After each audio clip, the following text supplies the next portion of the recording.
can go.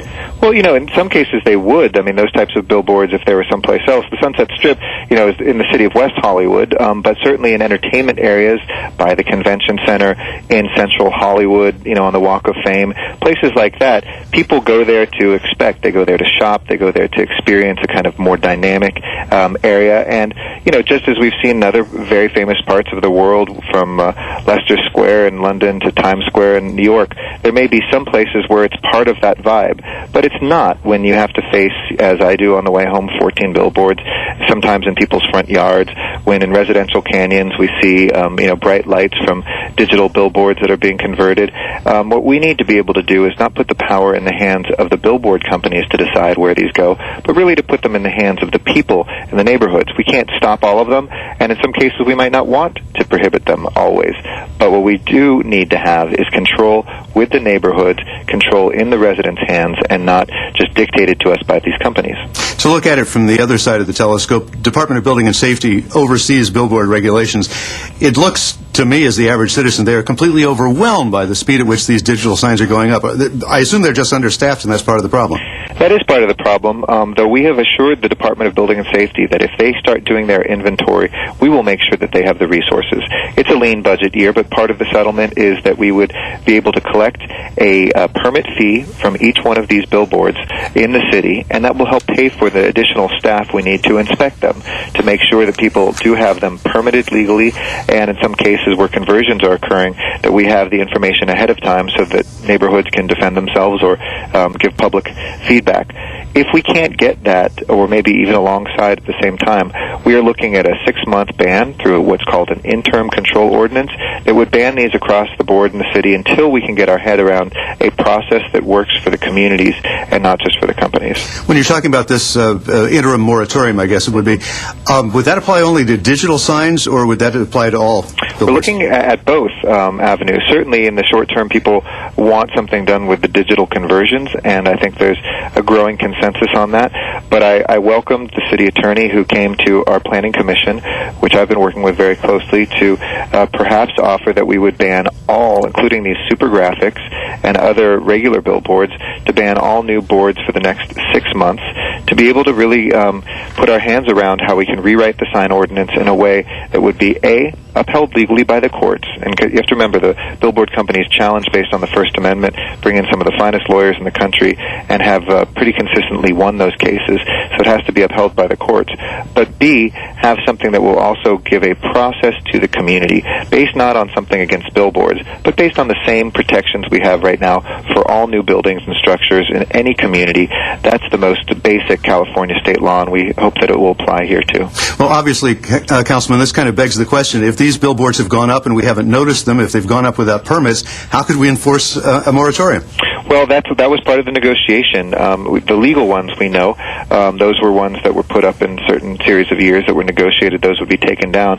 But when these other ones are going up, I mean, there is a process right now on these conversions where the companies are going to the Department of Building and Safety. What we need that department to do then is to give the community the heads up and to be able to have in place a process for feedback. Until we have that in place, it would seem appropriate that we could ask the Department of Building and Safety to turn down any of these conversions during this period of our moratorium. And what that does is it gives us 6 months for us all to take a deep breath, sit down with the sign companies and say, look, this is clearly something that the communities are upset about, that residential areas feel is inappropriate, and increasingly on the City Council, look forward to finding allies to be able to put that forward and perhaps revisit the settlement that we had from the court in the first place. If there's a fee charged for legal billboards out there, and these digital billboards are capable of multiple advertisements, possibly a fee per advertisement on the same billboard? Well, unfortunately, the fee has to be attached to what is the city's cost for doing its business. So if it requires additional city time to inspect a billboard that's digital, I think we could justify a higher price. But otherwise, it can't be based on the income of the billboard as the law is written. Under Prop 13, we can only justify a fee that directly goes towards people who are doing the work related to that fee. So in this case, we can only use it to hire as many building inspectors as we need, and as much money as we need to hire those building inspectors. We can't, in other words, necessarily take some profit on the side of that, though certainly that is something that the people of LA and other cities have called on their leaders to do, and we've seen examples in other cities where the city is the beneficiary, not just the passive bystander for these immensely profitable billboards. And finally, the council has been criticized in many quarters for focusing on these digital billboards in the community, but what about LA Live? What about the convention center? The council seems to be giving them a big pass. Well, what we passed was the ability to negotiate with them, and we have to make the decision in a very lean budget year, is this one of the appropriate places in the city to be able to put new signage? Where people are coming to the Staples Center and people are coming to Nokia, it's obviously a place where it's an entertainment district, where people are already seeing advertisement, and that's part of the dynamic neighborhood feel of that area. Would that be an appropriate place? And in exchange there, we do have the potential to have a profit-sharing agreement so that instead of either cutting services in the city or trying to raise taxes, we would get a couple $1 million a year that would help us continue those critical city services. But to me, that's very different than whether we see billboards in people's neighborhoods where they live, in their residential areas. That is very different from the character of most places in Los Angeles. We will look very closely at whether it's appropriate to put them on the side that faces the freeway for safety reasons, but there's 3 other sides of the convention center that may be very good places for the people of Los Angeles to earn a little money off of these and be able to continue their city services without raising taxes. An evolving issue that I know we'll be talking about again. Council President Eric Garcetti, thanks for joining us on Council Week in Review. Thank you, Jack, for covering this. Really appreciate it. The Building and Safety Status Report as to the number and location of billboards in Los Angeles is due back in front of Council on January 31st, 2009. LA City View is the government access cable channel for the City of Los Angeles, featuring live coverage of City Council meetings and programming about City Department services and events. You can watch City Council meetings live or view past meetings by going to the city's website at lacity.org and follow the instructions for video on demand. And we invite you to address the Los Angeles City Council on any item on the council agenda, as well as during public comment. You may come downtown to City Hall or go to the Van Nuys City Hall and participate via video teleconferencing. Remember, you can watch all Los Angeles City Council meetings live in their entirety on Tuesdays, Wednesdays, and Fridays beginning at 10 a.m. On Sundays, you can watch the replay of all the week's meetings, also beginning at 10 a.m. Council Week in Review can be seen Monday through Friday at 9:30 a.m. and 6:30 p.m. and on Sundays at 9:30 a.m. Well, that concludes our program for the week ending October 24th, 2008. On behalf of Taffy Eason and everyone here at Channel 35, I'm Jack Popejoy. Thank you for watching, and please join us for the next Council Week in Review.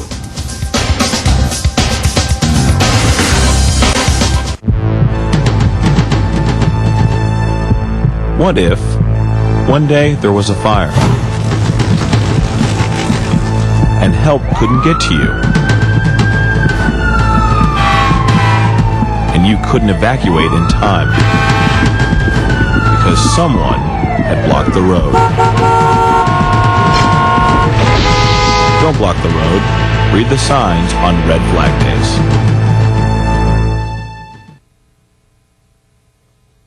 I grew up in a tough situation in South LA, but the easiest decision I ever made in my life was to make a difference, and that's your opportunity right now. Be active. It takes 25,000 people to run an election in LA County. We need you for poll workers, and young or old, you can be one of them. You could be someone who makes a difference. You can be one of them. Take pride in your situation. Go to lavote.net for more information on voting and become a poll worker. Vote. You count.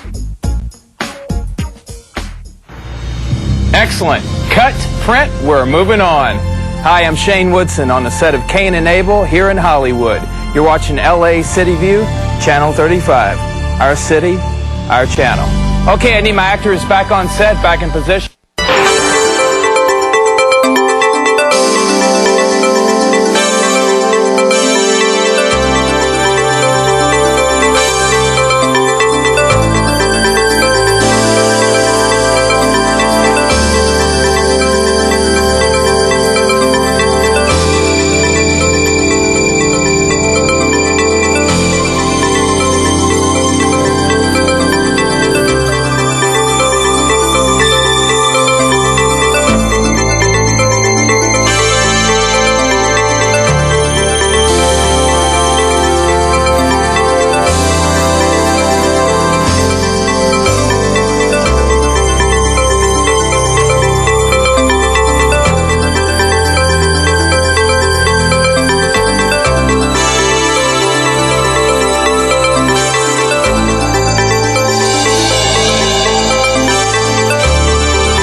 Good morning, Los Angeles, and welcome to the City Council meeting for October 29th, 2008.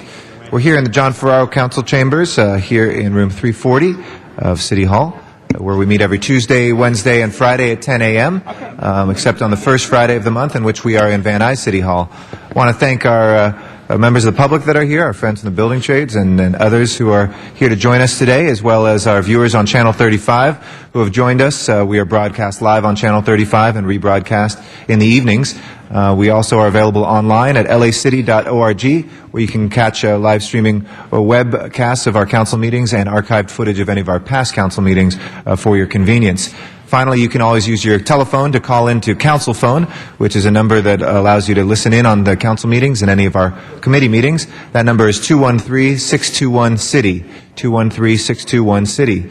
Want to thank the members of the council who are here pursuant to council rules on time. Council members Alarcon, Cardenas, Labange, Perry, Reyes, Rosendahl, Wesson, and Zine. We are awaiting one more council member to constitute two-thirds of our body, or 10 members, which makes up a quorum and allows us to begin business. So if Ms. Hahn will please join us, Mr. Weezar will please join us, Mr. Smith will please join us, and Mr. Weiss will please join us. As soon as one of you is here, we are able to start business, and it is past the hour which, according to council rules, all council members should be here. We have public speaker cards in the back. If any of the items members of the public would like to be heard on, just fill out a speaker card, hand it to one of the sergeants at arms on the aisles, and we'll make sure to get your card in the mix. All items receive either a public hearing in committee or in the full council. If they've not yet received a hearing in committee, a card automatically triggers a public hearing. If they have received a public hearing already in committee, it requires the council member to reopen a public hearing in order to hear testimony. We also have a section of the meeting for general public comment, which is for items that are not on the agenda, but nevertheless under the jurisdiction of the City of Los Angeles. And if you'd like to be heard for that, just fill out a card and put public comment in the upper right corner, and we'll hear that as well. We are still awaiting one more council member. Again, council members Hahn, Weezar, Smith, and Weiss.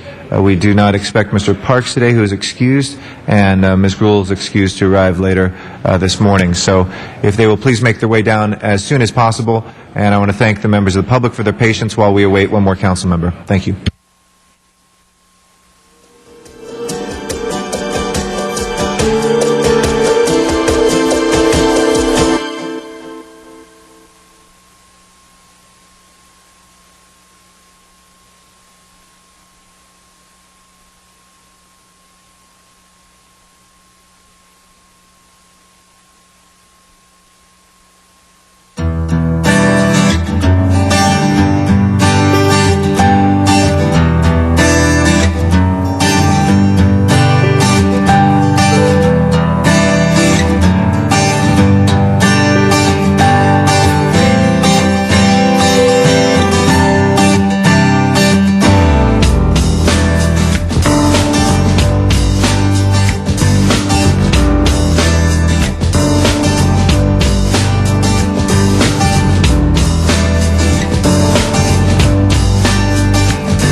Madam Clerk, we now have a quorum. If you'll please call the roll. Alarcon, Cardenas, Gruel, Han, Weezer, Labange, Parks, Perry, Reyes, Rosendahl, Smith, Weiss, Wesson, Steingart, Tissetti, 10 members present, and a quorum, Mr. President. First order of business, please. Approval of the minutes. All right, Ms. Hahn moves and Mr. Rosendahl seconds. Without objection, those minutes will be approved. Next order of business. Commendatory resolutions for approval. All right, Mr. Zine moves, Mr. Smith seconds. Without objection, those commendatory resolutions will be approved as well. If we can run through the agenda, please. On the regular agenda, Mr. President, items noticed for public hearing. On item number 1, there is a request to continue that matter to November 19th. All right, colleagues, any objection to continuing item 1 till the 19th of November? Seeing none, that will be the order. Next items, please. And the department has advised that on items 2, 3, and 4, the liens have been paid, so those matters can be received and filed. Okay, without objection, let's open the roll then on receiving and filing. Close the roll and tabulate the vote on those. 11 ayes. Those are received and filed. Next items, please. On 5 and 6, those are confirmations of building and safety liens, and the department has advised that those can go forward. Okay, we'll go ahead and take those up. If no members wish to call those special, let's go ahead and open the roll, close the roll, and tabulate the vote. 11 ayes. Okay, those are approved. Next items, please. Next items are items for which public hearings have been held, items 12 through 39. On items 20 and 22, reports have been submitted. And do you wish to, I'm sorry, excuse me, the next items are items 7 through 11, and those are items noticed for public hearing. They're ordinances. Do you wish to hold those on the desk for 12? Yes, we're still awaiting Mr. Weezar and Mr. Weiss. As soon as one of them is down here, we'll have 12 members, and we can take up the ordinances, but until Mr. Weezar and Mr. Weiss are here, let's hold those on the desk. Next item. The next group is items 12 through 39, and those are items for which public hearings have been held. Reports have been submitted on 20 and 22, and I believe there's a request on item number 39 to receive and file that matter. Okay, is there any objection to receiving and filing item 39? If not, so ordered. Let's go ahead and prepare the roll on that and tabulate the vote. 11 ayes. 39 is received and filed. Other specials, Mr. Smith? On number 12? Okay, we're going to take that up when we have when we have 12 members, so we're holding that on the desk. Mr. Reyes, specials? 37 for Mr. Reyes. Mr. Rosendahl? 25, 26, and 27. Mr. Rosendahl, 25, 26, and 27. When we vote on that, okay. Any other specials, colleagues? Do we have cards from the public on any of those? Those have already had Those have already had the hearing. Okay. So we will go ahead and on the balance, please open the roll, close the roll, and tabulate the vote. 11 ayes. Those are approved. We'll send 38 forthwith for Mr. Zine. Next items, please. Next items are items for which public hearings have not been held, items 40 through 56. 10 votes are required for consideration. Okay. Do we have any cards from the public on those? Yes, I believe there are cards on 40, 44, 50, 51. Okay. We'll call those special for cards from the public. We'll open and close the remaining public hearings. And I believe there's a request to receive and file item 55. Okay. We'll go ahead and move that receive and filing. Any specials, Mr. Cardenas? 43? Mr. Cardenas, 43. Mr. Zine? 6, special, if we could take that out of order, please. Okay, we have a couple requests for items out of order so far. So we'll try to manage those as best as possible. Item 56, called special by Mr. Zine. Any other specials, colleagues? And, Mr. President, I believe on 49 there is a request to continue that matter as well to November 19th. Okay, any objection to continuing till the 19th of November, item 49? Seeing no objection, we will continue that one. If there's no other specials, let's go ahead and hold 41 on the table as well. We're still awaiting Mr. Weiss and Mr. Weezar for our 12th member, if they will please come down as soon as possible. And for the balance, if we can please prepare the roll and tabulate the vote.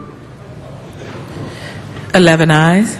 Those are approved. If we can take up the continuation. 5, please. On which one? 45. 45 forthwith without objection.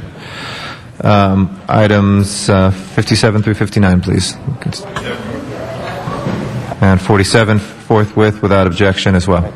Okay. And, Mr. Next President, items? the next items are closed session items 57 through 59, and I believe there's a request from the city attorney to continue item 57 to November 19th. Okay, if there's no objection, we'll continue 57 till the 19th of November, and we'll hold 58 and 59 for our closed session. If we can please call a roll for the special meeting. Alarcon, Cardenas, Gruel, Han, Weezer, Labange, Parks, Perry, Reyes, Rosendahl, Smith, Weiss, and Zine, Garcetti, 11 members present, and a quorum, Mr. President. Okay, first item. First item on the agenda is item number 60, and I'll call actually, that special. Sorry, we can say? And I'm sorry, I was just going to mention that that has not had a public hearing. There's a communication from the vice chair and member. Okay. And I believe there is a card on that We'll as take well. that special for card, and I'll call that special as well. If we can go to the next items. Next item is item number 61, and I believe that also has cards on it. Okay, we'll call that special as well. And We that- can continue those items back into the regular meeting and adjourn the special meeting and take up the continuation agenda. First item on the continuation agenda is item number 62, and that is an item for which public hearing has been. Anybody wishing to call 62 special? If not, let's go ahead and prepare the roll and tabulate the vote. 11 ayes. Item 62 is approved. Mr. Smith? Yes, Mr. President, I'd ask for reconsideration number 30. I have some questions for Ms. Gruel. She won't be arriving till later. Okay. So if we could have it reconsidered and held on the calendar. She can Okay, arrive. we'll get to that in 2 seconds. Let's take up the last item, 63. And that's an item for which public hearing is. Okay. 63 we'll call special both for cards and for Mr. Alarcon. And if we can now take up reconsideration of number 30 for Mr. Smith, please. Please open the roll, close the roll, and tabulate the vote. 11 ayes. Okay, that will be called special for Mr. Smith. Again, this is another quorum call for Mr. Weezer and Mr. Weiss, if the sergeants at arms can assist in finding those 2 council members so we can get 12 for our ordinances.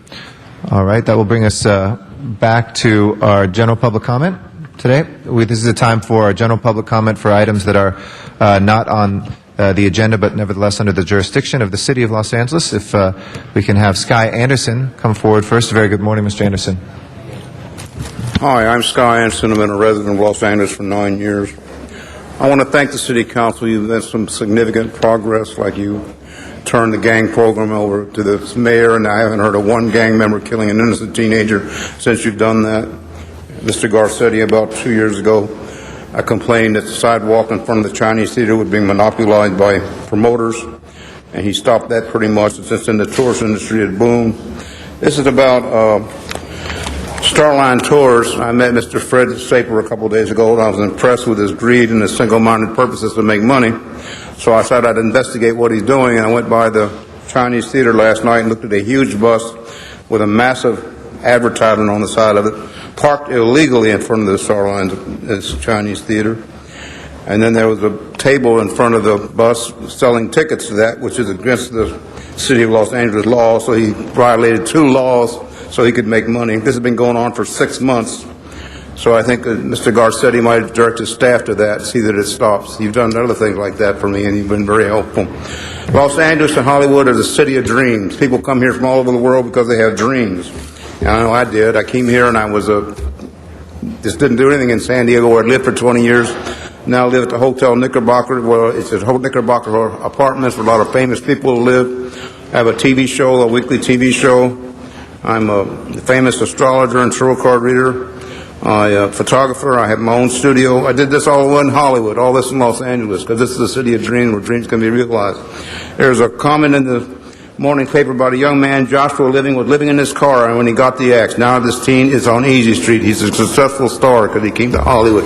I'm asking the City Council and Mr. Garcetti to protect people's dreams, because that's what Los Angeles is about. People coming here and realizing their dream. It tells every young person in the United States, you can make it, you can make it, you can make it. You're not hopeless. I want to thank you for all your help. Thank you, Mr. Anderson, and thanks for pointing that out. I'll get my staff on that item that you mentioned. I appreciate that. Mr. Wesson wanted to make an announcement about items that have passed. Mr. Wesson.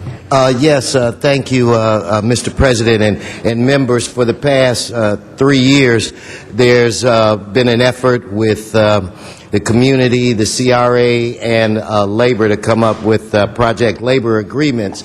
And I see we have a lot of individuals that are here today that spoke before the committee this morning. And I just wanted to rise to tell you that you can go home because it just passed unanimously. Thank you for that clarification, Mr. Weston. Thank you all for your activism and your involvement. Sometimes things pass without objection and unanimously, so congratulations, everybody, on that. Our next speaker is Zuma Xian. I think you had Spanish. That's French. It says Zuma Pero. Mi nombre es Zuma Pero. Si Pero puede. Anyway, yes, good morning, City Council. I'm here to remind all constituents that tomorrow at 10 a.m. in room 1010 of City Hall, there'll be a Griffith Park Historic Cultural Monument decision whether to make it a historical monument. So please come out in attendance. More information on ladailyblog.com.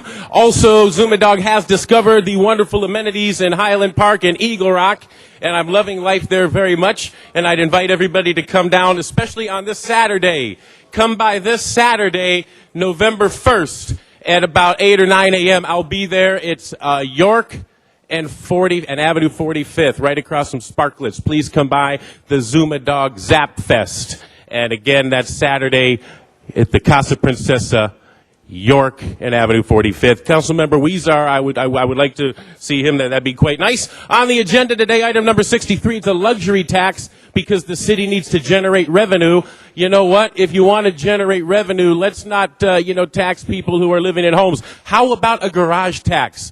We put the building and safety to go around in the districts for all the people living in garages. And every time you catch somebody, well, then they'll be fined and there will be a living in the garage tax. How about that instead of taxing the property owners of Los Angeles? And that'll be item 63. And also, I would like to say that we need to take back the city. Carmen Tutanich is running for city attorney, and Guillermo Huesca, you know him from the game shows that he hosts. Well, he will be running. He'll be running for council. These are some of the people. And also DWP, thank you very much. They owe $160 million because they illegally charged LAUSD and the county. So look for your bills to go up even more. Wow, this is a lot of fun today. Zuma Dog, si pero puede. Thank you. We'll work on the Spanish. Don't worry. Oscar Johnson is our next speaker.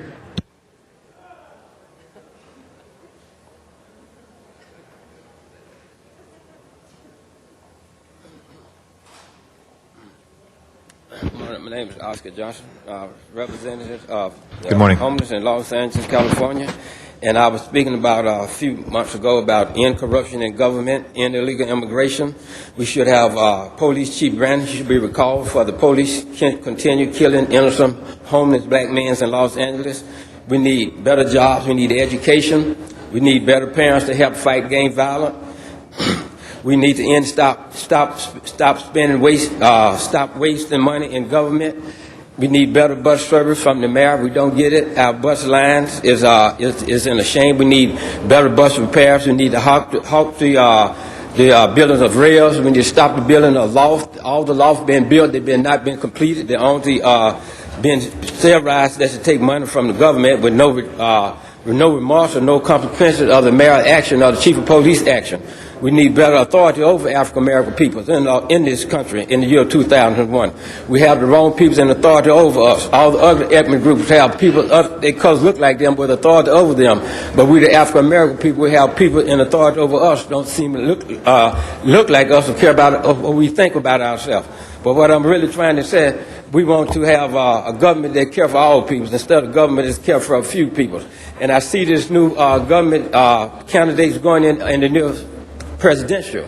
There's new candidates, minority, male candidates going in, but not saying anything real, not saying anything what they would do. So if they get in office, don't do anything, at least they will haven't lied. But we need a government that will come down and serve the people, though, and to serve all people and care for all people.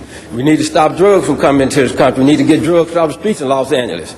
We need to provide more work for the homelessness. We need to make our political people more accountable for what their actions are.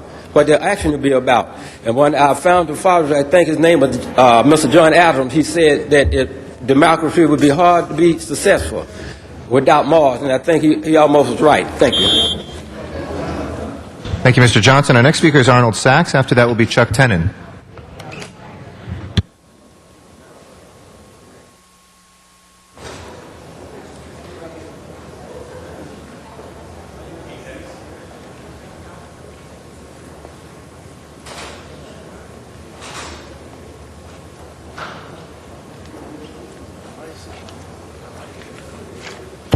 Good morning, Arnold Sachs. I'd like to continue from yesterday my discussion regarding the wonderful contract that the city has with AEG for the advertising rights at Staples Center. According to the background information, only 50% of the advertising revenue will come from commercial signage. And as Mr. Alicon pointed out, these digital billboards have multiple advertisers. So each billboard in and of itself is a virtual bank. They could have 10, 12 advertisers, each one $1 million. Comes to $12 million a year. What's happened is not only has the city given away any revenue that it would receive from the signage at Staples Centers, but it set a standard for all the other signage throughout the city. For the 400 signs that the city attorney is now allowing to turn digital, will have a benchmark for the amount of money that's going to be passed through to the city based on what's collected from the Staples Center. And since the Staples Center in and of itself is in such a high-profile area, no other digital signs will measure up to the amount of money. Now, the other part of this great deal for the city is the $2 million that's going to be collected. Does that pertain to just the digital signs, or does that pertain to all the signs? Because there's 14 standard billboards. Oh, the city got a wonderful deal on that. And to follow up with what Mr. Zumadog said regarding the DWP, the payout is $160 million. They got $222 million from the LAUSD, and that agency alone. So they actually came out ahead after stealing. They came out ahead $62 million. Thank you very much, That's a great job if you're in the city.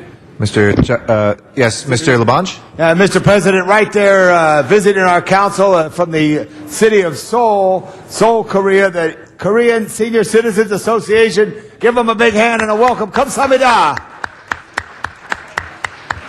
Thank you very much, Mr. Labange.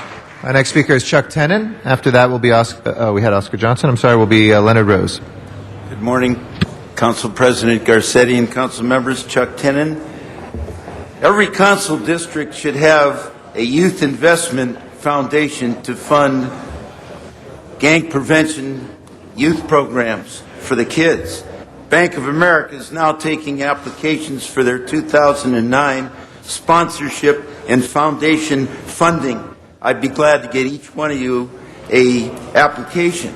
Also, in today's Housing Committee, there was a motion to award funds to first-time home buyers of moderate income. Well, you know, moderate income is $60,000 to $120,000. They don't need it as bad as low income. Those people need it to have a safe place. It's their sanctuary. It's funny, when the low-income first-time home buyers program failed, they didn't get a carryover, but now they're going to carry over and award funds to people that make $60,000 to $120,000. It's a lot of money.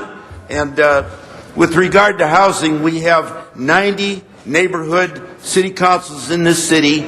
Each gets $50,000 budget per year. It should be mandatory to take $5,000 from each to hire 4 qualified city planners for issues and explain in detail the entire process of development projects in their communities that affects the lives of the people that live in it.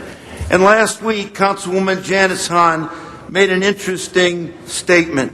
She said it takes courage to reach out while others are silent to lead the way to end the violence. Well, you know what? we're going to use that line in the song project that she's doing on gang prevention, music project, and I hope all of you will support her, because all that is going to be used to fund programs for youth against gang violence and gang prevention. Thank you. Thank you very much. Our next speaker is Leonard Rose, Jr. Good morning, Mr. Rose. Nice to see you. Leonard Rose here. Here to talk about to keep watching the news every day, because I think it's going to get worse, and Republican, Democrat, they're not going to make you happy at all. And it's going to get worse in time. And I'm voting yes on Proposition 8 to protect marriage. www.protectmarriage.com. And all the church, all the Catholic, and Church of Jesus Christ Latter-day Saints going to vote yes, and the parents are going to vote yes on Proposition 8. We don't want gay marriage. We don't want kids get molested, boys and girls get molested by other kids. And rapture, this second coming of Christ, Jesus coming, when an airplane crashes in a building, when a car crashes, and all that, 3 billion people being snatched away in rapture, second coming of Christ is going to come very near. And if you see anybody not in a car, rapture takes place, they're in heaven. And the rapture is coming soon. This Great Escape and Sin City does talk about gay right, just gay find Jesus as Lord, Prayer, and Savior. And the Great Escape talk about the 666, the Antichrist, the rapture, and I'm going to order 75 booklet, and I'm going to send you guys each one in the City Hall, by mail. Got your address, and I'm going to send the LA mayor and all the senators, Senator Bob Buffer, Dan Feinstein, all those social there. George Bush will already get his on the way to the White House. So he talked to me 2 years ago, second coming of Messiah. He know the end time will come. We have wars that we need to pray for our troops and the end time. So watch the news every day. Good luck. Thank you. Thank you very much. Daniel Wright is our next speaker. After that is Michael Carrion. Good morning, Daniel Wright, 467 Crane Boulevard. On behalf of those member organizations of the Friends of the Southwest Museum Coalition who urged voters, unlike this council, to defeat Measure J by voting no, please request that LA Community College District come back later with a more reasonable bond than Measure J. Measure J is a request by the district for $3.5 billion of bonding authority that dwarfs the 2 previous bond measures, A and AA. In 2000 and 2003, the voters expressed confidence in LACCD by approving 2 previous bonds. The first was $1.2 billion to construct a master plan of facility improvements and new buildings to upgrade its campuses. Just 2 years later, LACCD came back and said that they had underestimated the cost of the master plan and that an additional $980 million was required to finish the plan. In 2003, upon passage of Measure AA, Chancellor Drummond was quoted in the San Gabriel Valley Tribune saying, "Passage of AA gives the LACCD the resources it needs to complete its master plan and guaranteeing voters the finest community colleges in the country in the next 10 years.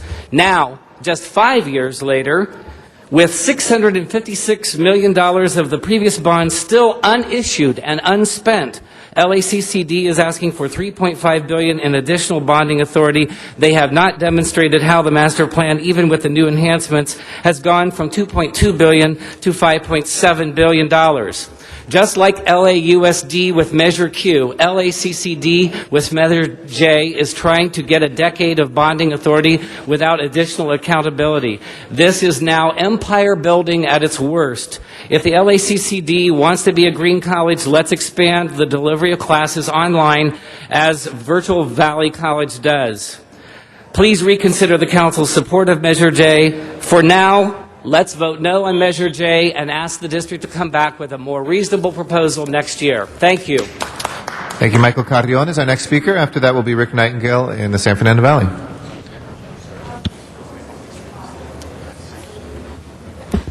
Yes, my name is Michael Carrion, and I'm glad that Mr. Weezer can join us. A little late, but he's here. I'd just like to respond to a few things. Mr. Weezer implies that I needed my 15 minutes of fame. Just want to make sure that he's understanding that he has 2 more years in office. That's a little bit more than 15 minutes. And what I'm here basically to state is that instead of coming up here so nobody gets a wrong impression, I'd like for somebody from Mr. Weezer's office to contact me so we can sit down and discuss this one-to-one. Mr. Weezer has made a lot of comments that I won't go as far as saying he lied. He may have been misled. So therefore, I'd want to sit down with him and not his staff so that he understands where I'm coming from and not get the wrong impression. So I put that out there. If he calls, he calls. If he doesn't, he doesn't. But people have asked me, why am I attacking Mr. Weezer? I'm not attacking you. I'm just attacking your office and the way they treat people. And if you'd like to sit down, or if he would like to sit down, I'd be more than welcome to sit down with him. I guarantee him it won't take 20 hours. It won't take 10 hours. It may take 15 or 20 minutes. But at least that saves me the drive down here. Thank you. Our next speaker is Rick Nightingale out in Van Nuys. After that, we have W. Bechtel.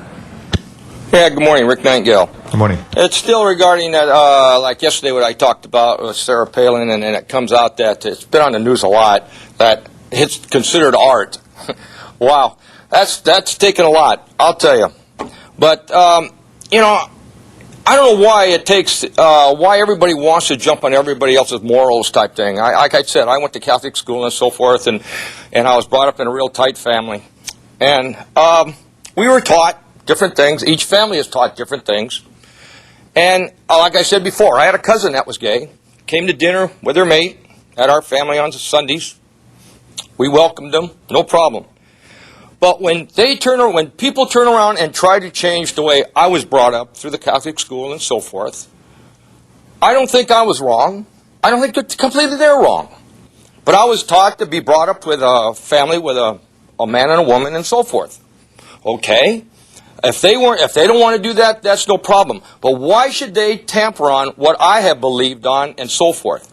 And then you get into the big community of the motion picture industry and the TV and so forth, that now for the last week on Brothers and Sisters and House and Grey's Anatomy and Life on Mars and LA Law, here it all comes in between the gays and the lesbians and so forth. I'll tell you right now, I turned them off. I mean, I believe in everybody is free, but they don't need to push it on to me. Same as last year or so in Grey's Anatomy, that they turned around and fired somebody because he made a remark to a gay person. I mean, that took his job. I mean, I was taught years ago by my mother, and she was a very wise woman, sticks and stones will break my bones, but names will never hurt me. I used to settle when I was younger with my fists a lot. I was in fights all the time. But still, that didn't cone what is going on today. I was taught that I shouldn't, but I did. But that's the way it was. Thank you very much. Thank you. We got Walter Bechtel next.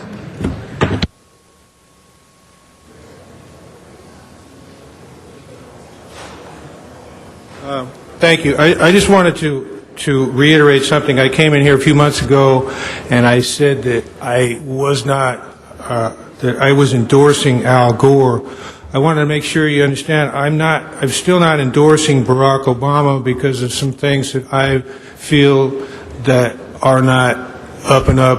The fact that McCain brought out, the fact that he possibly was a member of what we know as a sleeper cell. He was a child recruit with Mr. Ayers back in Chicago. There's ecclesiastical association, Mr. President, and the some other presidential problems. race is not within the jurisdiction And the of this fact body. that he Sir, appears. we have to take public comment that's on items that are before the jurisdiction of Los Angeles Yeah, well, this is City. what I'm saying. This is the suspect in a notorious BIG murder case. Mr. Barack Obama bears a striking resemblance to this person. Okay, that was sir. one of the reasons why I didn't want to endorse him. Some people, I think, here felt that I endorsed him. Okay, thank you, sir. That will close our general public comment. We have a number of items that were asked to be taken out of order, but we do have 12 members first, so let's take up the ordinances that we held on the table awaiting 12 members. First ones are 7 through 11. And- Mr. President, do you wish to take them all up together? Sure. Or Let's do them all. Okay, that would be 7 through 11, 12 and 13, and 41. All right. Without objection, we will take those up. Please open the roll, close the roll, and tabulate the vote. 13 ayes. All right, those are approved. 12 forthwith, please, without objection. We had a number of items that council members have asked for out of order. Mr. Rosendahl had his first request in first, Mr. Cardenas, and then Mr. Zine in those orders, but I do believe some of them are going to be a little bit longer than others. Mr. Zine, is yours a relatively short matter? Relatively short, Okay. Mr. President. I have If representatives there's no here. objection, then let's take Mr. Zine's out of order first, and then we'll move from there. Thank you, Mr. Number President. 56. Thank you, Mr. President. The Breast Cancer Awareness Month, if I can have the representatives come forward to the table, please. The first Breast Cancer Awareness Month took place in October 1985 as a week-long event to fill the information void in public communication about breast cancer. Today, the National Breast Cancer Awareness Month organization is comprised of several national public service organizations, professional medical associations, and government agencies working in partnership to build breast cancer awareness, share information, provide access to screening services. Every 3 minutes, a woman is diagnosed with breast cancer. 180,500 new cases of breast cancer are expected to be diagnosed in the U.S. this year. Breast cancer is the leading cause of death among women between the age of 45 and 54. Survival rate of women who have breast cancer is 98.1% when detected in the early stages. Observing Breast Cancer Awareness Month provides a special opportunity to offer education on the importance of monthly self-examinations and annual examination. I am pleased to introduce representatives from the city's healthcare providers and invite them to come to the table, as they've done, to share information about us today. From Kaiser Permanente, these are our medical providers for the employees of the City of Los Angeles, Dr. Juanita Watts, Chief of OBGYN. Doctor? Am I correct? No, I'm not. No, I'm the Regional Physician Coordinator for Women's Health for Southern California, Kaiser Permanente. Okay, Family but you are a practice. doctor, though. I am a physician. There you family go. practice. Okay, I got that part right. And you're wearing pink. Okay. Right. And then from Anthem Blue Cross Medical Director, Dr. Michael Bellman. Doctor, thank you. And I want to give a special thanks to Marianne Keene, who's right there. Employee Benefits Division Chief, Personnel Department, who coordinated their visits with us today. And I would like to ask a representative from Susan G. Komen Foundation. Ladies. Oh, there you are. Okay. I saw them over here. The world's largest source of nonprofit funds dedicated to curing breast cancer. And we have Joanna Morales, Interim Executive Director, and we have Linda Pura, Board Member. Now, if we can have just a short explanation from Kaiser and from Anthem Blue Cross, what programs are being offered to educate and treat our city employees and the general public on this illness and how we can eradicate it, and questions for Susan G. Komen Foundation. Tell us about the Run for Cure and other projects you're involved with. Take it away. Thank you, Councilman Zion, and thank you, City Council, for this opportunity.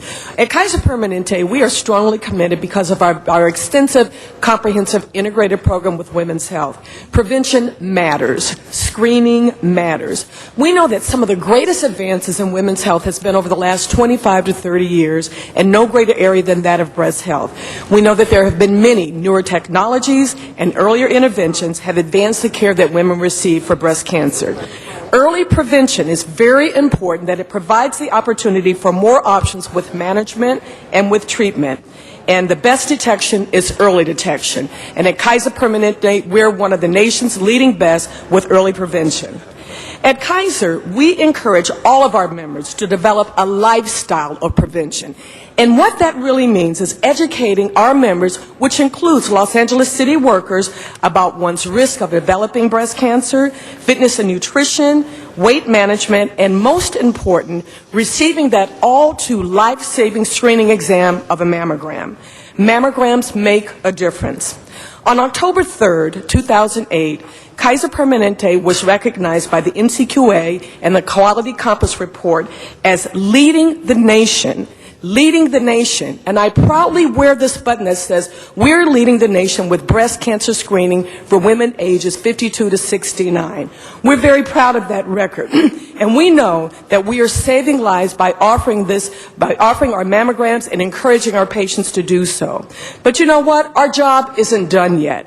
We need to continue to support women of all ages in that highest risk group to continue to get a mammogram. And the message is very simple. The message for our members, the message for all the women of Los Angeles should be to get a mammogram. We must continue to encourage women, to educate them about breast cancer, to increase their awareness about the importance of a simple screening exam with the mammogram to do that.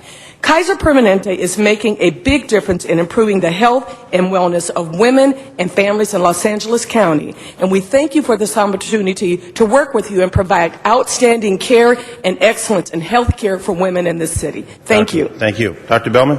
Yes, good morning. Good morning. Thank you very much, Mr. Zine. I appreciate the opportunity. I'm from Anthem Blue Cross. I'm the medical director for Quality for Anthem Blue Cross, previously known as Blue Cross of California. The brief message that I wanted to give was that in the efforts that we're making, we recognize that not only individual health plans are important, but collaboration is critical.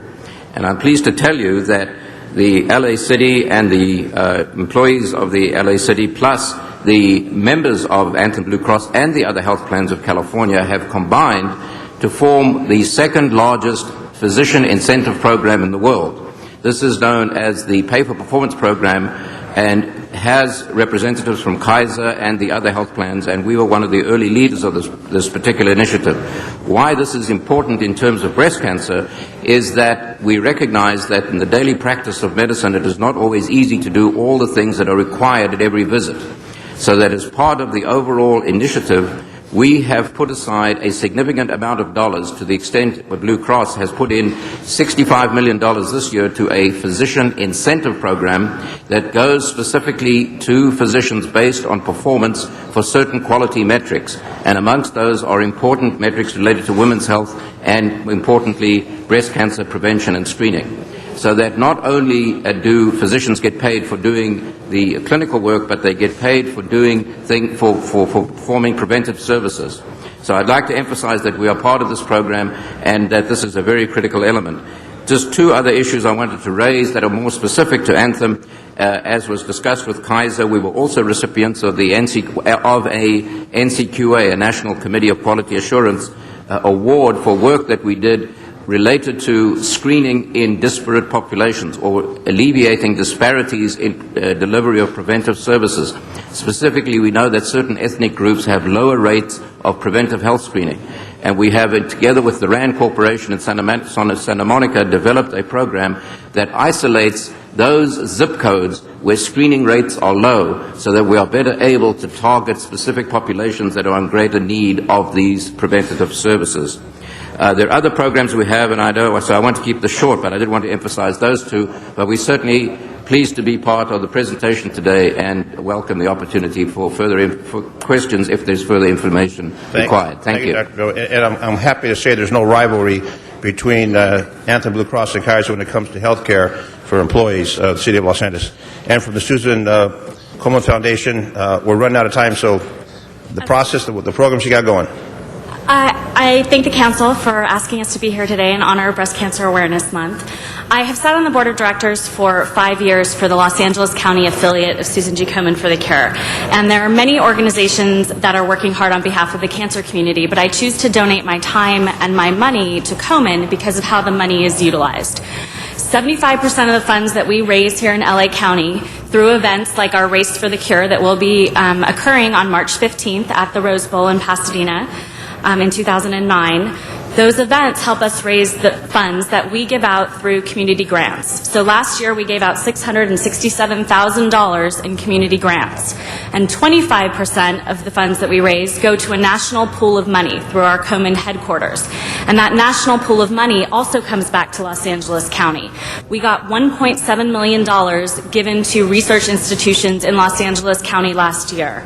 So we can see exactly where the dollars that are raised in Los Angeles and how they're used in Los Angeles County. And I have with me here today our founding president, Linda Pura, and a member of our grants committee. Linda? I just wanted to say that we do emphasize that we are volunteers at the Komen Foundation, and we're 74,000 strong across the nation. And the LA County affiliate has given over $6 million back to nonprofits in the County of Los Angeles in the areas of breast health education, screening, diagnosis, and treatment. And we are especially proud of our record with our under 40 years of age women and men, because men do get breast cancer, that there is no public funding for. And we thank you very much for having us here this morning. I thank you, and hopefully people will learn from this. Our city employees will get the examination, and I want to thank the Personnel Department, Mary Ann Keene in particular, for bringing it forward. Mr. President, back to you. Thank you very much. We have a few speakers. Mr. Labange. Oh, sorry, you want to go last, Ms. Hahn? Hold on, there's some questions maybe coming from my colleagues. Go ahead, Ms. Hahn. Oh, thank you. It's not a question. I just wanted to rise and thank you for being here this morning. I'm wearing my pink bracelet this morning that says daughters, mothers, sisters, friends. This is a disease that touches everyone.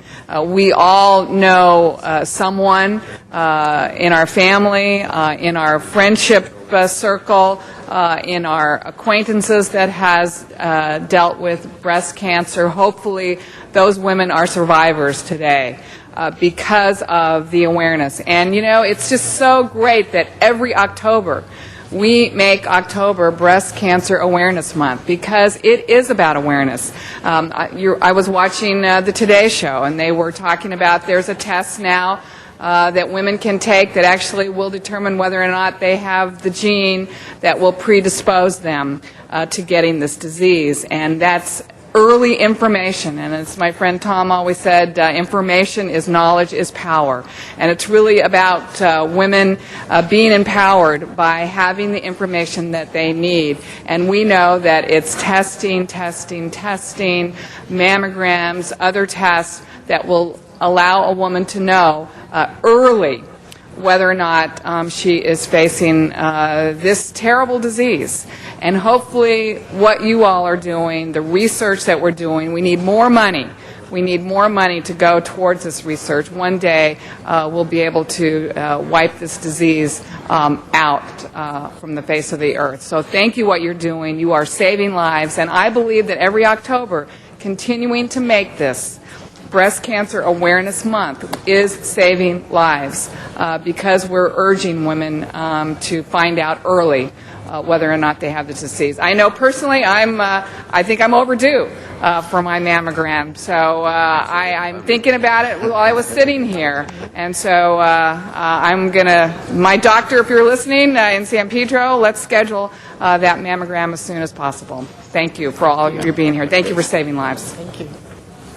Thank you. We have Mr. Rosendahl and then Mr. Labange. Janice, I always appreciate you speaking, and you got the pink on. I had this there since last year in my drawer, and I had it there for a purpose. Every time I open it, I think about it. A good friend of mine, Jackie Guthrie, Arlo Guthrie, the folk singer's wife. We're very close. She's my sister, I call her. When she came down with breast cancer, we all got around her, and we were with her. She's changed her diet. She's into this health food business beyond belief. She's doing all kinds of things. And she's encouraging me, because I'm a diabetic with heart disease, that we can find ways of dealing with our issues. Awareness, early detection, awareness, and then vigorous therapies are critical at early stages. I've lost some friends also to breast cancer. Frankly, I'm one of 8 kids. I've lost a brother to cancer and a sister to cancer. My brother was only 57, and my sister was only 62. And they left families behind, and now there's tons of grandchildren that they never got a chance to see. So it's very personal with me, cancer, any form of cancer. But breast cancer is just another form of the manifestation of it. And the sooner we get to it, the quicker we're aware of it, obviously, the better the chances we have. So I just want to thank you all again for bringing it to our attention, and thank you for your leadership in the world on dealing with this issue. Thank you. And thank you, and I welcome your comment, because what you both talked about is the importance of early detection, awareness, and what we're seeing with this advancement is better survival. Right on. You know, 30 years ago, women did not survive. That's right. And now we see tremendous survival. There's survivors even amongst this room, I'm sure. Yes. And so it is important. And it's important to push for screening. It is important to bring it home, not only in October, but every single month of the year, because this makes a difference. We're going to save lives with mammogram screening. We really will. Totally Thank you agree. so much. And when I used to do my television shows, I used to have a lot of people on who would talk about that, because there's nothing to fear to Nothing get to those fear. tests. That's Early right. detection is the key. Thank you. Bless you. Thank you. Mr. Labange. Mr. President, first thing I want Tina, Janice Hahn's secretary in Council District 15 to call and remind to make an appointment for you. Don't tell your doctor to make the appointment. I'll ask Tina to help you upstairs. Tina, upstairs too. And all of you there, I want to thank you, especially Marianne Keene. I really want to thank you. We're fortunate in the city of Los Angeles to have a very effective personnel department that has had people who overlook the health and welfare of the 50,000 plus city employees of various degrees of various entities. But we always have to be reminded of that. I'm very complimentary to Kaiser's commitment and also Blue Cross's great commitment and others who have done something in this area. And Doctor, as you said, it is now a total change in 30 years, total change, and more change should come. But we have to be smart, and preventative medicine is so cure. What Mr. Rosendahl said about diet is so important in that issue here. My wife, Bridget, 3 years ago was diagnosed with breast cancer and had a struggle, but she made it through the struggle. And no one should have to go through that struggle if you could prevent that challenge that has come up when you find out you have a susceptible to breast cancer, or the challenge. And a mammogram is a simple exam to take.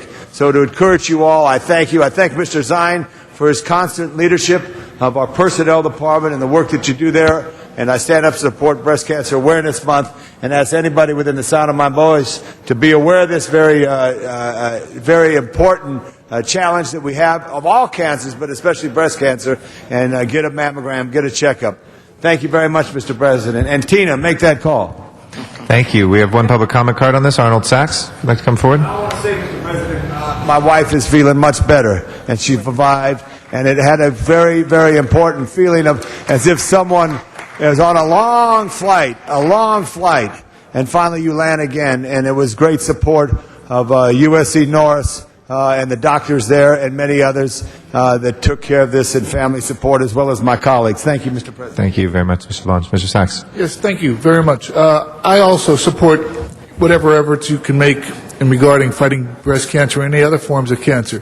But I do have a question. The city, in its greatness, proposes a living ordinance for people that do contract work with the city. And that living ordinance says if you pay more money to your employees, you don't have to carry health care coverage for the employees. So my question would be, to the people that are being paid a living wage ordinance, or to the city employees who are not being paid a living wage ordinance, where do they go for the breast cancer screening? Where do they go for screenings if they don't have health care? Because the city is pushing a living wage ordinance that allows companies to eliminate health care provisions. How do they get the same kind of benefits that the city employees get? The city council is pushing this living wage ordinance. Where do their answers come from? Thank you. Maybe you can answer those questions. I'll close our public comment on this item. If we can please prepare the roll and tabulate the vote.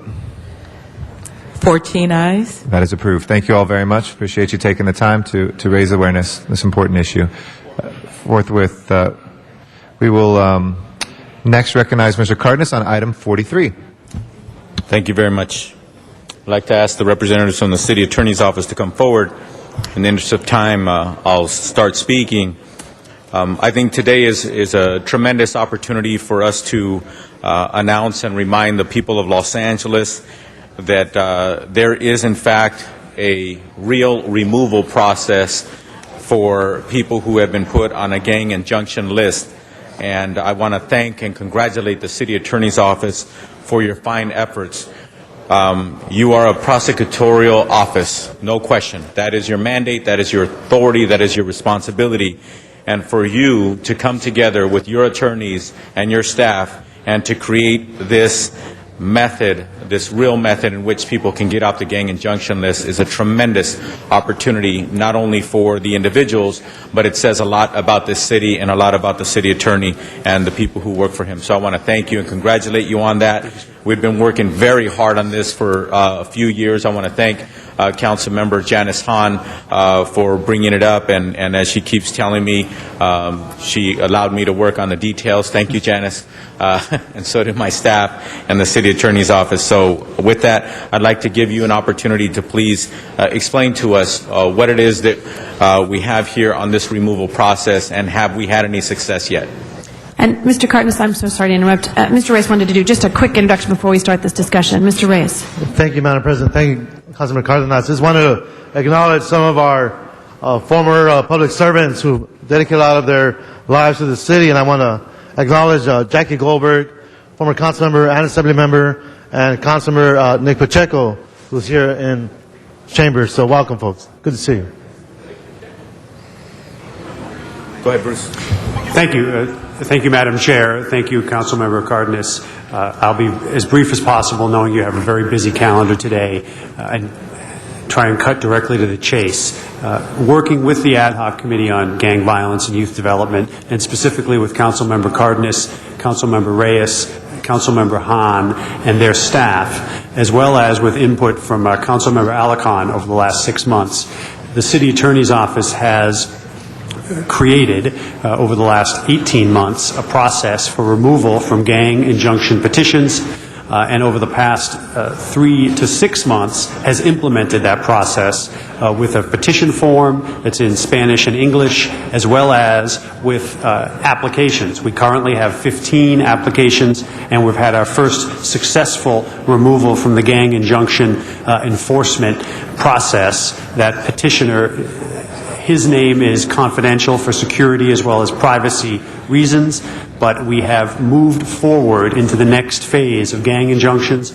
I want to thank, and the City Attorney wants to thank, the entire staff as well as the council members, Cardenas, Hahn, and Reyes, of the Ad Hoc Committee on Gang Violence and Youth Development. This process simply could not have happened without you. Your input, your effort, your counsel, and on occasion your pushing us to this process. And more importantly, I think on a going forward basis, we believe that your role is crucial and critical in making this process evolve and work. And by that I mean that we're working with the committee on ad hoc, the Ad Hoc Committee on Gang Violence and Youth Development, to create a referral process so that individuals who have been selected by, for example, the Mayor's Gang Reduction Team, or by other independent intervention or prevention groups such as Homeboys with Father Boyle, or the Advancement Project with Connie Rice, just to name a few, can find help and assistance through the Ad Hoc Committee, who can work with the City Attorney's Office to make this process function. And the reason that that is so important is, as Councilmember Cardenas pointed out, we are prosecutors. We represent the people. And we have a conflict of interest if we represent anyone except the people. However, it was the City Attorney's determination with this council as a whole, and with the Ad Hoc Committee specifically, that it was in the best interests of the people to have this process. And we need to work with the council and the committee over the next coming year and beyond to make that process effective. And as a last point, as time is running out, I'd like to point out to everyone here on another ongoing basis. Working with the Ad Hoc Committee, we have also turned, and we believed, frankly revolutionized the City Attorney's website. Working hand in hand with the Ad Hoc Committee, we've turned the website into a form of a library on gang injunctions, as well as the petition for removal, so that the public can get information directly off the website. It's an open thread of information. And we intend that to expand and into the future. To make things economical and efficient, what we have produced is a report on both Council file numbers 08150-S1 and 060727. We've distributed that report to all the council members as well as the chair, and we're available for further information in the future. Thank you very much. And in closing, Madam President, I just once again want to say this is a tremendous day and a tremendous opportunity. And one thing that I want to remind all of us colleagues is it's important that we assist in any way, in any manner, to make sure that the right organizations can actually disseminate this information, encourage people who have gotten back on track, who have left gangs, who have left that lifestyle, and if they're on a gang injunction list, they have the right and the responsibility to petition to get their name off. And if they have, in fact, left that lifestyle, I'm sure that they will be successful. There has been at least one success story.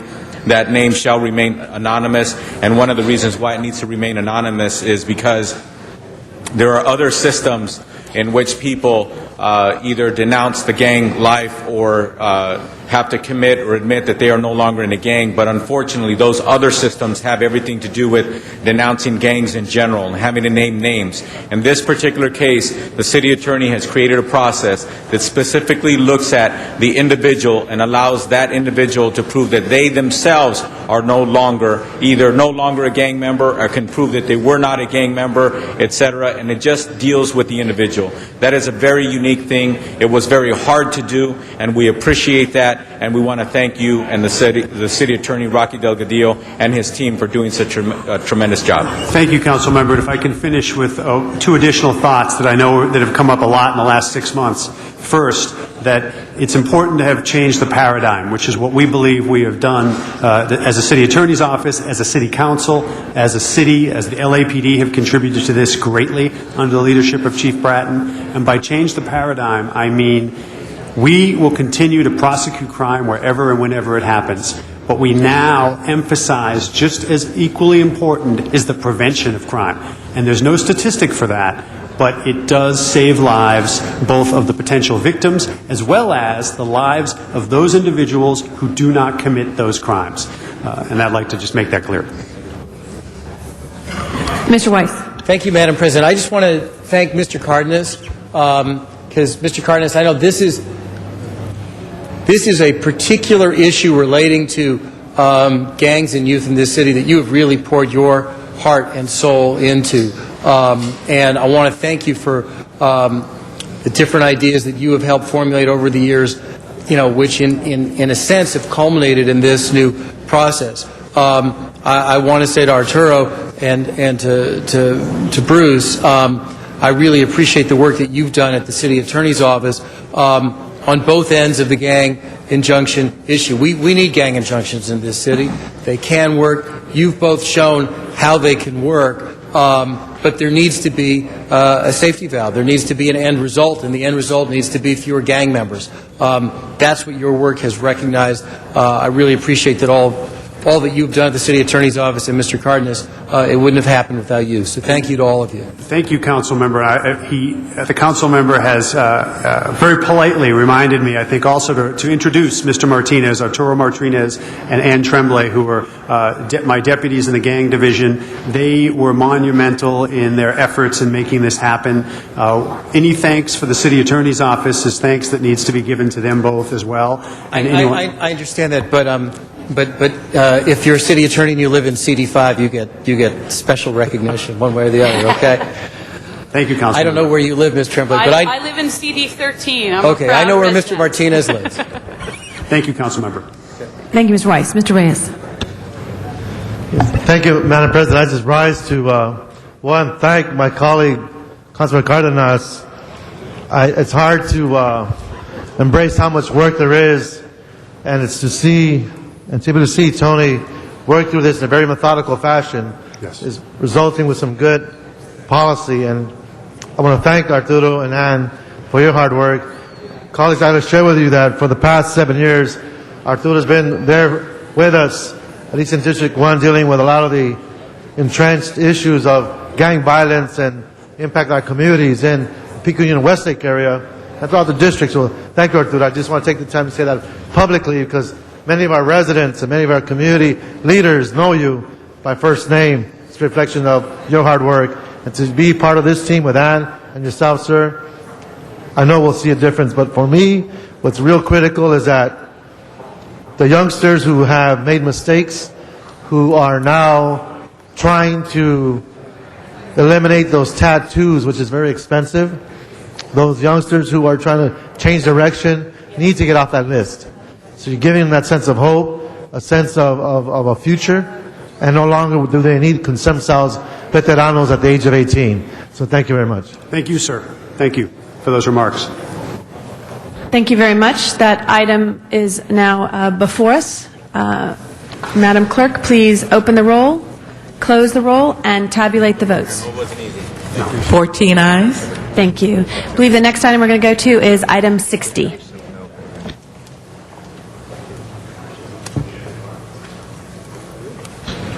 Ms. Gruhl will be our, Madam Clerk, next item. Item number 60, and it's a communication from Vice Chair and Chair of Budget and Finance Committee. Okay, Ms. Gruhl will be our first speaker. Okay. Thank you. Thank you very much, Madam President. I appreciate that. And I know Mr. Garcetti and Mr. Smith as well will speak on this item before maybe when we have the presentation. He's looking at me, you will? Maybe. Colleagues, and if I could ask the one, if there's a lot of talking, if people could go outside. Shh. Colleagues, this item, and if Mr. Parks was here, he would have been the one presenting this. I want to give him a lot of credit for his efforts on the Budget Committee, is our second financial status report. And staff can come on up because I know we're going to have some questions, CAO and CLA. Colleagues, before you is our the status report that really is, I think, as you said the other day, Ray, no good news at all. I don't think there's any good news other than on our DNA activities. But in general, it talks about both our reduction in our revenues and our increase in costs for each of our departments. And I know you will walk through each of those. But colleagues, it does identify potentially a $110 million deficit for this year, projected for this year. The time is now, and one of the reasons that we asked there to be more financial status reports was the importance of taking action sooner rather than later to deal with our financial crisis, I would have to say, as we look at our budget. The good news is that we are sitting here talking about it. And so what we had in committee, it was just Mr. Smith and myself, is we walked through this report, and I think I encouraged all of you when we had our Finance Day last week to look at this document, because it really is a snapshot today of where our challenges are in front of us. So the way I'd like to proceed with this is how we did in committee, which is an overall presentation of the financial status of the City of Los Angeles. And then have the CAO and CLA, please, well, you're welcome to sit. CAO to walk through the document where those items, and you were great in committee to identify which page, but to go over the really big ticket items. Colleagues, one of the items in this document, and you'll see, I think it was Attachment 4, as I recall, Attachment 4, that talks about each of the departments, and it mentions the short-term layoff and short-term layoff furlough issues. As you may recall, what we were able to do recently in working with the coalition of unions and others was to take about $19.4 million that would have been for a benefit side and move that to help us balance our budget. These were proposed furlough options. So what we're looking at is a portion of that will be going to a very important issue as our DNA testing and the importance of that, and a special shout out to Mr. Weiss and Mr. Garcetti because we are going to be able to hire some more of those criminalists. It's the beginning of a full-fledged plan on how we're going to reduce the number of rape kits that have not been reviewed in the City of Los Angeles, and from my book, I think, address the victims who have been living with the unknown for so long, and to be able to put those individuals who otherwise would have gotten away with a tragic crime. And so with that, we have asked in the committee meeting for a few report backs. In addition, we've asked them next time to come back with real serious options for us of cutting funds. We want to look at those special funds. We want to look at the special events, actually is what I meant to say, and some other areas. We've asked them to give us a report on our property that we have that we're trying to sell. There's been some recommendations on not to sell them this year, which is going to put a hole in our budget. I know out of the 13 million we have, I think 6, 7, or 8 million of that is coming from my district, which I think is important to help us balance this budget. And so with that, I don't know if Mr. Smith or Mr. Garcetti want to add any comments before we have the presentation. I want to give Mr. Garcetti, would you like to wait, or? Yes. You sure? Okay. Mr. All right. Mr. Smith, Okay. Mr. Weiss, do you want to wait? So, you'll wait after, yes, okay. So we'll go with the presentation. I wanted just to give an overview as you begin this, and then some people may have individual instructions and questions. Thank you. All right. Well, thank you very much for the introduction. And one thing we do want to certainly highlight it is the recommendation to move some money from the short-term furlough money to police department to hire those 16 positions that are critical for DNA. Just stepping back, as you mentioned earlier, we don't really come before you with good news as far as the financial picture. As you mentioned, we are looking at a combined revenue and expenditure shortfall of approximately $110 million, 55 in revenue, 55 in expenditure shortfalls. Our reserve fund is roughly $150 million, with 25 in the contingency reserve.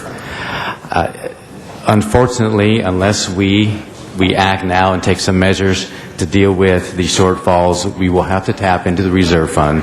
And if nothing happens, we could potentially be down in the $40 million range at the reserve fund. That puts us, basically, we feel we're sort of on the verge of a financial crisis if we don't take some action very shortly. Back during budget preparation, we did plan for a slowing economy. We looked at the revenues. A lot of our economy-sensitive revenues, we felt there would be zero or very little growth in many of those key sources. Therefore, basically, if you look at the first 3 months, the revenues are pretty well close to plan.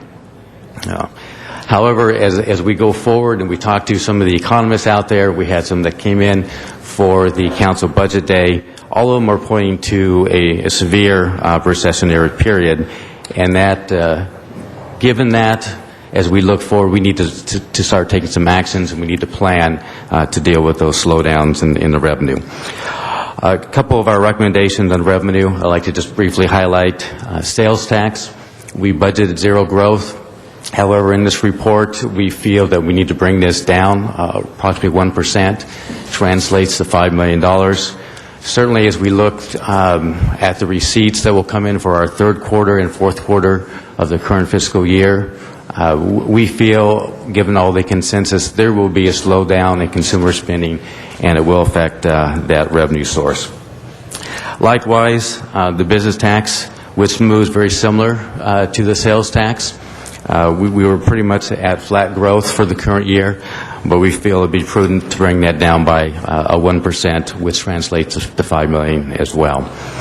We also made recommendations on the hotel tax. This is our TOT. We are close to plan, but as we look at going forward, that we should bring this down by about $3 million.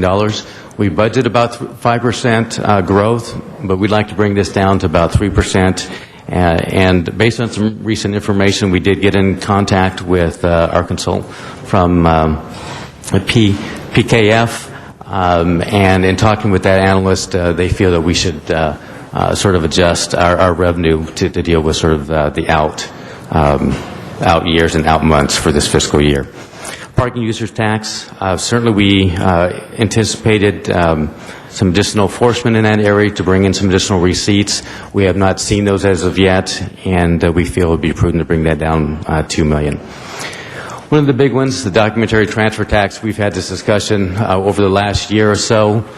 We brought that down as far as growth, 15%. However, everything is still pointing to a decline in actual turnover, the number of deeds, the turnover, the reduction in the prices. All of those are having an impact on this particular revenue category, and we feel at a minimum we need to bring this down by roughly about $10 million. The other big category is the departmental receipts. Councilmember Gruhl did talk about surplus property sales. We had included roughly about $22 million in the budget. At this time, it appears that we could be about $10 million short just in that one particular category, given some of the properties that are being discussed. Additionally, there are some special fund receipts and reimbursements that we're looking at and tracking. We're concerned at some of those as the economy slows and how that trickle effect down through those revenue sources. We may be looking at some shortfalls there as well.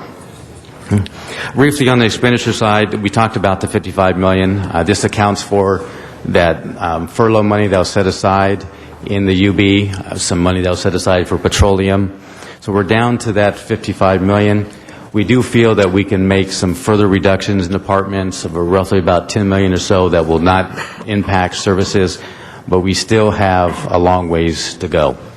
We'll be looking at options to deal with some of the liability claims and see if we have some ways to offset some of those, but and we'll report back, but we are looking at those options as well. Certainly as we go forward, the state is a big unknown. You know, the governor has called a session, the legislators back into session in November to look at ways to deal with the state's impact, their shortfall. I understand is as high as $10 billion potentially. They're looking at cuts in revenues. But unfortunately, you know, they've always come knocking on the door of local governments, and we're worried that they will come knocking again. So, in our 5-year forecast, we are still looking at roughly a $280 million shortfall in the out years. We have not adjusted that from the first FSR, but when we go back over the next month, we'll be looking at adjusting that number to as we look at our revenues, and certainly I have a feeling that number will be going up. With that, I'll open up to any questions that you may have. Thank you very much. I think Ms. Gruhl has additional comments, and next speaker will be Mr. Garcetti. Yes, and I think the way we'll kind of split it up here is, as I was talking to Mr. Garcetti, is overall questions that you have right now about our financial status. We will talk about in individual departments subsequently. So I think if Mr. Garcetti, if there's anyone else, I know Mr. Weiss, you have specific issues. So I think we want to go overall financial. Is that, I'm looking at you, Mr. Garcetti. Okay, so let's do this. Let's then go into each of the departments that you wanted to say. And maybe let's just start then with the DNA issue, because that I know is of concern, and then we'll go to each of the departments and go from that. I'm sorry? Yes, no, I'm finished. I made my comments on the DNA item as my opening. So I think if we could on the presentation, maybe just tell us what we're doing in that item, and then go to my colleagues. Okay. Basically, what's as recommended before you is to move $2.5 million from the UB furlough account to the police department. $2.25 million will go to the civilian salary account to look at overall problems there. But within that, we have a recommendation for police department to hire 16 positions related to DNA. And with that, the department has committed to keeping other positions, to not fill those positions in order to create savings both in the current year and out years for DNA, so we can secure those resources both in the current year and as we move forward into 9-10. There's also $250,000 being recommended that will go to the contractual services account, and that will be for the test kits. Okay. Mr. Garcetti, are you continuing? Yeah, just very briefly. Let me start by thanking Mr. Weiss, who has, when there was no other voice on this issue, was the leader in making sure that this was an issue that did not get ignored, and has been a tireless voice from the very beginning, season after season after season. Even when we served on the Budget Committee, he was the first person to point this out and the importance of it. I want to make a couple brief comments, but I want to ask first if Tiffany Syard from Human Rights Watch would come up on my time and make a couple comments on this. we've worked with Human Rights Watch, and I know Mr. Weiss has as well, who've been really good, not just in Los Angeles on this issue, but around the country, because this is part of an epidemic around the country of slow processing of evidence. And just love to hear your comments right now, and then say a couple things urging support of this and moving forward. But Tiffany, if you'd like to come forward to the podium. If you'll hold my time, please. Thank you, Council President Garcetti, and thank you, all the council members. We're really heartened by the progress that's been made on the rape kit backlog, and we commend your leadership. But our job, unfortunately, it's not to be the spoiler, but as an advocacy organization, our number one priority is to get rid of this problem now and forever. And therefore, we're here to voice some concerns about the omissions in the current plan, and we're here to tell you a number of things that we feel that are really important to be included. This is a great opportunity to take this on and get rid of this problem.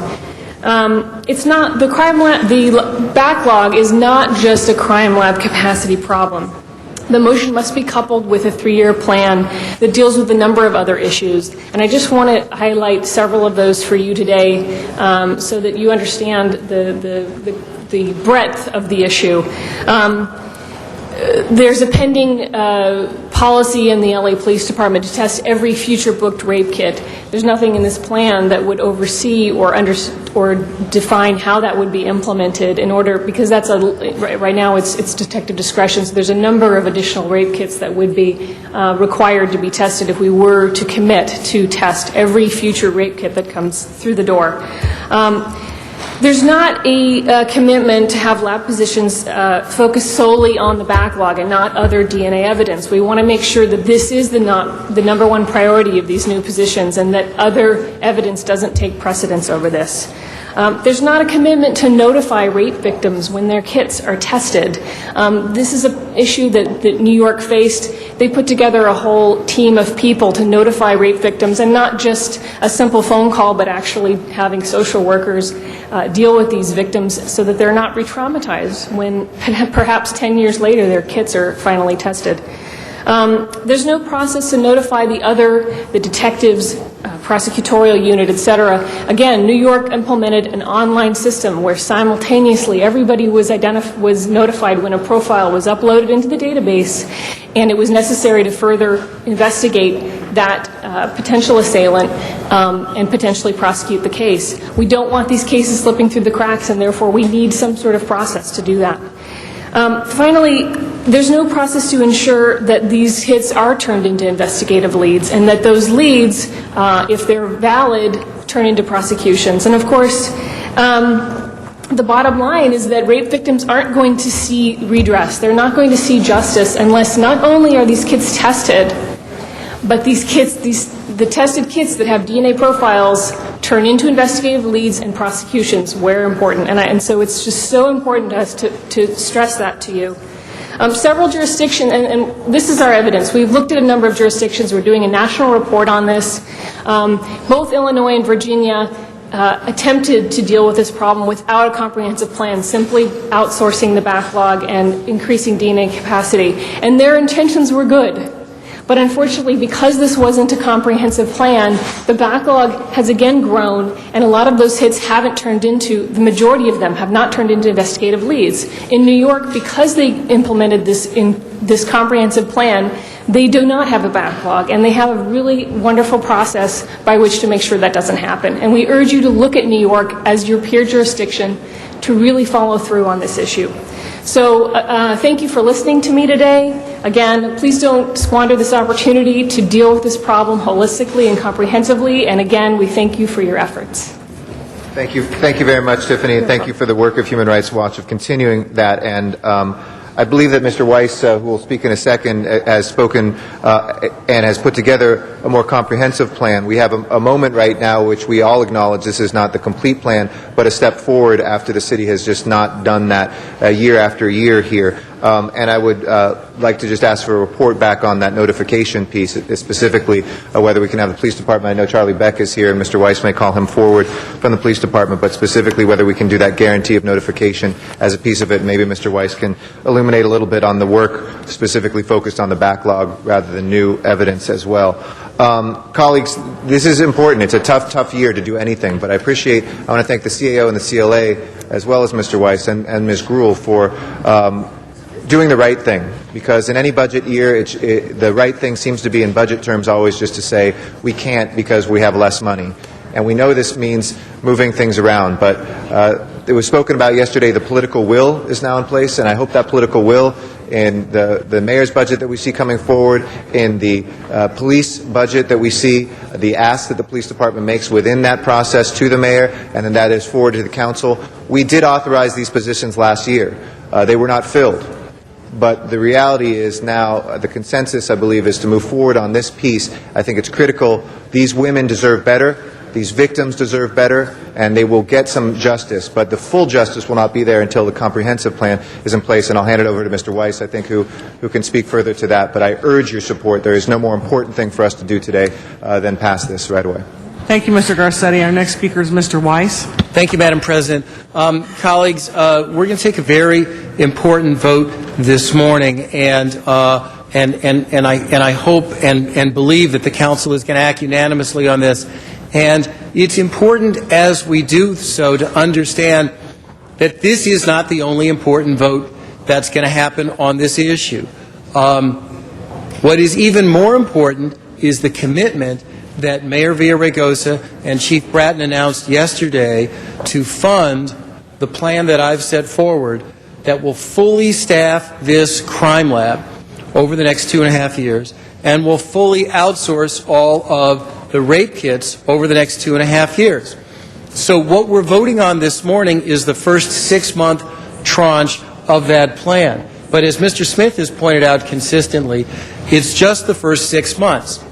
The mayor and the chief will put in their budget over the next 2.5 years all the funding that is needed to fully staff the crime lab and to outsource $2.5 million worth, 2,500 rape kits per year. So it's very important that folks understand this is a critical vote today, but it is just the first 6 months of the effort.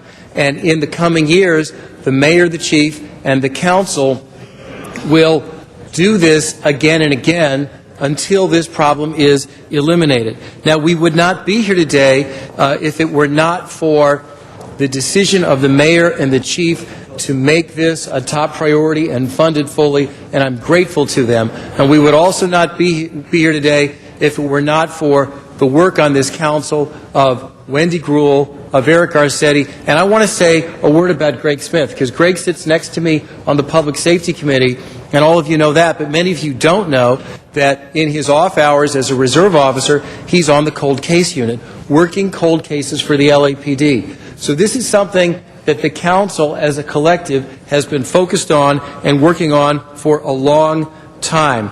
Now, as to the concerns that Human Rights Watch, Mr. Garcetti, if I could just have the attention of Human Rights Watch for a second.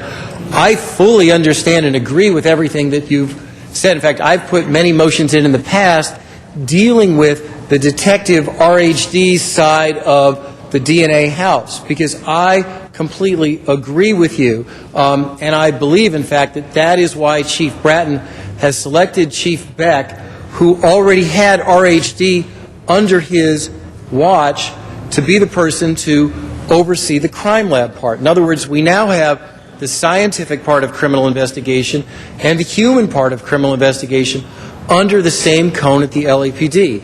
And that is why the chief has done that, because everything that you have identified as a concern is a concern I share, and I believe it's a concern that Chief Bratton shares. So, Chief Beck, can I ask you just a question or two? Because I really think your job at Human Rights Watch, you're absolutely right. You need to go out there and beat on the government to get things done. These concerns that you've identified are important, but these are concerns that I know are front and center before Chief Bratton. He's fully aware of them. The big piece, guys, was getting the funding accomplished, okay? We needed to get those checks written, and that's what's starting here. But let me ask you, Chief Beck, could you take a moment to talk about your commitment and Chief Bratton's commitment to these issues relating to accountability testing all the rape kits that are booked in the future and making sure they all have detectives. And I know I've gone over, Madam President. As the maker of this motion, if you could just allow me a little bit of latitude, I appreciate it. Chief Beck. Absolutely, Councilman. And I listened carefully to Human Rights Watch and their concerns, and I share every one of those concerns. And every one of those concerns is a priority to me and to the Chief of Police. And one of the things that first I want to thank the Council very much for giving us the opportunity to succeed on the DNA field. You know, this has been a tremendous issue to the police department for years. We are not happy. You know, my detectives are not happy and not able to reach solution in their cases because of the inability of the lab to process evidence. This will make us much more effective at our jobs and much better able to serve the city. So I want to thank the Council for that, and I want to pledge to the Council that we will not waste this opportunity. The reason the Chief put the labs under me is because I will be the person that comes to you. I will be the person responsible for reducing the backlog in DNA, and I will work with Human Rights Watch. I will work with anybody that wants to come to the table to make sure that the appropriate issues are addressed, that the Los Angeles Police Department does the right thing by the City of Los Angeles and by the people, and to make sure that there is justice for rape victims. You know, this is the reason I became a police officer 32 years ago, and, you know, I do not lose focus on that. So I want to thank the Council. Well, thank you, Chief. Let me ask you one question, Chief, which is that just in the past week or so, since you have had responsibility for the crime lab and all the attendant issues that we've read about over the past week, you have set in motion a task force that will deal with not just the fingerprint issues, but with all the related DNA issues. We have Human Rights Watch. Mr. Garcia, if I could just have just a second with them. We have Human Rights Watch, which has a lot of concerns that they continue to raise. As you go forward with this task force, is there a way that you could use them as consultants, and have their eyes and ears and concerns at the table? You know, I will absolutely do that. As I said, I want to work with there are a number of constituent groups here. There are a number of people that have a lot of passion for this issue, that see the issue from many sides. That I need their point of view, because obviously as a lifelong police officer, I have my point of view, but I need to share, the vision of others. And so, I've already extended my card. We will work together. I will use them as a consultant. I want to make sure this issue is addressed from all sides. Well, I appreciate that, and that way, in the future, each and every one of these issues that you're raising, you will get to raise at the table with Chief Beck and his task force as they deal with these issues. I see Jackie Goldberg here. I know this is something that you cared deeply about when you were on the council. I just want everyone to know that I first became involved in this issue when I met with a rape survivor named Jerry Elster 6 or 7 years ago. And her rape was never solved until after the statute of limitations had run, because the rape kit in her case was not tested. I told her that I would make this an issue that I would work on, and I've worked on it for the past 6.5 years. But I'm not going to stop. I will continue to work on this issue for the next 8 years, but it's my expectation that with this plan being passed today, and with the commitment of the mayor and the chief and the council for the next 2.5 years, that we will get every rape kit in that backlog tested, and we will have real-time testing of every rape kit in the future. That's what this plan will do. With Chief Beck in charge, we will make sure that each rape kit not only gets a scientist, but it gets a detective as well. That is the new footing. That is the new commitment to rape victims in this city. I want to thank everybody for their support on this, and I want to note that without Sharon So, Ray Serrana, and the folks from the Crime Lab, Rhonda, Yvette, all these other folks, we would not be here today. I want to thank them as well. Thank you, Mr. Weiss. Mr. Rosendahl is our next speaker, followed by Mr. Zine, and Mr. Smith, and then Mr. Alarcon. Thank you, Madam President. I appreciate that, Mr. Weiss, and your leadership in public safety on this issue, and I want to thank the mayor on it. It has come before budget several times as an issue, and some of the folks, and I'm a simple guy, so I just want to know, within our budget, which is $1.3 billion plus in our police department, is that the case, Sharon? It is. Can we take this as a priority of absolute great note and therefore move that budget around going forward so we don't need additional monies coming from other sources now that it's structured under your department, and therefore this be an issue that no longer is an issue. It's just basic crime detection, crime, investigation work. Well, and I'm not a budget expert. I'm a simple man too, probably even simpler than you. But I think this is a continuing process, and I think that Councilmember Weiss has put forward a 2-year plan, 2.5 year actually, because we're halfway through the fiscal year. That is appropriate, that we believe will meet our needs, so when you ask me, can I do it within our budget, which, as you know, is vast majority of salaries, and there's not a lot of discretionary, lot of discretionary money, and a lot of this funding that we're asking for is to outsource some of these kits while we don't have the capacity. So that money we will be asking for in years future, but it has been laid out in Councilmember Weiss's plan, and I think it's something that the council can plan on. The mayor has looked at and has embraced, and I think that is a solution that we put forward to you. Because the good news for me would be, it's the budget process every year that we go through, that it is a critical component of the LAPD's budget. And never becomes an outside issue. It just becomes something as part of the budget process. And that is exactly right. And that's one of the reasons that it's moved under the Detective Bureau. I report directly to the chief. This is a primary interest to him and to the mayor, and obviously to the council. This is my mission, and I will make sure that we deliver it to you. That's very good, because when we do our budget deliberations in the spring for the next fiscal year, I like to see it as just part of the component of the budget and not a separate issue. And Rhonda Sims Lewis is here, who is our chief of budget matters, and she and I will work together to make sure this is included and that it is well marked, so the council can. Great. The simple folks can tell what it is. Like me. Like me. Thank you very much. Thank you very much. Thank you. Thank you. Mr. Zine. Thank you. The police department budget. The department gets a budget of $1.something billion, correct? And the department decides how they're going to spend that money. We don't earmark a certain amount for patrol, a certain amount for detectives, a certain amount for this. They get a lump sum, and they decide how they're going to spend it. Is that correct? Yep. So the police department in the past could have set this matter the last 10 years, and I'm not going to blame administrations, but I'm just trying to find out the path. 10 years ago, the department could have decided this is a priority, we're going to clear up the backlog of DNA samples. Is that correct? Well, yes, the police department, certainly it's just within the chief's purview to deploy resources as he sees fit.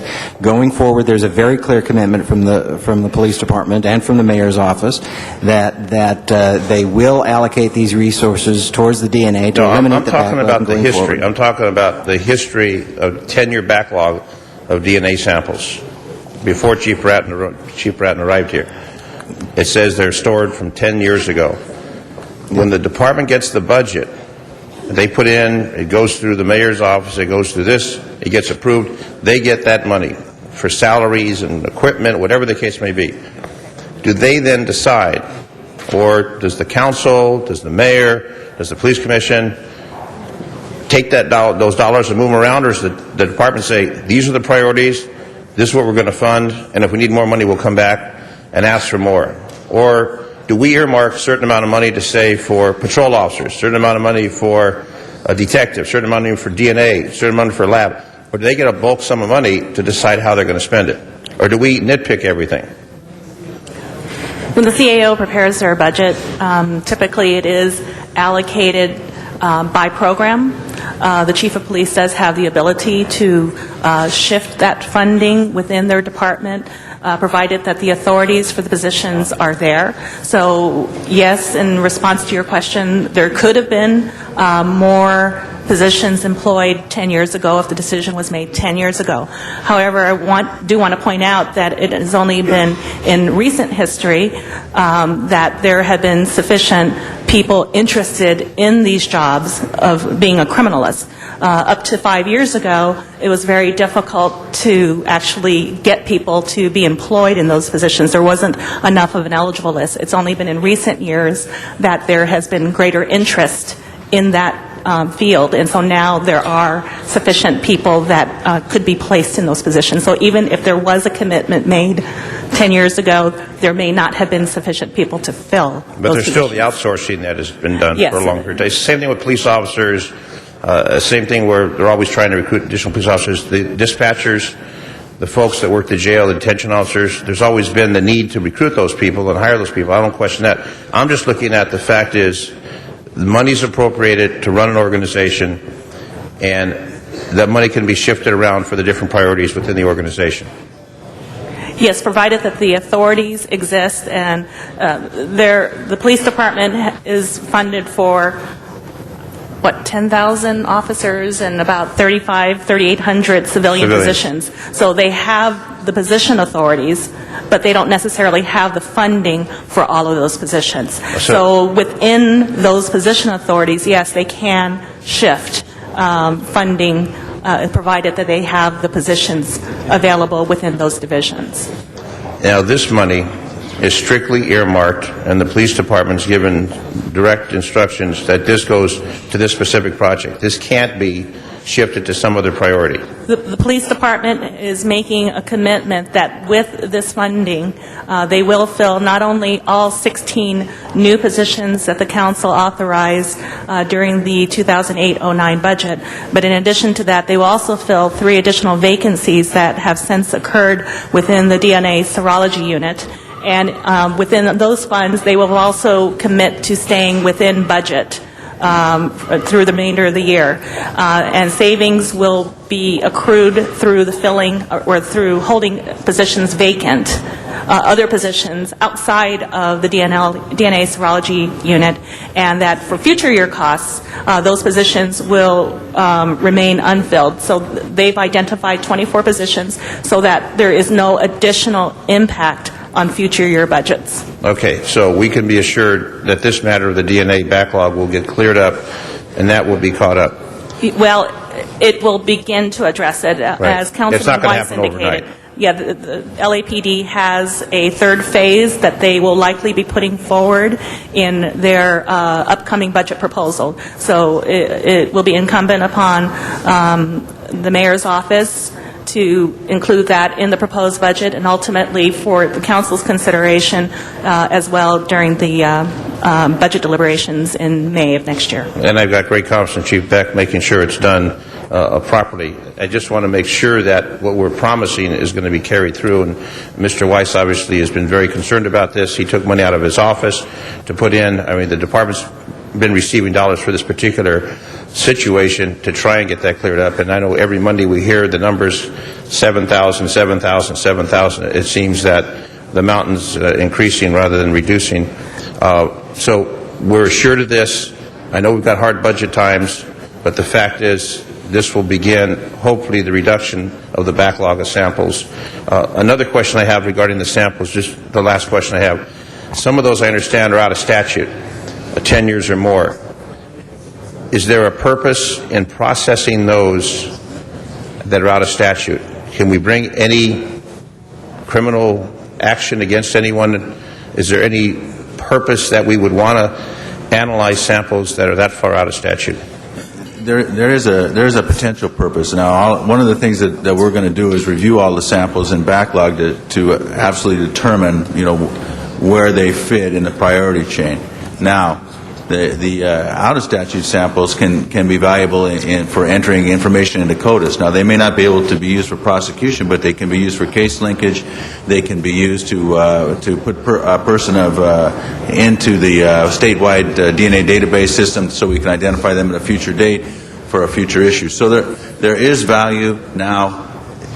Is it as much, but all these things have to be prioritized, and that's one of the many things the task force is going to do, is going to work at, is taking this backlog and making sense of it. Okay, thank you, Chief. Thank you. Mr. Smith is our next speaker. Thank you, Mr. President. I rise to support this as I did in committee. And to set the record straight on many of these issues, Ray Serrano said there wasn't a lot of good news in this FSR. In fact, there was almost none. Mr. Rosendahl likes to allude to the gold in the gutter concept, and there was no gold in the gutter. In fact, there was just one little kernel of gold in the gutter in this budget report, and that was there were some unspent monies in a fund, unreimbursed benefits fund, that would allow us to fund some projects. We could put the money back in the UB and fund projects that were in the UB, or we could just put it in reserve. But what the mayor said and what Mr. Weiss said is, we put 16 positions for DNA testing in the UB at the beginning of the budget cycle this year in May. That those positions are authorized but not funded. Let's take that money and fund those positions and get moving on that. And that is the right action to take today. Even though we have fiscal constraints and concerns, and certainly I've been an outspoken opponent against additional spending this year, this was a fund that the money was available. We had already authorized the positions, connect the dots, put the money in there, and put those positions to work. I want to go on record in saying that I think this council has done extraordinary work on this field. Contrary to the comments of our city controller, which were inappropriate in my opinion and unfounded, this council has done things that were never done before. That for 20 years, this city, in fact, when she was a member of this council, allowed that rape kit backlog to get up to 10,000 cases. And then the police department started destroying those cases inappropriately. I think this council stopped that practice of destroying those cases. We authorized the cold case unit with the work of Chief Bratton and established a whole unit. We put 23 detectives in it initially, and with support staff, and correct me if I'm wrong, Sharon, the number is either 44 or 49 people, all total working in cold case with all the support staff. An extraordinary commitment on the part of this council to stop the practice of getting rid of the rape kits, for one, and going back and fixing what was done many years ago. And with Mr. Weiss's leadership and his personal commitment of $100,000 out of his own office fund, that we have begun to touch the backlog. We also said in the committee the other day that we are challenging the CLA and CAO to find the $2.5 million that we need to start going back and eliminating the backlog that still exists. And Sharon has told me they are going to work diligently to find that. In a $7.5 billion budget, I am sure we can find an additional $2.5 million somewhere. Even if it means some service cuts in other departments where those services are less important to us, that we will find that money to do that and go on that 3-year program. And I'm confident with the leadership of Chief Beck, with the leadership of Mr. Weiss, that this council will continue to make the commitments necessary to eliminate the backlog and to put us on a really sound footing for the go-forward future so this never happens again. I'm very confident we will do that, and I thank Mr. Weiss's leadership that this council in the past 5 years has done more on this issue than 2 decades before we got here. And I want that on the record because the controller was wrong. And we are doing the right thing, and I commend the CAO, CLA for helping us. I commend the Human Rights Watch people for helping us, give us recommendations, and I think we're going in the right direction. I know with Chief Beck there, we will solve all these problems, and I urge the council to support this. This is the right thing to do. Mr. Alarcon is our next speaker. After that will be Ms. Hahn, and then Mr. Reyes. Mr. Alarcon.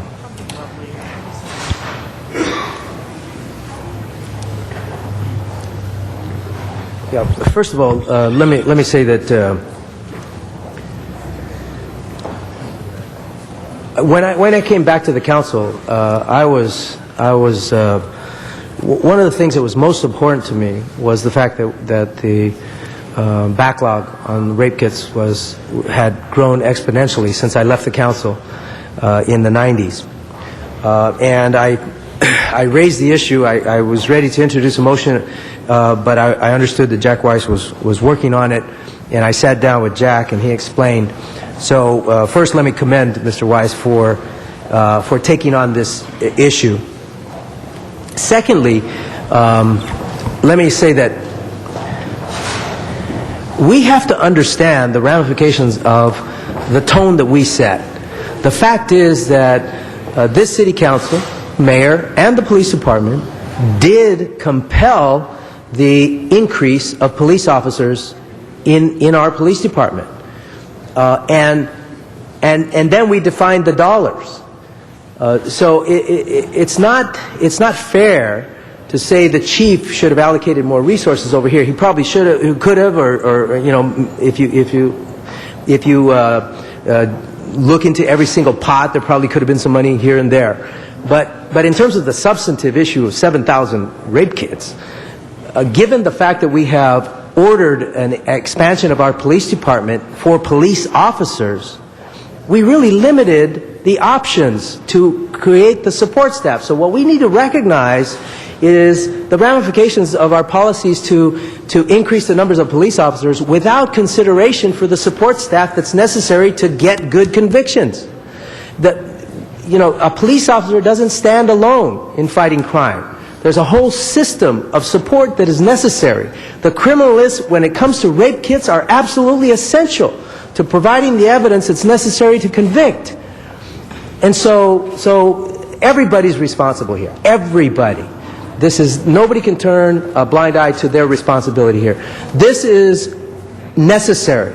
We owe it to the women of Los Angeles to declare that they have the tools necessary to fight against the person that raped them and get them in jail where they belong. And so we have to move very aggressively on this. It shouldn't be a political decision. These are the essential tools necessary to be able to protect women. And the saddest thing is, now that the cat is out of the bag, the message is out, the auditor's report is out, the question to me is, will the next rape victim even go to the police? Will they be afraid to report that crime? How many women already fail to report that crime out of fear and all the other ramifications that come from that? So we've got to clear these cases. We've got to protect the women of Los Angeles, and I can't think of anything since I left the City Council that is a sadder fact about the direction the city has gone than the fact that we have not cleared these cases. So I commend Mr. Weiss for his tenacity in this issue. I commend the staff for finding the resources to throw at this problem right now. But as a whole, we have to make a long-term commitment to ensure that we never get into this situation again. So I'm a strong supporter of this, and I hope that we never have to have this discussion again. Ms. Hahn. Thank you. Well, I certainly agree with everything that's been said, and I support this use of additional resources to look at analyzing these kits and ultimately solving these crimes. And as you said, it's a horrible crime against women. And then for the woman to take the courage and lose even more dignity, to go through the process, the very difficult process of submitting information to be ultimately analyzed, and then to hear that we have such a backlog is really, it's a continual insult. It's adding insult to injury to all the women that have had this terrible crime committed against them. So I think this is the right thing to do. We want to solve these crimes, and we want to make sure that LAPD has the resources to do this. We don't want any more excuses on why these crimes haven't been solved. These people who have done these despicable crimes are still out there. These crimes have not been solved. We haven't found these criminals, and we need to get them off the streets so that they don't do this again. But I can't help sitting here listening to this discussion about the city's financial situation and talking about what it costs to solve crimes, and not give the message that if this city is really going to be smart about how we are dealing with crime, we're going to pay more attention to preventing these crimes from happening in the first place. We know that every murder costs about $1.6 million to process. You take 200 murders a couple years ago, that's almost $400 million that we're spending to process crime, to solve crime. And before the city attorney stops me, I hope voters on November 4th will take a look at Proposition A. It is the only thing on the ballot. Actually, I will stop you. It is the only thing on the ballot that will actually put money into preventing crime. And I just don't want to be a part of the city that continues to be penny wise and pound foolish. And members, we can have this discussion every year when we talk about our financial situation. We're never going to have the resources. We're never going to have enough LAPD. We're never going to have enough prosecutors to get ourselves out of this situation where we're continuing to spend money on solving crimes. Hopefully, as a city, we're going to prevent crime from happening in the first place by reaching young people before they have a life of crime. That is the best way that we're going to be able to spend our money in the future. Thank you. Mr. Reyes is our next speaker. Thank you, Council President. I want to thank my colleagues, and all that needs to be said has been said, but I'm going to ask Chief Beck, if you don't mind coming to the podium. Maybe you said this already, but I didn't hear it. With this funding and with this movement, are you going to have the personnel to do the job? I mean, are you going to be able to, next week or in 2 weeks, actually start addressing these cases? I mean, can you just walk me through what's going to happen? Well, this is the first step in a plan that Councilmember Weiss and Scientific Investigation Division have worked on, in order to bring staffing up to the point we believe after about 2.5 years from today, to the point that we can be absolutely current in our examination of every sexual assault kit that comes to the Los Angeles Police Department. Also included in this funding is money that allows us to take our backlog and go to and do what's called outsourcing, go to some of the labs in the outside of the Los Angeles Police Department to do analysis so that we can clear our backlog. Unfortunately, the big city, one of the huge problems with a big city is that the volume becomes so large that no one lab can handle it. Now, when this hiring plan is complete, we will be able to handle the caseload as it comes in. But it's going to take this additional funding that is also included in the plan, the multi-year plan that Councilmember Weiss has put forward, to address the backlog and allow us the potential of handling current cases. This is very much, these cases are tremendously laborious to do. They are multiple day efforts by individuals to do one case. So the primary step is to outsource to begin catching up. Yes. While that's happening, there's a parallel track in which we're going to move staff to these positions who have the expertise to address the need, the big gap that we have now.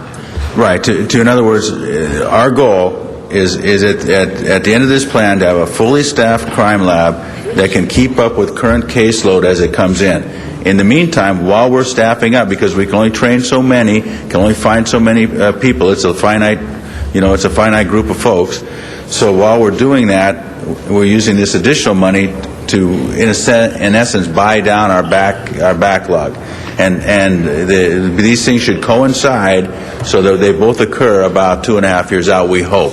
If things go according to, if the funding continues in this issue, our ability to hire continues, and all things go at optimum.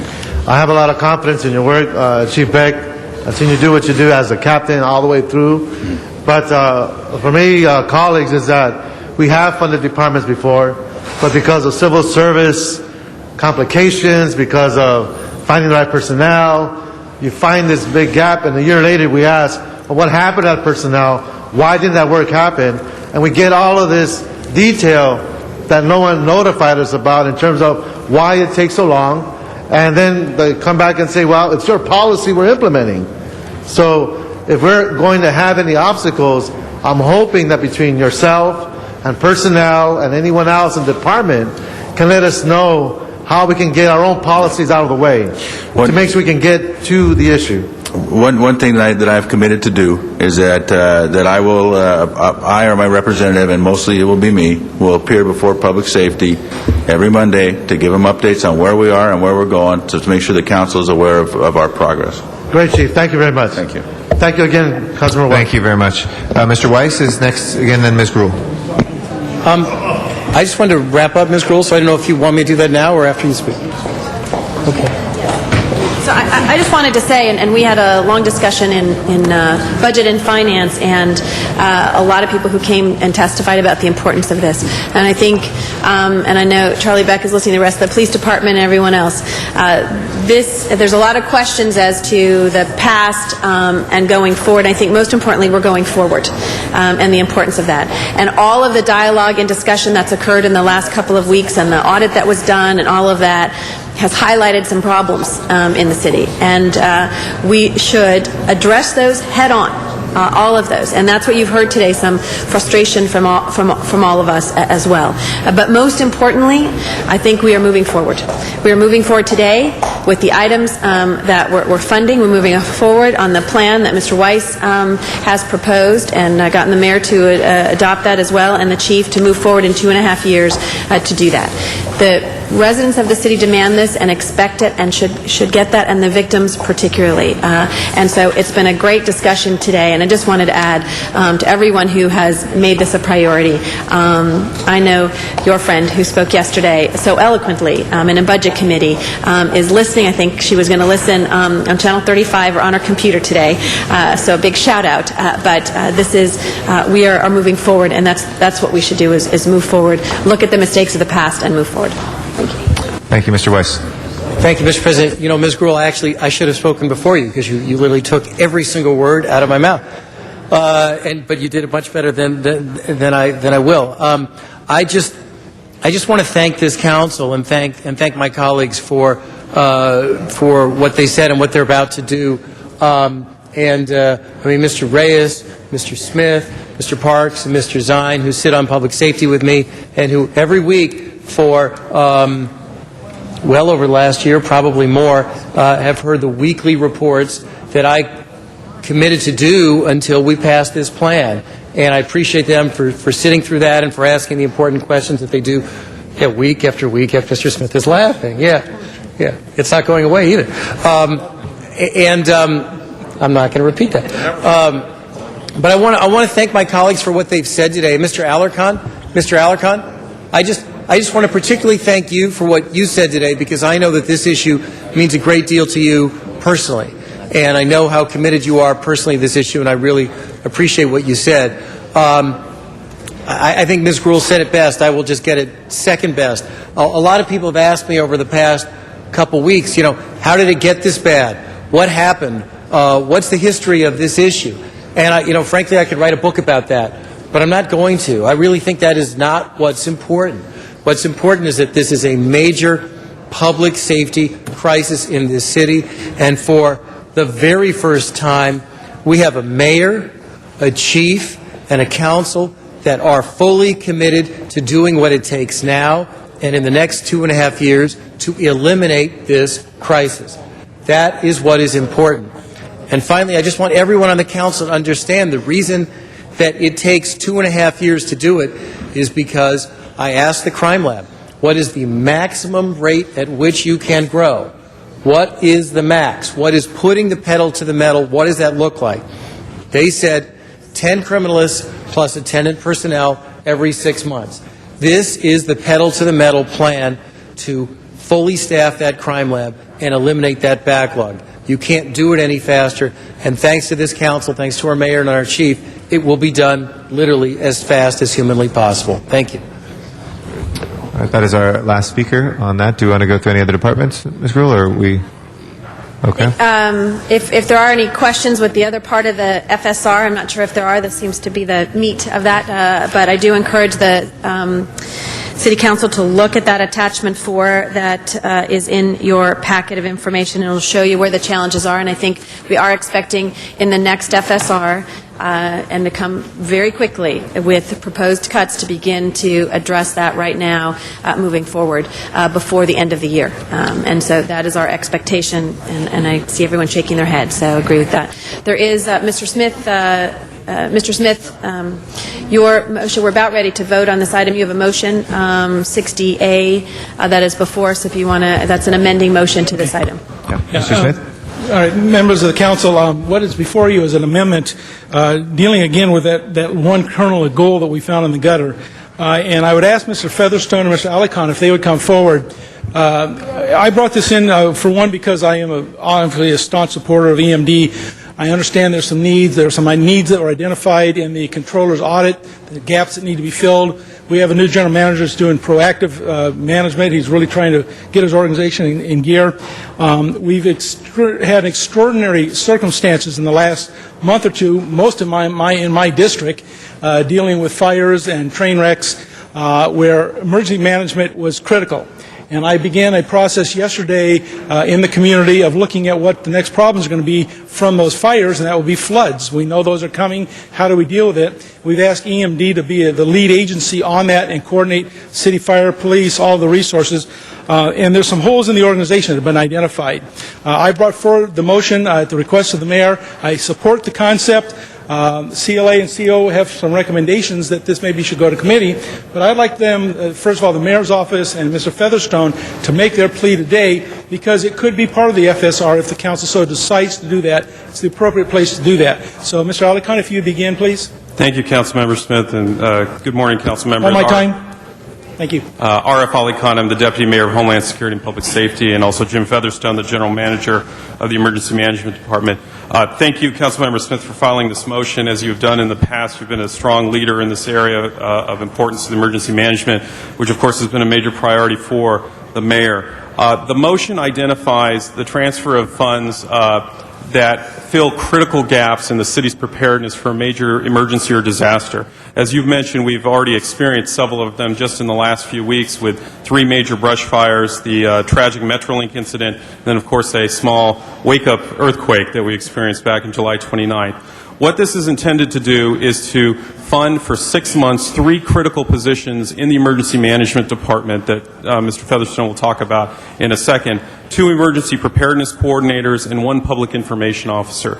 These are for areas that have previously been identified as major gaps, even before the controller's audit that was released earlier this year. As you may remember, and the council may remember, Mr. Featherstone and his predecessor actually presented a package of necessary reforms and expansion of the Emergency Management Department, because especially compared to major cities throughout the country, we are woefully understaffed in this key area. These 3 positions are part of that package that has been vetted by the council and committee, and would simply be the funding to support 3 of those positions. The second thing is one-time funding for money that would go towards a comprehensive gap analysis, which is an assessment of all the city departments in the city on where we need to improve on emergency preparedness, whether it's in public works for debris removal or the fire department on a specific need. That money would be used to do that gap analysis and then develop a strategic plan that would be a guiding document for the city on what the funding priorities are and where independently assessed our gaps are. And that is also something that Controller Chick adamantly advocated for in her analysis and in her audit that was released a few weeks ago. And then the final thing would be funding for what's known as the Disaster Response and Recovery Worker Program. That program is something that is mandated by state law that requires all non-sworn city employees, or actually government employees, to be available and to be ready to do things outside the scope of their normal course of work to help in the response to a declared emergency. So, for example, when the big one hits us, as predicted by the U.S. Geological Survey of a 7.8, we need to use every resource we have in the city, including the 26,000 city employees that we have who are not police officers or firefighters, to help with the response and recovery. But our current state is none of those employees are trained. They're not accounted for. They're not credentialed. All the things that are necessary for an effective program to actually use them in that response. And we've set aside this money to develop something similar to the city of San Francisco that has a very robust program that has training, education, credentialing, and accountability for that.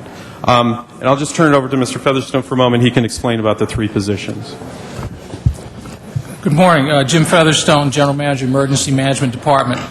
The 3 positions actually is a scale back. We initially asked for 7 positions, but understanding the current fiscal crisis that the city is in and anticipates, the fallback for us was a minimum of 3 positions. 3 positions were 2 emergency preparedness coordinators and 1 public relations specialist. The emergency preparedness coordinators, one would be in the operations division in our department. very important, as Councilman Smith says, we're constantly tasked with issues that should be in our purview and are very necessary based upon the fact that we live in Los Angeles and disasters and catastrophes are almost a way of life. Things like recovery, reconstruction, it's ongoing. It's not just answering the bell and then we go back to status quo, but the recovery from Metrolink is still going on. We have recovery from the Cessnon and Merrick fires is still going on, and it's actually going to go on for weeks. The second of the two emergency preparedness coordinator positions is for our Community Emergency Management Division. That's our direct outreach to the community. We ideally would like to have one emergency manager in every one of the police divisions. We understand that there are fiscal restraints in terms of that, so we'd like to have at least 2 per police bureau. This one will get us closer to that goal. And the third position is the technically the public relations specialist, but an information manager. A lot of our education and awareness efforts, whether it's in the city or with the community, has to do with the management of information, what we call informative information or directive information. That person would also be responsible for the tremendous challenge of taking our information and putting it in not less than 8 languages for this city. The information that we get now, we have no budget, we have no capacity to actually take that information and put it in the various languages for the various communities and cultures that we represent here in the city. And just to support or piggyback on what Deputy Mayor said about the strategic plan, the strategic plan is an imperative. All of our grant money, all of our operational and department plans, they really don't have a core guiding roadmap. And the strategic plan was pointed out in the Controller's audit, also the Disaster Service Worker Program. That will become essentially a force multiplier in allowing all city workers to be certified and qualified as disaster service workers. It's also a mandate from the state.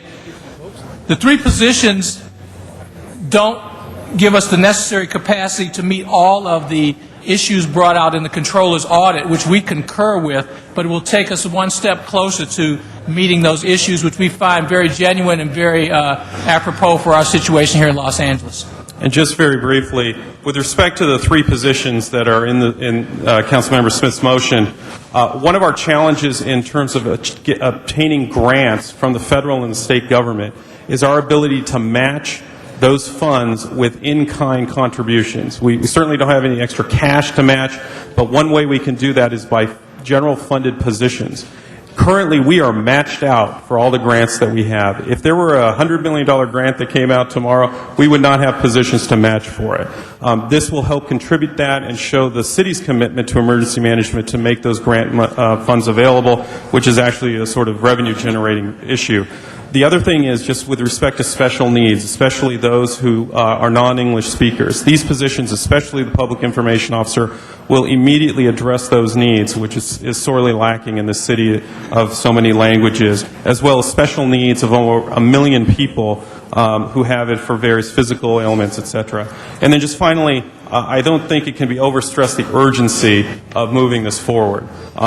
This is something that we could have happen in 30 years or in 30 seconds. And putting these positions in place and going forward with these issues that have been vetted and recommended by the Controller's Office is essential, especially as we are in the middle of fire season. Thank you very much. Thank you. Chief, do you have anything to add to that? Well, real quickly, the fire department, I'm speaking for the police department as well, Chief Rapoli, who's been my cohort in working on the EMD initiative. But we fully support the efforts, and in trying to comply with Laura Chick's audit, I think this is extremely important. Thank you, Chief. Mr. Serrano, if you would, to the comments that we've already really discussed most of this already in committee, have already approved much of it, why do you think this needs to go back to committee? And Ms. So, I believe you're carrying the CLA's. I think we'd like to sort of actually do a little bit better assessment, evaluate sort of the staffing in all the departments, look at ways to perhaps better leverage some of them, if that's possible. If not, then see whether we need to move down this path. I think one of the other things that we'd like to take a look at, there's been funds identified. We think we might be able to leverage maybe some other funds, actually some special funds. Certainly, if this is a citywide need, I think we should be able to leverage some of those funds as well. And so we'd like to be able to have a little bit more time to take a look at that source of funding and see what's available. Is so? We concur with the CAO's recommendation to refer this committee. There may be additional funding that could be available, but I also believe that we need to look at this in the context of the overall budget. There are going to be some very critical needs that are going to be coming up.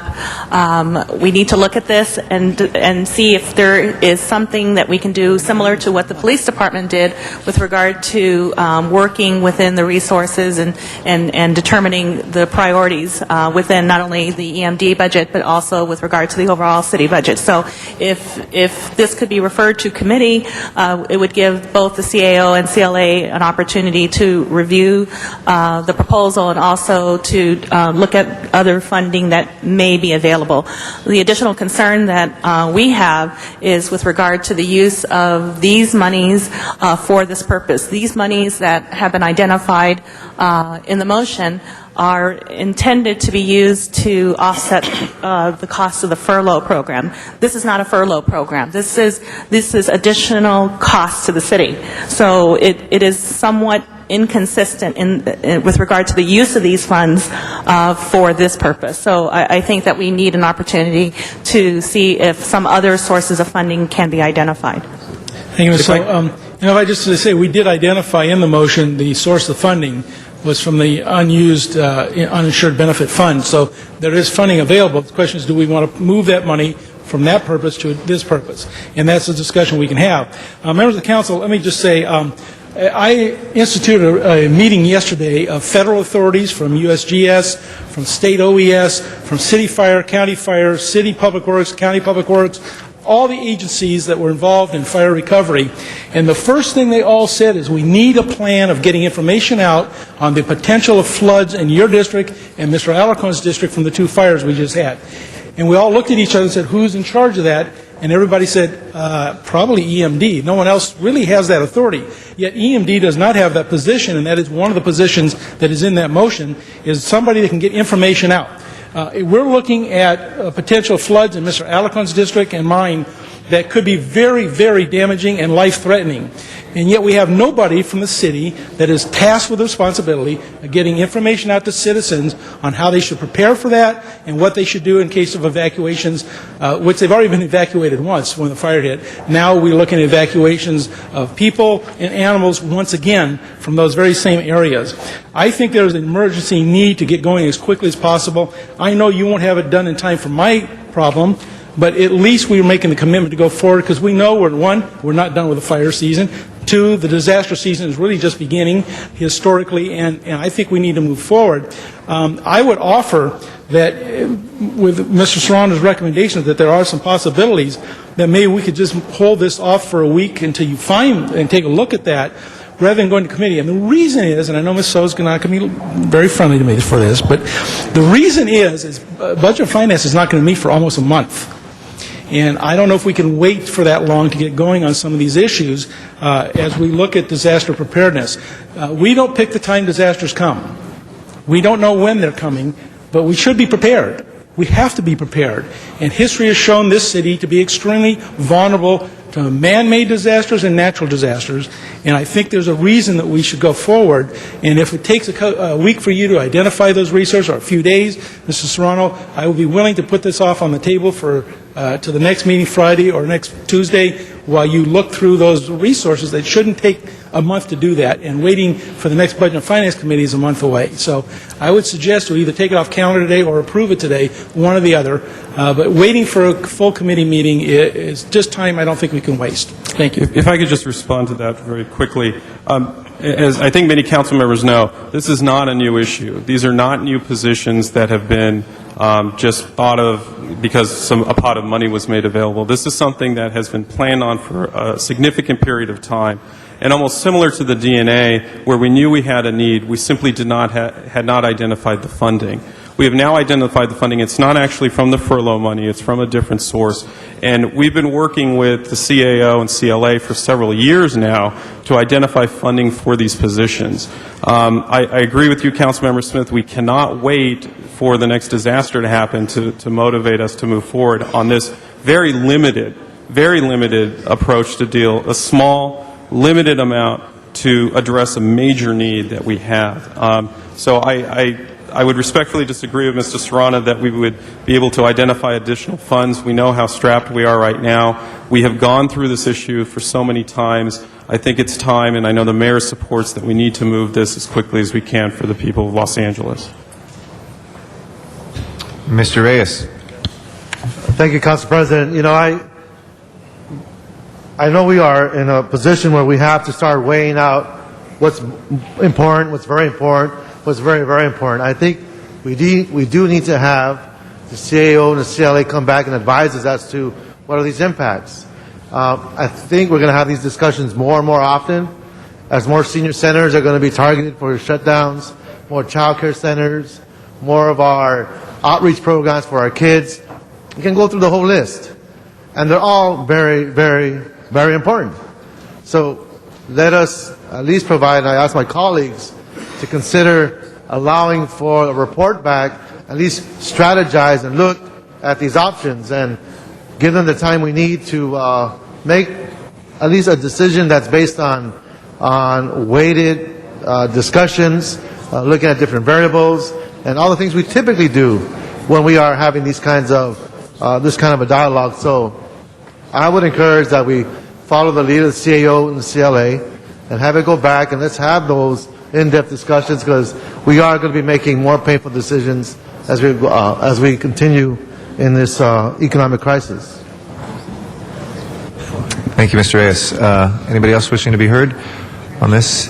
We have other items of the financial status report before us. Why don't we take our public comment right now? We have, thank you all very much. Appreciate your testimony. Arnold Sachs is next, and after that, Zuma Dog. So anyway, she's going to take a closer.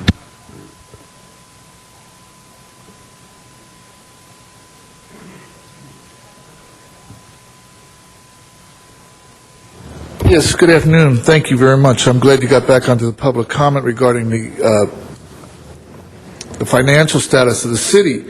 I just quickly like to point out in today's agenda, just as a question of what's going on with financial matters, there's 3 items regarding free trade zones.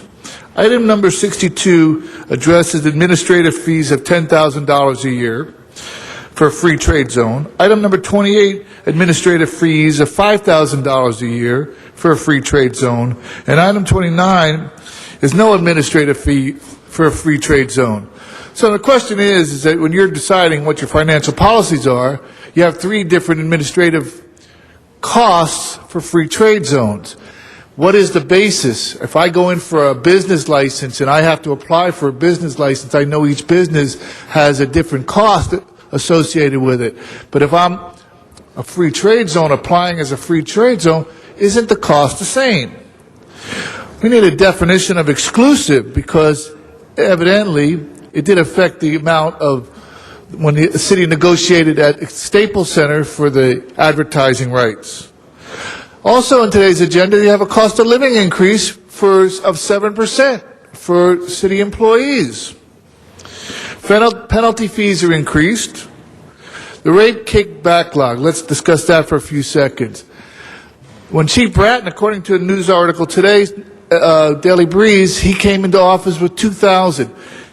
It's $1,000, 1,000 cases a year increase. How many cases have been tried? How many convictions? How many rapes have been in the city? The rapes are going down, yet there's an increase in the backlog. How is that compatible? Plus, $137 million in new garbage fees. Where is the additional $117 million when the fees went from $26 to $39? Mr. Zuma Dog is our next speaker. Yes, this is very interesting. I bet a lot of people at home are totally confused because they see that this is about the budget. Okay, people are probably thinking this is an item about spending money to fund the rape kits and the backlog, which is a very worthy cause. But excuse me, I just heard a special report from the city that we're $550 million in a budget deficit coming up, that there's no good news, that there's not going to be any money coming in. Okay? I didn't hear one belt-tightening measure. I didn't hear city council talk. This is not a discussion about Jack Weiss running for city attorney and pulling out the rape kit funding thing for him to boost his career, a political career. I just heard him say that we're going to spend into the reserve fund. Hello, people, citizens If you alert. can lower your voice, Mr. Hello, Dog. I want to have some passion here, okay? You can have as much passion as you want, but please don't be disruptive with the volume. Let me whisper. I just heard that the city's going to spend into the reserve fund and running it down to $40 million. I hate to break it to you, that's illegal. That's not enough money under the city charter. You're going to be going below the legal levels. I didn't hear city council say one belt-tightening measure. What's wrong with you? Now, I want city council to join Zuma Dog and Mayor Villaraigosa in a moratorium on special event fee waivers. You've heard me sit here and say the biggest fraud, waste, abuse, you're wasting money with the special event fee waivers. You finally have that dummy mayor that is even agreeing, and he is calling for a moratorium, and Zuma Dog is calling for a moratorium, and I'd like to see right now an amendment to have a moratorium on the special event fees, because I just heard them say there's no good news, the foreclosure's going to be worse. They talk about the budget. I laugh when we talk about the budget. There doesn't need to be a budget because there's not going to be any money to fund any of it. You can talk about paying for all this stuff. It's a big joke. You don't know the crisis that's coming. There's not any money. We're in big trouble. Everything for emergency preparedness, for shelter. We got more shelter, more homeless people. Emergency hell breaking loose scenario. You can warn me to be quiet. We got hell breaking loose and you're spending way too much money. Complete shutdown on spending. Thank you very much, Mr. Dog. That will close our general public comment. Mr. Smith. Just answer Mr. Dogg's comment. Zuma, listen, please. Page 3 of the report calls for a complete elimination of any fee waivers from this point forward. If you'd read the report, you'd know some of these things, but it's in there, page 3. Secondly, this motion doesn't call for spending it out of the reserve fund. It calls for it out of a fund that has extra money in it. And so we're not spending out of the reserve fund to do this. Excuse me, Mr. Dog. Mr. Dog. And it's obvious Mr. Dog did not read the report. Listen. The report ahead, is 68 pages. I've read the report. If you would like to read it, check it out and read it. You'll see those things are in there. There is a lot of tough love in that budget report, that FSR, a lot of stoppages, a lot of go no further on programs. It's in there. This particular motion identified a specific fund that has a surplus in it, and we do this all year long, where we take surpluses out. What I would suggest, Member of the Council, on this item is that the CAO has recommended that he thinks he can find some additional revenues. I would ask that we pass this authority today, authorize it to go forward, instruct the CAO, CLA to come back with us if they can find additional changes that need to be made to the funding source that may make it better. And obviously, we can make those changes at any time. But let's go forward with the authorization, instruct them to come back with us if they can find those matters, and then we'll make those changes. Thank you. Okay. Without objection, we'll accept that as a friendly amendment. And let's take a vote on the FSR as amended. Please open the roll, close the roll, and tabulate the vote. 13 ayes. That is approved, and as Mr. Smith pointed out, this is also available online for all people in Los Angeles, part of our tools to empower Angelinos. You can click on the council file at lacity.org and read the information, the belt-tightening measures, the cuts, the other things that are in here. That is available online, and so please avail yourself of that. Mr. Rosendahl has asked for items 26 and 27 to be taken up together and out of order. Without objection, we will go ahead and take those up next. I'd like to recognize Mr. Rosendahl. Thank you very much, Mr. President. Could I ask city staff to come on up on this IRV business? This is instant runoff voting, folks.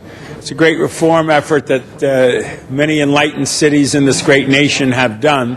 And we want to know a little bit about where we are as a city before we go forward. So hold my time on this so I can ask a few questions. And then, with your permission, Mr. President, I'd like to then let the public comments respond and interact after we ask a few questions of the city staff. Talking point. Here we go. IRV. Okay. Why do all these questions and details have to be figured out before this goes to the ballot? Can somebody answer that question, Jerry? I've heard the scuttlebutt about it has to go before this and that before we can answer. The question is, why do all these questions and details have to be figured out before this goes to the ballot? Well, I think it's important for the There's some important details here. I think it's important for the voters to completely understand what the implications are of the vote. You may want Ethics Commission up here as well. Certainly one of the issues is what this does to campaign financing, whether the limits need to be changed, whether the structure of the financing needs to be changed, whether the money itself would need to be changed without a runoff election, and the issues or potentials which I know Karen can address of having to run two voting systems if the county is not doing instant runoff voting, running with separate ballots, etc. So conceptually we understand that it's an important issue to look at, but there still are some fairly substantive issues that need to get resolved. Yeah, but let's just take that just yesterday. We were all here on solar panels and all that. We barely even know what we voted on other than we believe in the concept. We know what the monies were. That's something we will work out as we get ready for the ballot, you know. If we, the people here on the council, say, yes, let the people decide on this instant runoff voting. Let's have a real good, healthy discussion. We got time to work out within the process before March election those issues. And after the people express a strong mandate in favor, and I know they'll be for it, then some of those other issues can be worked out. It isn't going into effect tomorrow morning. It is a process. But to get it in front of the voters and give them a chance to weigh in on the issue is all we're asking for. We're not asking, how do we get to the moon? You know, that kind of thing. Well, I certainly, as with the discussion yesterday, it's certainly your prerogative to put it onto the ballot. But again, I think that the council really needs, I would advise the council to consider and debate and get some resolution to these issues before moving forward. Okay. Are you aware that the motion has a clause that says IRV implementation can be postponed by the council if the voting equipment isn't ready? Doesn't that give us a tool we need after to make sure we have time to answer those questions after the election? I mean, we're not hustling on this.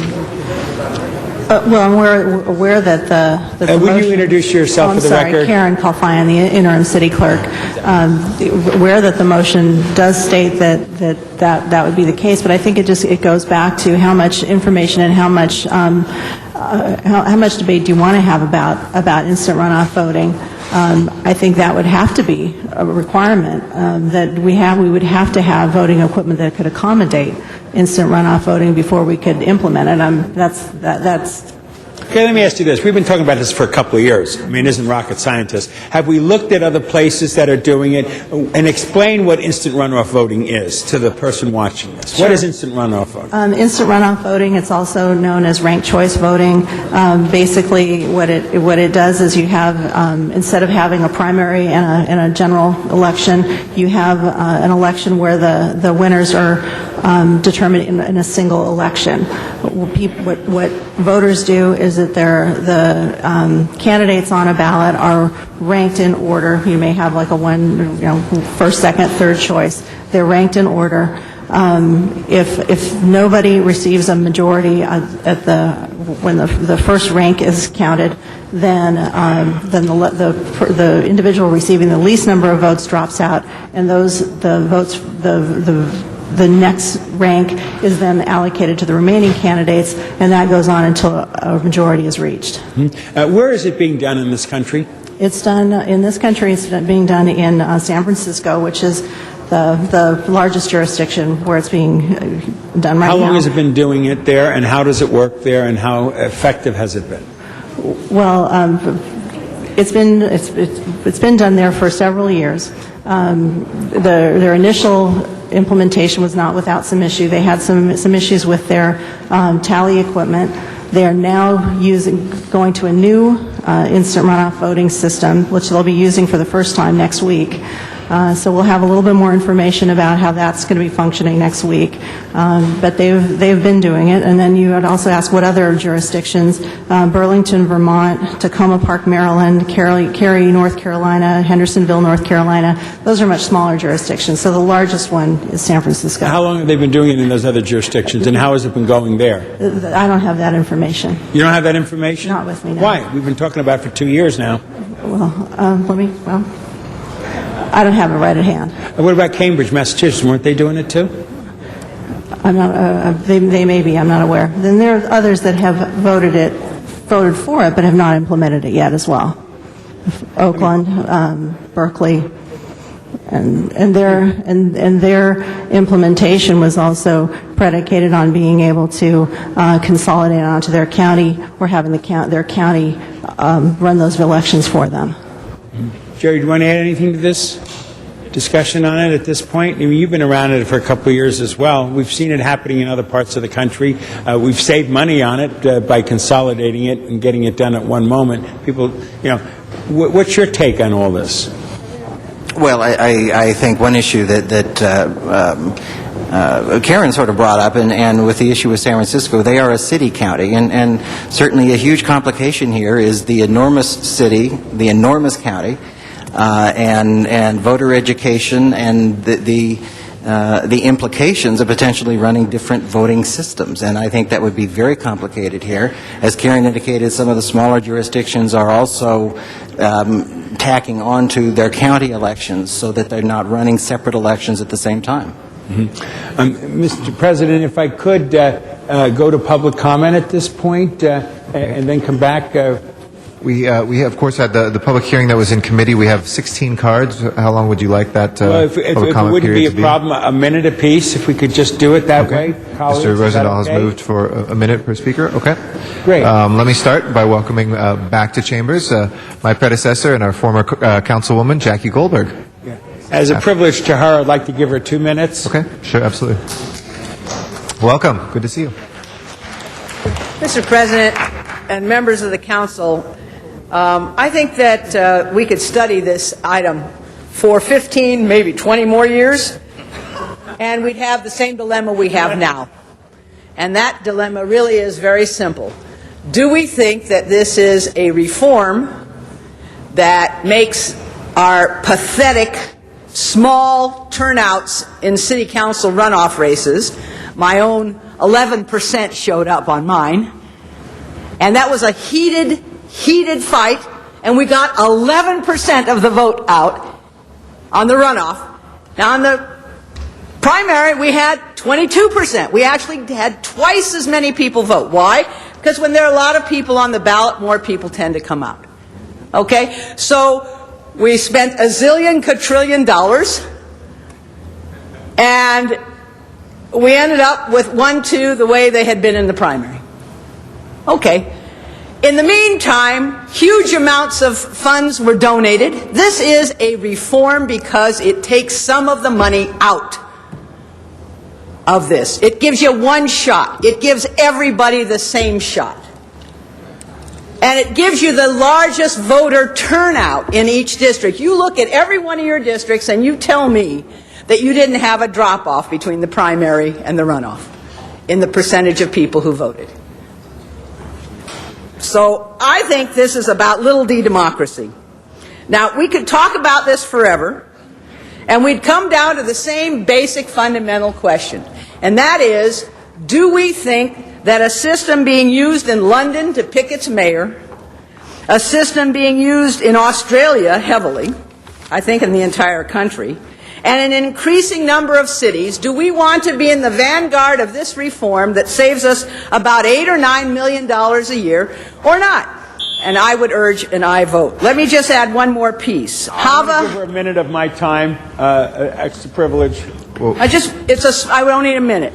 I need 30 seconds. HAVA has, that's the Help Americans Vote Act, has $50 million over in the county for voting materials. I think that what should happen is you put this on the ballot for the March election, you begin negotiate with the county about that, you offer to pay the approximately $500,000 it would cost to make these machines work for IRV, and they buy the equipment, and you guys save even more money. That's my suggestion. Thank you very much. And we next have, sorry if I can't quite, is it Stephen Luntz? Can't quite read the handwriting. My apologies. My apologies for the handwriting. It's okay, no worries. Right. Go ahead. Hello, I'm Stephen Luntz. I work in election administration in Australia. I happen to be on holiday here, and I heard about this, and I changed my travel plans so I could speak on the issue because I'm really quite passionate about it. We use IRV for the majority of elections in Australia, for the federal, state, local and non-government organisation elections. And where we don't, we use STV, what you call STV. First past the post or runoff has been pretty much abolished because we've had 80 years of IRV and everyone accepts that it's a better way to go. The debates between different forms of IRV and with STV. Now, if Australians can do it, I can't imagine why Los Angeles can't. And I'd note that recently Papua New Guinea has adopted IRV for their elections. They had their first election in 2007 using it. They have 600 language groups in Papua New Guinea, and the illiteracy rate is something like 30%, and they made it work, and it was the most successful election in Papua New Guinea's history. Wait, before you leave, Stephen, before you leave, since you came all the way from Australia, what's the best thing you did in Los Angeles when you were here? Well, other than speaking here... Of course, other than visiting City Hall. Well, I was very impressed by the La Brea Tar Pits, so... Excellent, all right. Hey, Tar Man. All right, next we have Gautam Dutta. After that is Amanda Fowler. Thanks. Gautam Dutta, New America Foundation. This proposal makes a lot of sense. Simply put, IRV would not be implemented if the voters approve IRV. IRV will not be implemented until the cities and counties' voting equipment are ready. We've set a target date, if this passes, of 2011, and guess what? If the voting equipment isn't ready, then the City Council can push it back to 2013 if necessary to make sure that everything's right. No one wants a Florida-style election. Everyone wants an election to be run right, and everybody wants it to be prepared. So that goes to the question of why is a task force necessary? And that, to us, seems to be like putting a cart before the horse. Let's see if the voters are interested. Let's put this on the ballot and see if the voters vote for it before allocating valuable staff time on a task force. So just like yesterday's vote on solar energy, this motion won't put IRV on the ballot. It'll only ask the city attorney to draft legislation for the council to vote. And then after the city council drafts legislation, you'd have until November 7th. So we ask that you all approve this motion and allow the discussion to go further. Thank you, Mr. Dutta. Appreciate your work on this. Amanda Fowler is our next speaker. After that is Stephen Hill. Thank you. As incumbents, you have a conflict of interest, so I think the only fair thing to do is to put this on the ballot and let the voters decide. The Los Angeles City Council is considering IRV since 2003, so it's time to put IRV on the ballot. We don't need a new task force until people have voted on IRV. If the voters decide that IRV is right for Los Angeles, it won't be implemented until 2011 at the earliest, and there will be plenty of time to study and coordinate its implementation then. And as you know, passing this motion will only authorize the legislation to be written. It won't automatically put IRV on the ballot. IRV is endorsed by the LA League of Women Voters, the LA Chamber of Commerce, John Chung, the Mexican American Bar Association, Laura Chick, Dolores Horta, the ACLU, and many others. So, thank you. Thank you. Stephen Hill is our next speaker. After that will be Mike Feinstein. Thank you, council members. Well, we're appearing before you again, and the IRV issue just doesn't seem to be going away. You have done 3 studies of IRV at this point. Your first resolution and study occurred back in 2003. You've been looking at this for a number of years. It really does seem like it's time to decide, are you going to let the voters weigh in on this or not? In terms of some of the details that were raised by the CLA about campaign finance and others, these details do have to be worked out, but there will be plenty of time after a vote by the voters to do that. And in fact, we already took your public finance law and we went through it and made the changes that needed to be made in order to make it ready for an IRV election with 1 election instead of 2. This is not rocket science. It took us approximately an hour to do that. And the fact that, this first issue was raised about the campaign finance laws back in February, and the fact that no one has taken the time to do what took us an hour to do in the many months since February, it seems to me to speak that the type of inertia that is going on here, and it really is true that with instant runoff voting, it does affect your own elections. It seems like the fair and right thing to do is to put this on the ballot and let the voters decide. Thank you. Mike Feinstein. After that is Maureen Cruz. Good morning. In a past life, I was mayor and city council member in Santa Monica. We have at-large multi-seat elections, but in 1999, we found ourselves with a special election to fill a single vacancy. Horrified because we might have an election that would end up with a person who didn't get a majority, we looked at alternatives. We turned away from your awful system that you're stuck with, and we asked our staff to look at IRV. They concluded that staff is confident that should council approve the holding of a ranked voting election, the election can be administered smoothly and professionals. Staff would expect the same issues, questions, and concerns that arise at each election, but nothing else more problematic. This is based on the assumption that outreach and education resources would be available and funds would be appropriated for the equipment. Folks, for those of you who will get up later and argue that it is too complicated, I hope you don't want to suggest that Angelinos are not as smart as Santa Monicans. Thank you. That was like a Jedi mind trick there, I think. Maureen Cruz is our next speaker. After that is Rico Ross. I'm Maureen Cruz, and I'm a political activist. I'm a member of the, I'm a delegate to the state party, the Democratic Party, and I'm a member of the LA County Committee, but I'm representing myself in this. And that is that legislators, you're leaders, and you have two roles, and that's to be proactive and to be reactive. On the reactive end, Councilwoman Gruhl and Councilman Reyes and many of you got up today and talked about how, we're suffering with the $110 million deficit, that we need to deal with this sooner than later. We should react to the hundreds of millions of dollars of debt that the city is in, this unnecessary costly runoffs, to the campaign costs, which are obscene, with the diminished democracy that Jackie Goldberg spoke about. These are all unnecessary, and you should react to that. You should be proactive, and that everything we do is connected to everything else, all within the budget. We have to provide more democratic elections. We are hostage to a two-party system. So as Councilman Garcetti said, it's all about political will, and I hope that you have it, because the people have it, and we deserve to be given a chance to let you know what our political will is. Thank you. Thank you. Rico Ross is our next speaker. And then Myung-Soo Suk. Hello, my name is Rico Ross, 42nd AD, co-chair of Progressive Democrats of Los Angeles and chair of local station board KPFK. Thank you for your time, Chairman Garcetti and councilmen and women. I'm here to say that we have spoken on this time and time again. This has gone on for some time, and I know you have concerns, and we've tried to give you information to provide you with information that would address these concerns. So let me categorically address a couple of your concerns here. One of your concerns is, will voters understand? Fact, in San Francisco, 4 elections, 4 different exit poll studies showed that 87% of the voters understood. Concern, well, the machines are not certified. In San Francisco, they're not certified. If they can do it, we can do it. Lastly, schools, your concern is that schools haven't signed on to it. I think the schools and the public are waiting for you to lead us. That's what we're waiting for, and as leaders, you should be able to use foresight to get us where we need to be.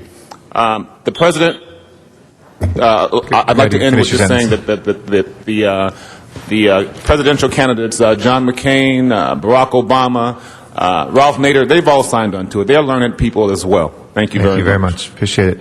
Myung-Soo Suk, is he here still? I know he was here earlier. We'll put that on the record. Linda Piera Avila. Good afternoon, council members. Among the reputable organizations that support instant runoff voting is the Hotel Workers Union Unite Here. Now, I'm not here today representing the union or the hotel workers, but I do want to remind the council of their past support of the living wage movement for hotel workers along Century Boulevard. And I ask all council members to join with Unite Here, League of Women Voters, Common Cause, the Chamber of Commerce, and others to adopt this democracy-promoting and money-saving voting method. As other speakers have pointed out, Angelinos are facing quite the budget deficit problems. So especially in this day and age of budgetary constraints, I think it would behoove the city to adopt instant runoff voting as a perfect opportunity to save LA taxpayers millions of dollars and increase voter turnout in the process. Thank you very much. Thank you. Robin Gilbert is our next speaker. After that is Zuma Dog. Hello. Robin Gilbert from San Fernando Valley. My family moved to the Valley in 1956. I've been a resident of Los Angeles ever since. And thank you for allowing me to speak on this. I strongly urge you to allow the voters of Los Angeles to make a decision on this. In these times of more limiting financial resources, here is one chance to increase the democracy of our voting system and decrease the amount of money we need to spend on it. To me, it makes a lot of sense. Thank you. Zuma Dog is our next speaker. Is Mr. Dog here? In the doghouse, all right. Sylvia Scott Hayes. It's always an honor to have you here, and I know your colleague Mona Field as well is here. Good afternoon, everyone. Good afternoon. I'm really happy to be here, and I'm not going to repeat what everybody else has said. I'm just here to really encourage you and challenge you to really step up to the plate and do this reform that I think would really increase the flexibility, the diversity of the candidates. I think it's time that we join other national and international institutions that are already doing this. I think if we want to be more inclusive and be much more democratic, it's time for us to change. Our electorate has changed, and their patterns of voting have changed, and I think it's time we recognize that and make sure that we increase the capability and flexibility and convenience for the voters. And I think for someone in the community college district, just to let you know, when you talk about the runoff of being $8 to $9 million, our college district took about $4 million hit to get 6% of people going out into the runoffs. So I encourage your vote. Thank you. Thank you very much. Mona Field.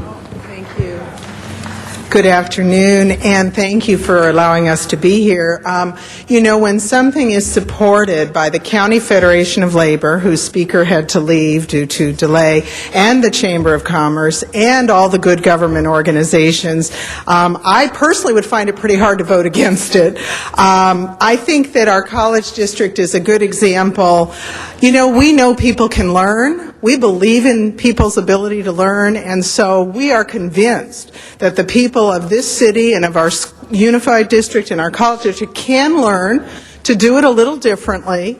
They can learn, and I bet they will love the option of going once to vote and ranking their choices and being finished with those elections. And we absolutely believe that this is an excellent reform. It is doable, workable, and as has been said, by voting to move forward, you don't set in stone the date of implementation. The questions have to be answered first. The machines have to be approved first. Thank you very much. We would appreciate your support. Thank you very much. Appreciate it. Kathy Fang is our next speaker. And after Kathy is David Holtzman. Good afternoon. Good afternoon. Kathy Fung with California Common Cause. We're excited to support instant runoff voting. We think for all of the reasons that people have talked about, that it's good for little d democracy, and it also saves the city millions of dollars, who couldn't use these days. We want to talk about how this is actually a unique opportunity for Los Angeles, because the City of Los Angeles and the County of Los Angeles both have requests for proposals out for new voting machines. And so rather than squander that opportunity, if we put the IRV question to voters in March 2009, we could actually build on that opportunity. As the city and the county are rolling out new machines, they can use those same outreach dollars, the same training for poll worker dollars, and also the same equipment upgrade dollars towards implementing IRV. It's the best way to do it is to use the money that would already be spent on new equipment to also outreach to voters. So we think that March 2009 is the time to bring this before voters. Thank you. Thank you. And our last speaker is David Holtzman. Councilman Rosendahl, Mr. President, I have two speaker cards, and you've combined two agenda items. And we had the hearing, so unfortunately what we moved was one per speaker. There were a number of people who had both cards in, but unless Mr. Rosendahl changes that motion, it's 1 minute per speaker for both items since they're combined. As a courtesy to me, because I'm representing 200 members of the LA Vote File list, perhaps you can give me 2 minutes? It's not my discretion, the motion that was before us, but if somebody moved, why don't you go ahead and start, and we'll see if All we right, can get in I'll there. go ahead and start. David Holtzman, LA Vote Fire. IRV would improve the freedom and fairness of our elections. John McCain supports it. Barack Obama supports it. It is just as important an upgrade to our democracy as solar power is to our electric grid. Yet to judge, as the councilman member mentioned from last week's committee meeting, some people are more comfortable moving forward with the huge uncertainty about solar power costs than they are about the minor uncertainty about the much smaller costs of IRV. We can do IRV. Please let the voters decide. Now, city staff can do a better job on this issue. For example, the clerk's office raised a policy question that involves an argument for having a mandatory runoff in every election, and the clerk didn't even do basic policy analysis to answer the question. The city attorney's office and the CLA's office have both missed things. So please feel free to get backup from the experts here today if you have questions. And please, for fairness, freedom, and long-term savings, please approve the motion in file 091100S4 to get the documents needed to let the voters decide on IRV. The other motion would bring you an unconstitutional charter amendment. Okay. Thank you. Thank you. That will close our general public comment. Do you want to go back, Mr. Rosendahl, and make comments? Yeah, I'd like to make a couple of quick summation comments, colleagues. And we if you have indulge other me. speakers. Sure. IRV will be implemented only when election software and equipment are ready. If the city and county's election equipment and software are not ready in time for the 2011 municipal election, the city council has the option of postponing the implementation. 2, let the voters decide. Los Angeles City Council has been considering it since 2003. It's time to put it on the ballot so voters can decide if it's right for LA. 3, we don't need a new task force until people have voted on this. If voters decide that it is right for the Los Angeles elections, it won't be implemented until 2011 or 2013. There's plenty of time to study and coordinate its implementation. There is significant cost savings. According to the reports, it will save at least $8 to $9 million each election cycle. It will also reduce voter fatigue and boost voter turnout, and that's just some of it. I'm sure some of my colleagues want to add to it, but folks, it's a no-brainer. Put it on the ballot. Let the people decide. Let's work out the details. Let's make it happen. It's real reform in this city. Thank you. Thank you, Mr. Rosendahl. Our next speaker in precedence is Mr. Huizar, also maker of the motion, and then we'll go to Mr. Smith and then Thank Mr. you, Wilson. Mr. President. First, I want to thank everyone who came out and spoke today, and everyone has made a very good case why we should move forward. And certainly, they pointed out the millions of dollars that it will save us on elections and get rid of the voter fatigue that we now have with so many elections coming before us.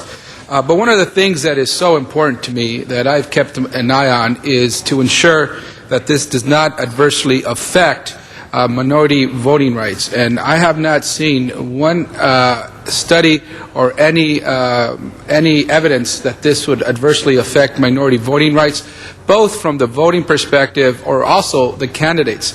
And perhaps if we move forward, we're not adopting it today. Anybody who would want to bring that forward, I welcome you to, because that's certainly something that is certainly sure not only important to me, but others on this council. That is something that I have not found, and as we move forward, this is something that is innovative, that many other cities are now turning to. I actually was elected for one of my colleges to serve on a board of trustees through this process, and we found, as I asked that university why we did this, with their researchers, their political professors, they recommended this type of election for the same reasons that other cities are moving forward. And I certainly, when I first heard about it, and I've said this story before, in the last round of elections for Community Board of Trustees, I went to my polling place in a runoff, and it was the afternoon, about 2, 3 o'clock, and I voted, and I asked the person there, the volunteer, how many people had voted. I was the 4th voter that day, and they reminded me that my wife was one of the other 3 that had voted that day as well. And this is a community that I live in Boyle Heights, a low-income community. We're working to and hope that most of these people, many of them new citizens, would want to participate in the democratic process. And when people had just gone to the voting booth a couple of months before, I could understand why my neighbors didn't want to come out one more time to vote. I think that we should move forward with this. Some of the reasons I've heard why we can't, we could get through that. We've gone through many other things before. When we put our focus and will behind something, we'll find a way to get there. I urge for your A vote to put this on the March ballot. Thank you.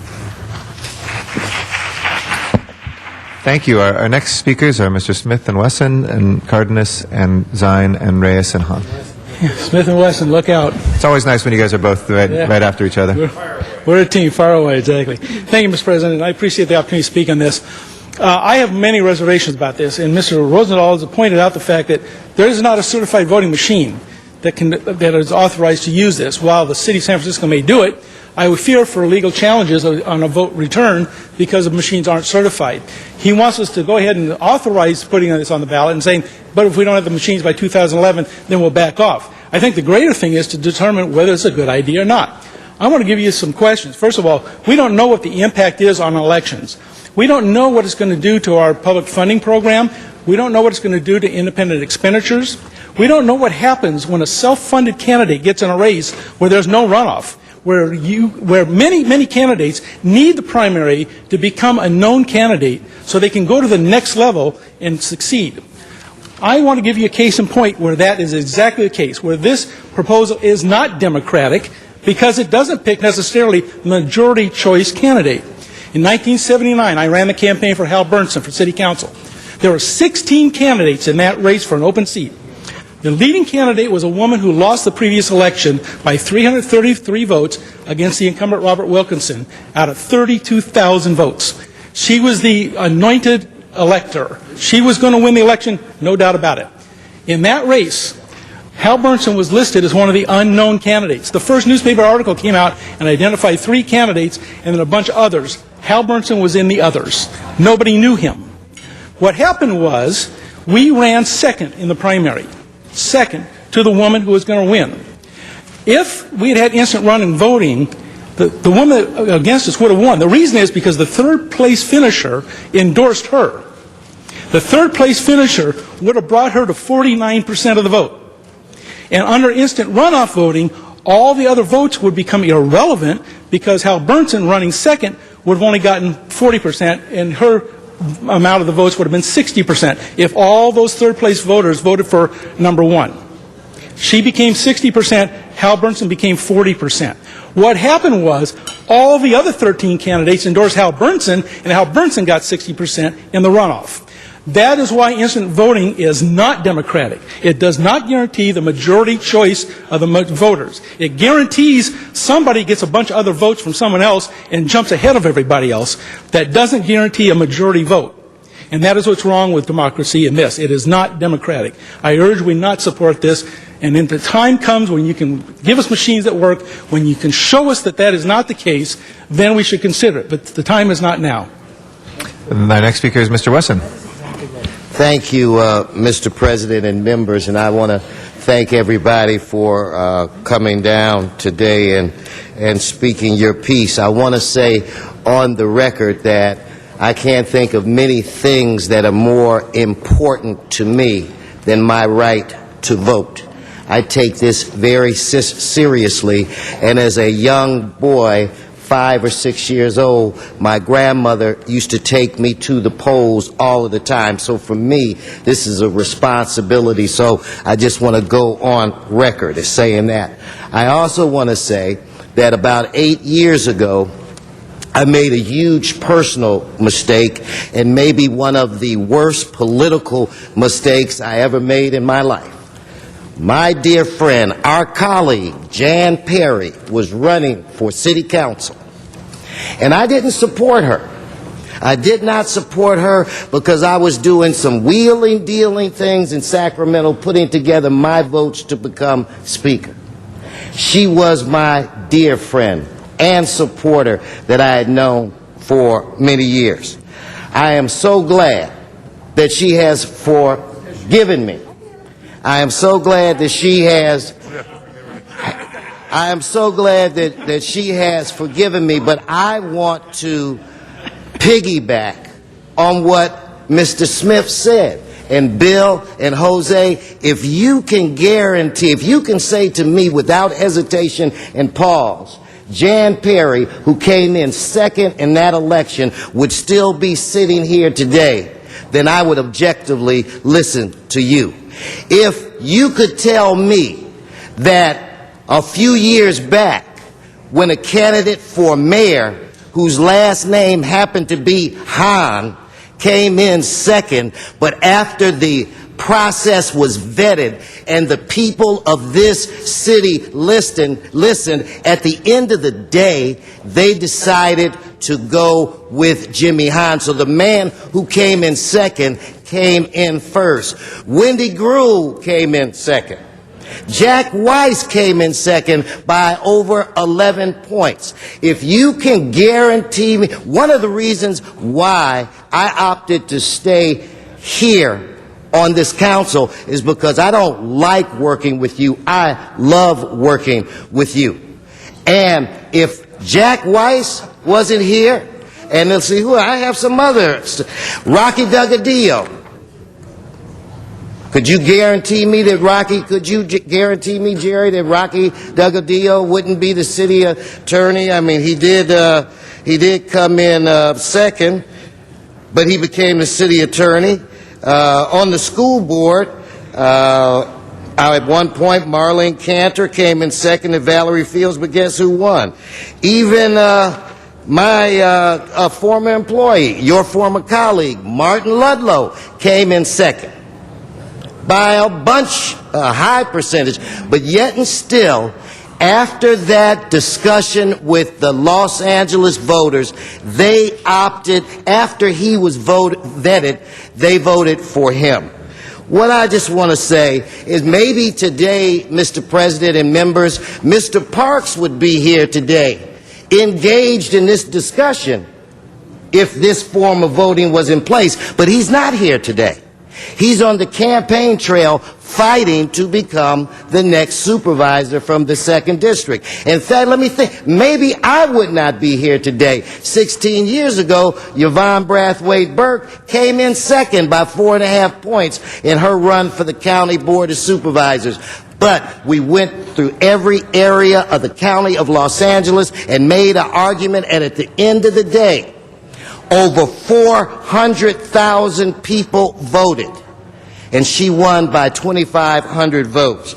And the last thing that I want to say, I have the highest respect for my colleagues and the highest respect for my former colleague, Jackie Goldberg, and all of the people that really want to do the right thing.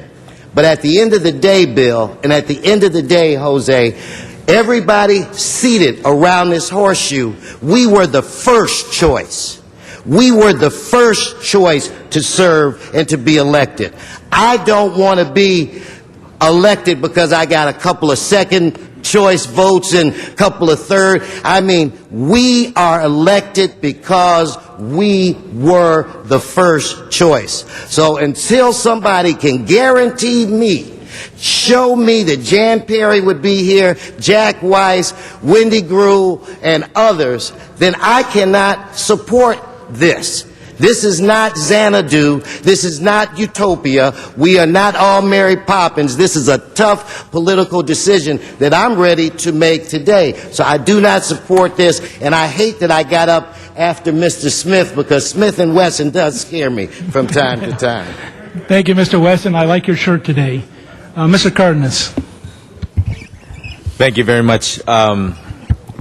I'm real passionate about people's right to vote. My mother was born in this country, and at the age of 3 was taken to Mexico, and that's where she lived the rest of her life until she came back here. But she was a citizen of the United States of America, and her voting record was incredible. She looked forward to voting. She got that ballot, and she read it as well as she could, even though she was illiterate in English, and she loved the fact that she had the right to vote. And I'm speaking for her today, not for me, because if I was speaking for me, I would be for this, because the only election I ever lost in my life was to run for the city council, and I came in first.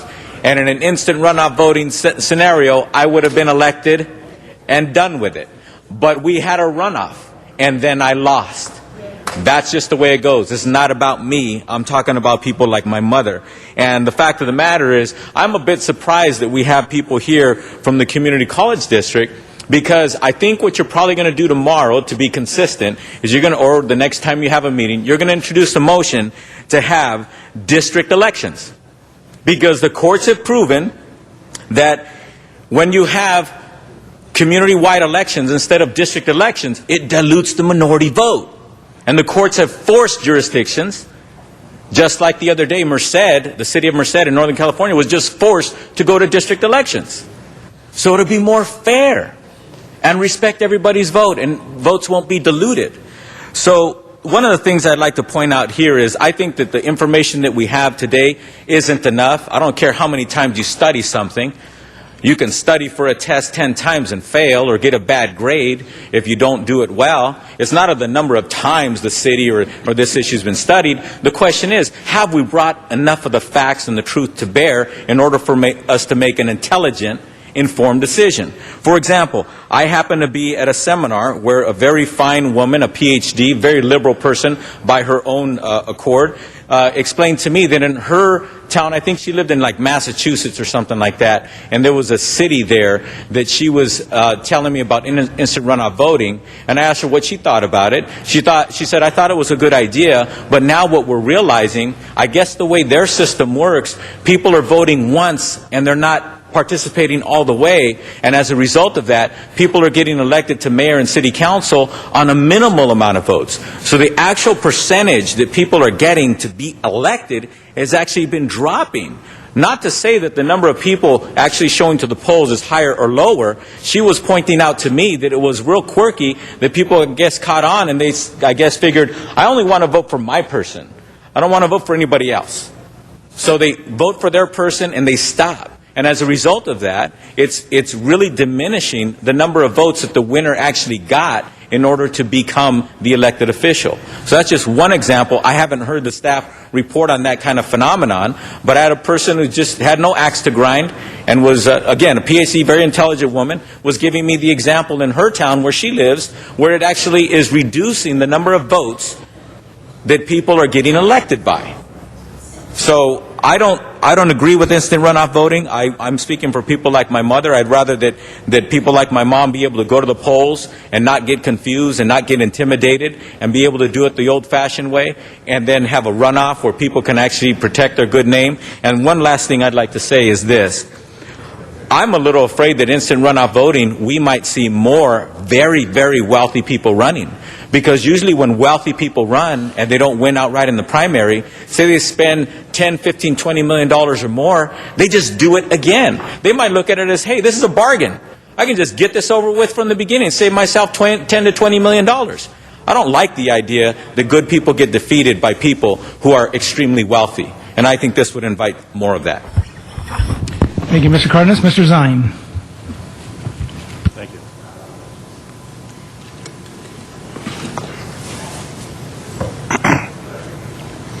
Got me between bites. Okay. Thank you. This matter came out of committee with no recommendation, which is unusual. Normally there's a recommendation to support or oppose. The cost, as stated, a cost savings or a cost incurred? Hold my time. Over time, there would probably be a cost savings, but Over how long a time? well, that depends. It would be at least over a few election cycles, but the cost savings would also be offset in some ways. First of all, there's going to have to be, if we go in this direction, and this applies to either if we have IRV or any sort of a new voting system, that there's going to be a very aggressive educational campaign so that people understand how the system works and so that they can operate it properly.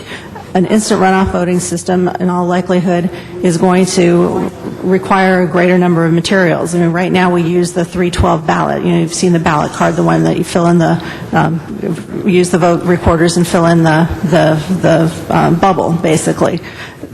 Instant runoff voting are large paper ballots. We're going to have more of them. There will probably be multiple numbers of those. Those have to get to the polls. There's going to be some costs offset in there too.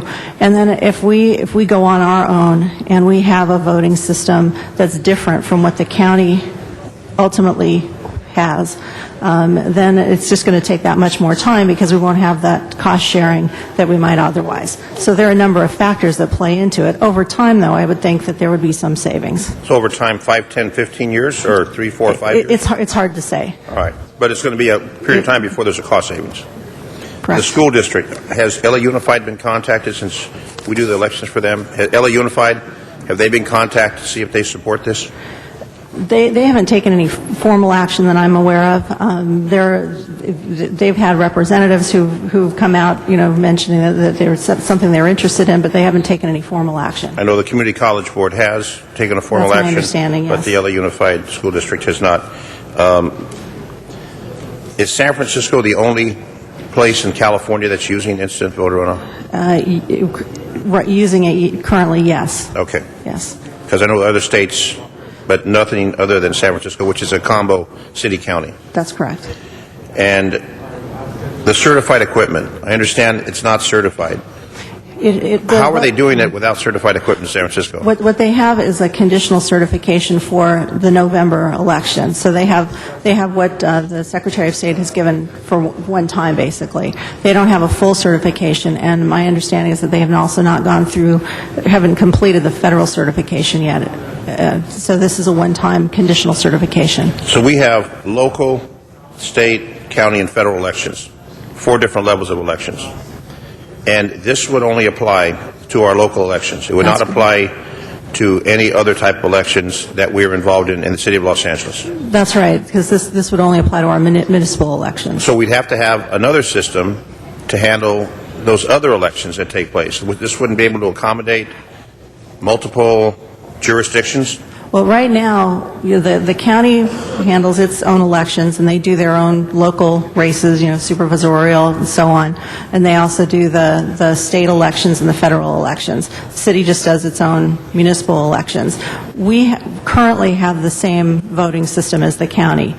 If we were to go off on our own, then there could potentially be 2 different systems that voters in Los Angeles are using, and all the voters in Los Angeles vote in county elections as well. So if we were to go with this instant voting process, we would not be able to run a state or a federal election without having a dual system. Well, we don't run the state or federal elections, but what would happen is the county could potentially be using a different system than we're using, so you could have an inconsistent voting experience for voters. So the city voters would have one set of rules, and people in Burbank and Glendale would have another set of rules. Possibly, yes. I heard it mentioned about small turnout. This election that's coming up next month seems to, from what the predictions are, a huge turnout. So maybe it's the individuals that are involved that generate the activity.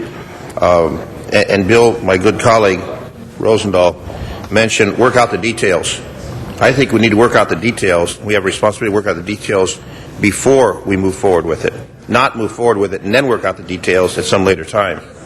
So for those reasons, I cannot support this. And I think that whatever research you have to do, the city has to do, it needs to be thorough and a complete package brought before us.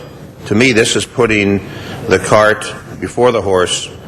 And if we're going to postpone elections, this and that, it's not a complete package. And until it's a complete package, we can't move forward. It's been stated, don't give it to the voters to decide until we work out these details.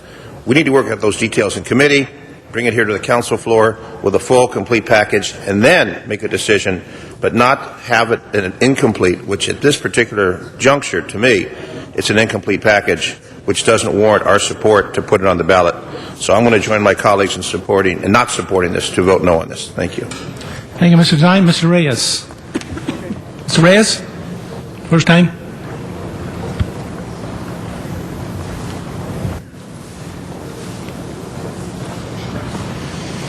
Thank you, colleagues. And when I think about this notion of access and opportunity to vote, and we see what kind of city we are evolving into. It's an international city. It's a city of many cultures, many languages, but also look at the economic impacts that exist in our city today. And this notion of leisure has a lot to do with time. Time to actually have the opportunity to study the candidates, to study the issues, the propositions, then to actually get to the booth. Now, I do speak to folks, and they do tell me, well, I voted once, do I need to vote again? I said, yeah, because there's going to be a runoff.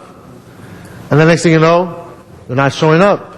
Well, I had made time for this, I lost time on my work schedule, I couldn't get to it, this is the one time my boss would let me off.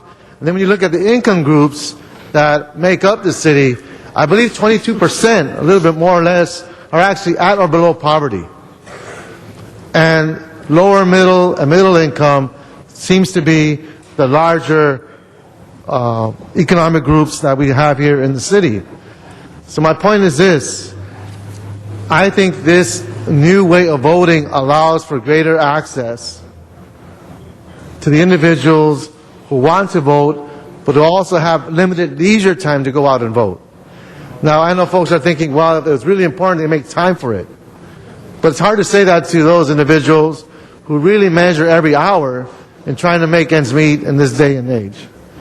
Now, I would hope that we as a council, and I appreciate what Councilman Weston said about all the individuals, and that's probably true.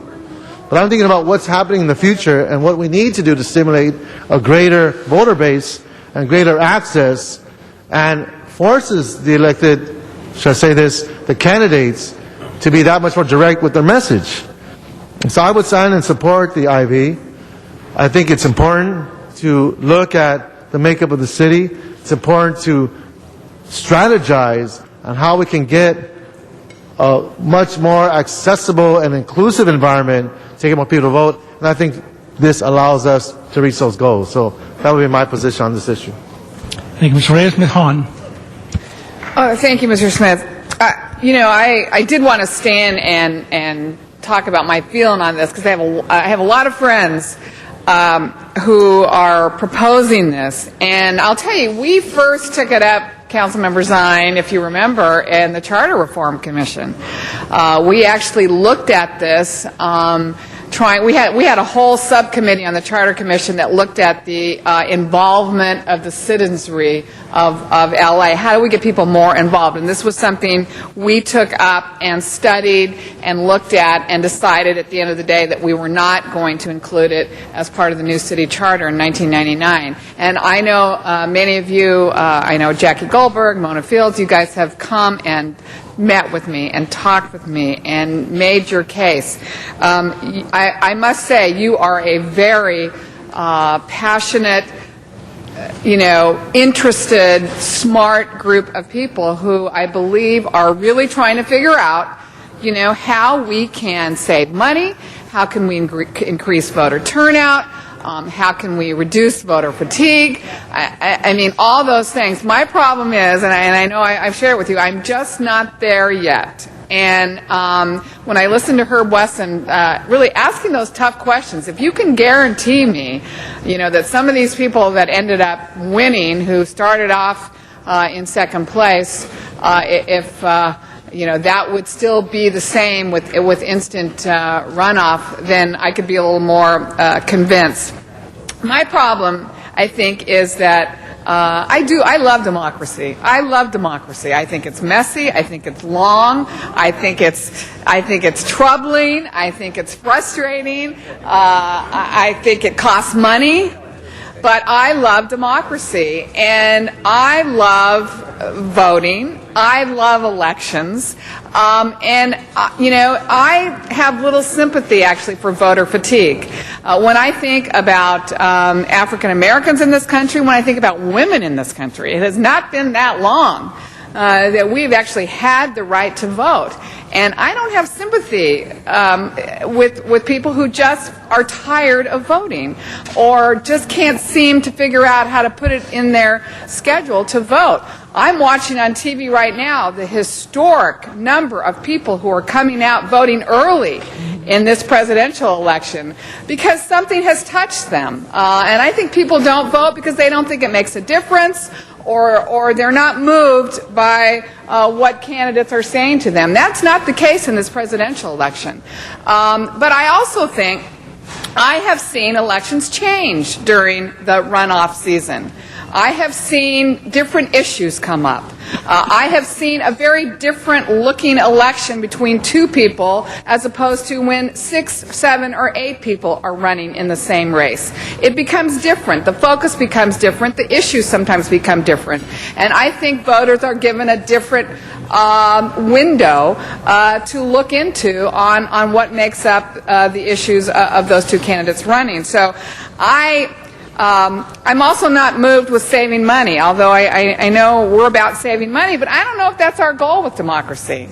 Is that really our priority, to save money when it comes to voting and democracy and the electorate? I also think about people who turn 18 in between the primary and the runoff. I know a lot of people cast their very first vote sometimes in a runoff when they just turned 18. We would be denying them that right. My problem is I feel like we are taking away more of people's right to vote with this than we are encouraging more people to be a part of the democratic process. But that's my problem, and I know you probably have answers to all those, but at this point I'm not willing to vote today in support of this.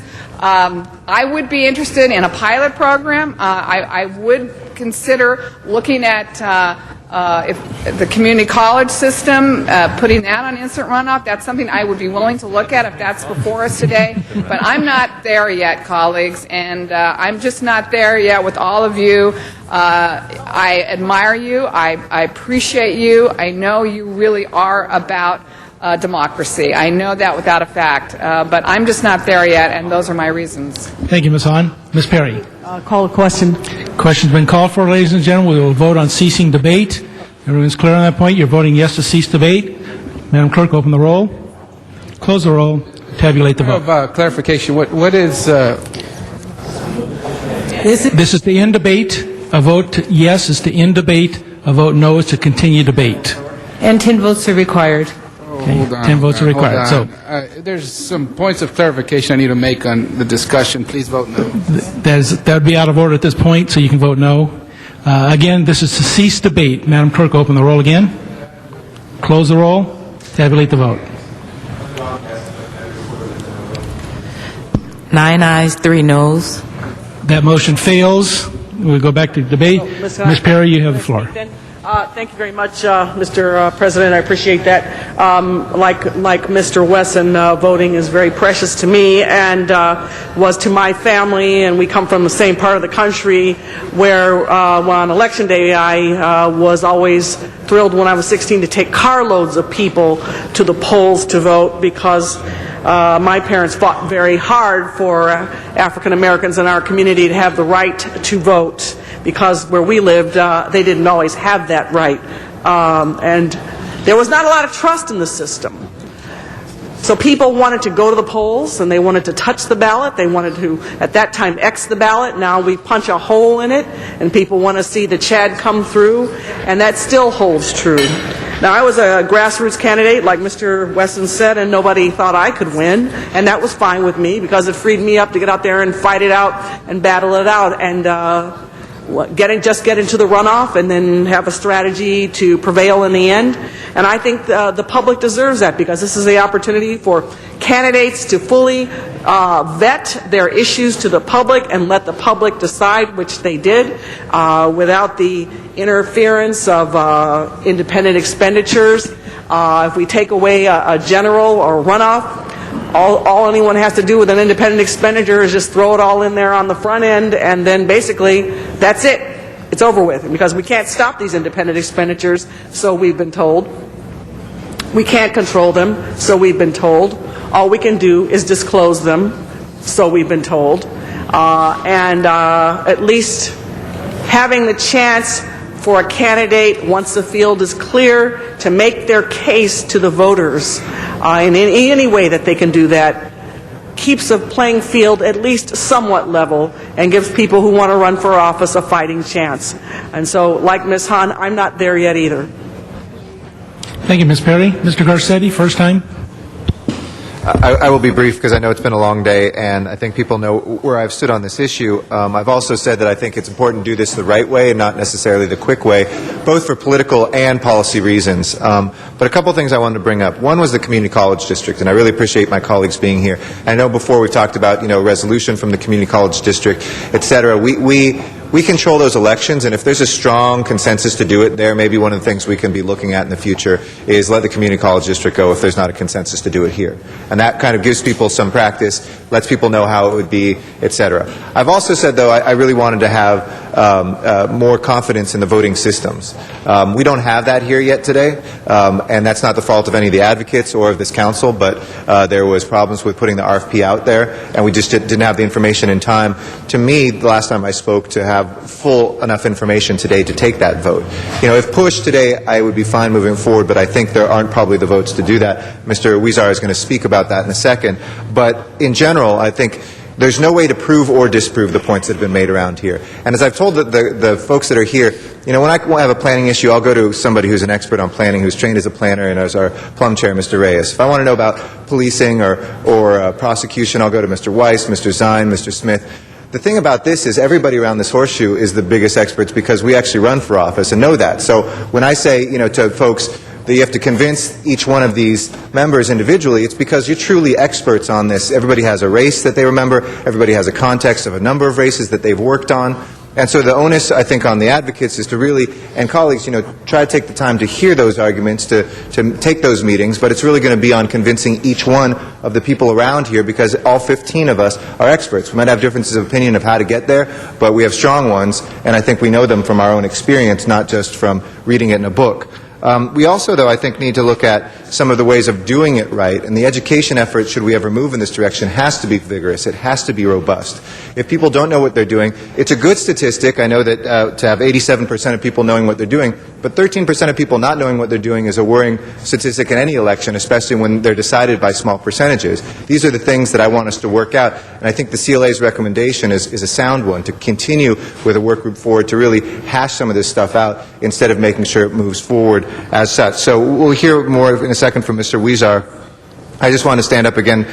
I know a lot of the reasons people are for this in partisan elections is there's not a lot of choices on parties. That's less relevant here because we're nonpartisan. So I think people do get those choices, and we do get Democrats and Republicans and independents even, like we'll call Mr. Zine kind of as a Republicrat and independent, around here because we're not looking at party affiliation. So part of the strength of that is less relevant here. At the end of the day, though, I think there's not a lot to fear, but we do need to make sure we have all the information before us. So I hear what my colleagues are saying on that end. If we don't know the voting systems we're using, if we don't know what the county is going to be doing, if we don't know exactly how this would play off, because we can never prove that Mr. Weiss would be first or second in a runoff or not. And I think the most convincing piece, which I've shared with the advocates, is when you do have a runoff for a lesser-known person, that time actually does give the electorate some time to get to know that person. That's a pretty irrefutable point, and probably the strongest argument against. But we should look at how we can continue looking at that without having to kill that today. Thank you. Thank you, Mr. Garcetti. Mr. Huizar for the second time. Thank you very much. Mr. President, I think this is a very good discussion we've had today, probably one of the most robust we've had since this issue came up. I know we've discussed it in committee, but it's very good to hear everyone's point of view today, and it's clear that the votes are not there today to move forward with this. And I would recommend that we adopt the CLA report to establish a working group comprised of various offices, the mayor, city attorney, city administrative officer, CLA, the City Ethics Commission, the LUSD, the Community College District, the County Registrar Recorder, and some local academic institutions to discuss and identify issues with this and report back to the Council. I think that will allow us to answer some of the questions that have been raised today, some of the issues that have been raised today, and to come back and further look at this to see how we could move forward. I do want to clarify one thing, however, and as Mr. Garcetti said, we don't know what would have happened for those who are now public servants who first came out second under an IRV system. But I do know one thing, that it does take into account a majority of people's preferences, which is democracy. I also wanted to point out that this is not about personalities. This is not about who we favor or who we sit with now. This is just about looking for a better system to improve that democracy. So, colleagues, I would ask for your support in adopting what the CLA has recommended. They looked at this for a while. Get that working group together. Look at some of these questions. I think there's more questions right now from the majority of this council than answers, so hopefully that would get us to a point where we could be better informed to move forward if it's the desire of the majority of the council. Is there a second to Mr. Weezer's motion? Thank you very much. Go back to committee? Yeah, that's fine. Yes, go back to committee. Yeah, and in seconding the motion, and I'll make my final comment, folks, and I appreciate... Mr. Rosendahl, you're on the queue still. Yeah. Oh. You want to close or you want... Yeah. Okay, well, I'll call you when your turn is to close. All right. Right. Can we do that? Mr. Reyes? I know it's going to come back to committee, but are we going to have a time frame for that, since this has been being worked on for several years now and tends to get lost in the blur? Do we have a time frame for it to come back? Okay, the motion was just to create the committee and to send it back to committee. If you want to put a time frame on that, Mr. Maker, the motion, Mr. Weezer. What's the time frame? I'm sorry. You 6 can days? give us a time frame to make sure it happens. I would ask the CLA, because you do have a number of institutions involved in this, to get them all together in one room. Would that be sufficient time? Well, I think a lot of this clerk. Yeah, I think it's really the clerk, and they are going to be running an election starting now. How about 90 days? Is that? Well, yeah, it's a little tough for us to be committing to something that big. I mean, we can certainly start, but, you know. Sure. Mr. Weezer, if we want to get it on the May ballot, or at least make an effort to get it on the May ballot, when would be the time we need a report back? Oh, well, the Otherwise, last we're looking day, at another year. the last day to submit, give instructions is January 14. Can you get it together by January 14th so we can at least deal with it? That's a little difficult with the number of folks involved in this. And Okay, so Mr. Weezer, then you're making a substitute motion then? Yes, that we have them come back to committee before the end of the year. Right. And that's been seconded by Mr. Rosendahl. Yes. Okay, next speaker on the queue is Mr. Alicorn. Did you call me?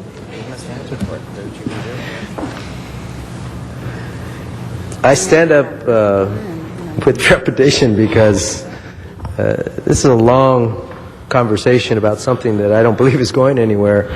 I think we can all agree that we need to improve our election process. I'm not convinced that instant runoff voting is the way to go. But I've said to some very good friends that I'd give a courtesy vote just to keep the debate and keep us focused on improving the election process. The things that concern me most about instant runoff voting are, on a personal level, this doesn't affect me. My vote on this doesn't affect me because I've got one election in front of me, and whatever happens after that, I'm not going to be running for citywide office, for city office. And so it doesn't really affect me. But I'm thinking that in one of my elections, it wasn't a city race, I won by 29 votes. And that 29 votes represented 0.03% of the 103,000 people who voted in that election. So the one thing that really grabbed me in this entire discussion was when Mr. Garcetti reminded us that there was a 13% error factor, or not error factor, but 13% of the voters didn't really understand what they were doing. That's a huge concern to somebody who won by 0.03%, because I want every one of those voters to know what they're doing. I also am thinking about my father in a city election who went to North Hollywood to go vote, and his son wasn't on the ballot, me, but Rita Walters was. I think he voted for her, but she wasn't supposed to be on the ballot. And it wasn't until 12 o'clock when my dad called me and said, "Hey, I thought you were running." I said, "I am running." And he said, "No, you're not on my ballot." I said, "What do you mean I'm not on your ballot?" This was about 8 o'clock in the morning. And I called the city clerk, said, "Hey, you've got a precinct from Rita Walters' district being voted on in North Hollywood." And, you know, I actually picked up some votes in Rita Walters' district. And I appreciate those votes, but they weren't supposed to be there. And so it's those kinds of, you do remember. Yeah, well, my dad voted for Rita, Jan.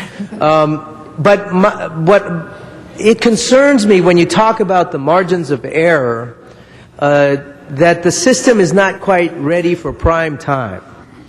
The debate is necessary. Frankly, I'm of the opinion that money is the biggest problem in elections. And you can change the dynamics all you want, as long as people can dump millions of dollars into campaigns, particularly individuals who are wealthy can come in and drop millions of dollars in campaigns to take control of elections. That's a bigger problem than this would resolve. But out of courtesy to the maker of the motion, we ain't finished yet, but out of courtesy to the maker of the motion and to my friends who support this, and I trust, and I do, yeah, I have friends on both sides. I'm going with my friends. I'm just going to vote yes. I don't think it's going to pass. Are we sending this back to committee, or are we going to vote? Yeah, so my courtesy will not extend to the next vote. You guys are going to have to do a better job of selling us, and it's not just me. You're going to have to sell people who have been for political election reform for many years, like Janice Hahn and Jan Perry and even Jack Weiss. So I think much more information is needed. I will support this, but I want to say that it's just a courtesy vote. I do not believe that the system is ready for prime time, and it's going to take a lot more work and frankly, technology to get me to the point where I'm absolutely confident that this is the best way to go. Thank you, Mr. Alcott. Mr. Cardenas, for the second time. Yeah, thank you. Question of staff doesn't it turn out sometimes when we have a special election, say somebody vacates early, like, for example, there's some council members running for citywide office, if they actually get elected, then there'll be vacancies, and then therefore we have to run our own election, right? But isn't it the case that when we're within the certain time frame and parameters, we can piggyback and save money by actually putting our ballot items with the county? That's correct. And do we save money when we do that? Yes, we do save money, and when there's an opportunity to consolidate onto a county ballot with a city race, we do that. We do it very frequently with measures. So if we had an instant runoff voting system in place here, and we ran across that scenario, which happens quite often. Matter of fact, Wendy and I ran against each other in the primary. We were on our own ballot, and then in the general, we were on the ballot with everybody else because we piggybacked off the county's election cycle. So if that kind of scenario were to happen and we have instant runoff voting and the county does not, then we will not be participating on piggybacking off them and saving that money. We'll just have to continue and do it our own way with our own system, correct? That's correct. And inadvertently, we actually run into a scenario where we can't take advantage of saving money, and we end up having to just continue to expend our own money that we otherwise wouldn't have to. And you also create another election too, so that you would be adding another election to that. Voter fatigue potentially could kind of, rear its ugly head as well. Okay. All right. Thank you. Thank you very much. Mr. Rosendahl to close. Just a quick minute to thank everybody, first of all, around the horseshoe for your thoughtful comments. I think everybody stepped to the plate and expressed themselves, which I think is good for the democracy. I want to thank Steve Hill and all of his cohorts there that have put a lot of energy and time into this. There's rumor that somebody might try to put it on as an initiative on the ballot somewhere down the line. We'll see. But the motion that we put forward continues the discussion, and it allows the committee to flesh it out more with what we heard today, have a report by the end of the year, and potentially, possibly, put it on the May ballot. So that's where we're at. Thank you all for your time and energy on this. Let me just add one thing to that. The report back by the end of the year, that's going to be very difficult, if not impossible, for us to achieve that. We're in the process of preparing for the March elections. We're going to be getting the results from our request for proposals in December, and we're going to be devoting most of December to reviewing those. That's a very difficult schedule for us to meet. Mr. Weezer, do you want to react to that? Well, we could amend it another 30 days to do that.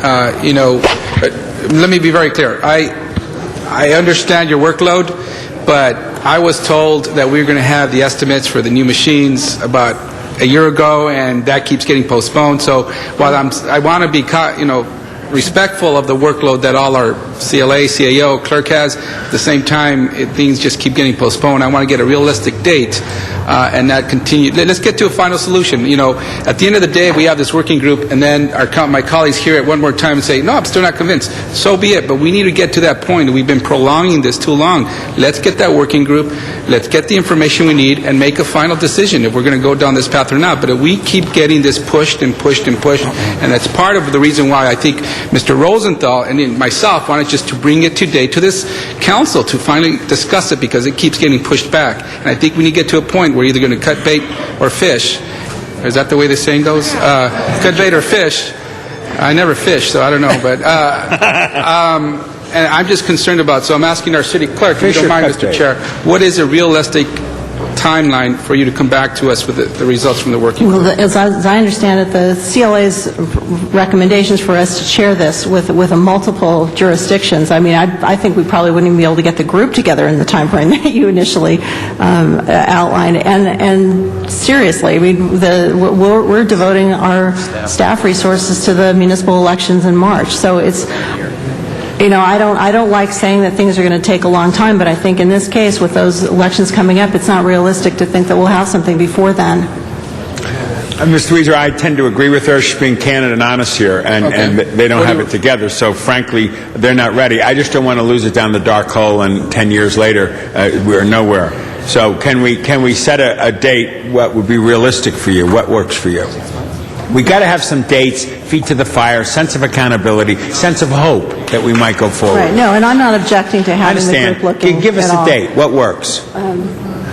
If you allow me, if we can say after the municipal elections, I think we can commit to that. After the municipal elections. So, are we talking about April 1 or May 1? Well, it would be after May if there's a runoff. Pardon me? It would be after May if there's a runoff. June. All right. How about if it works for everybody here? How about by the 4th of July, which is Independence Day? We can certainly we can shoot for that. And run it through the committees and through the process and keep in mind that we're not going to just not do anything between now and then, but I think we need to be reasonable in terms of what we can accomplish in that period of time. 4th of July, is that okay? Everybody go with that? Okay. Thank you. Thank you, Mr. Rosendahl. Mr. Weezer. Then the motion before us, ladies and gentlemen, is Mr. Weezer's substitute motion, which is to operate a working group with a July 4th deadline date to report back on the CLA report. With that, we'll open the roll, close the roll, tabulate the vote. 10 ayes, 2 noes. That passes. Next item. Next item, Mr. President, is item 25, and that was called special by Councilmember Rosendahl, and there is an amending motion that has been distributed. Mr. Reyes? Council President, I'd like to ask my colleagues if we can reconsider item 60. I wanted to vote no, and I want to give a reason for that, if that's possible. Yeah.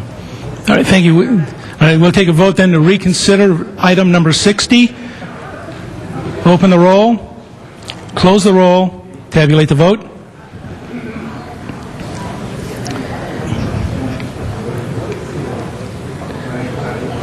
12 ayes. That matter is reconsidered. Mr. Reyes? Thank you, Council President.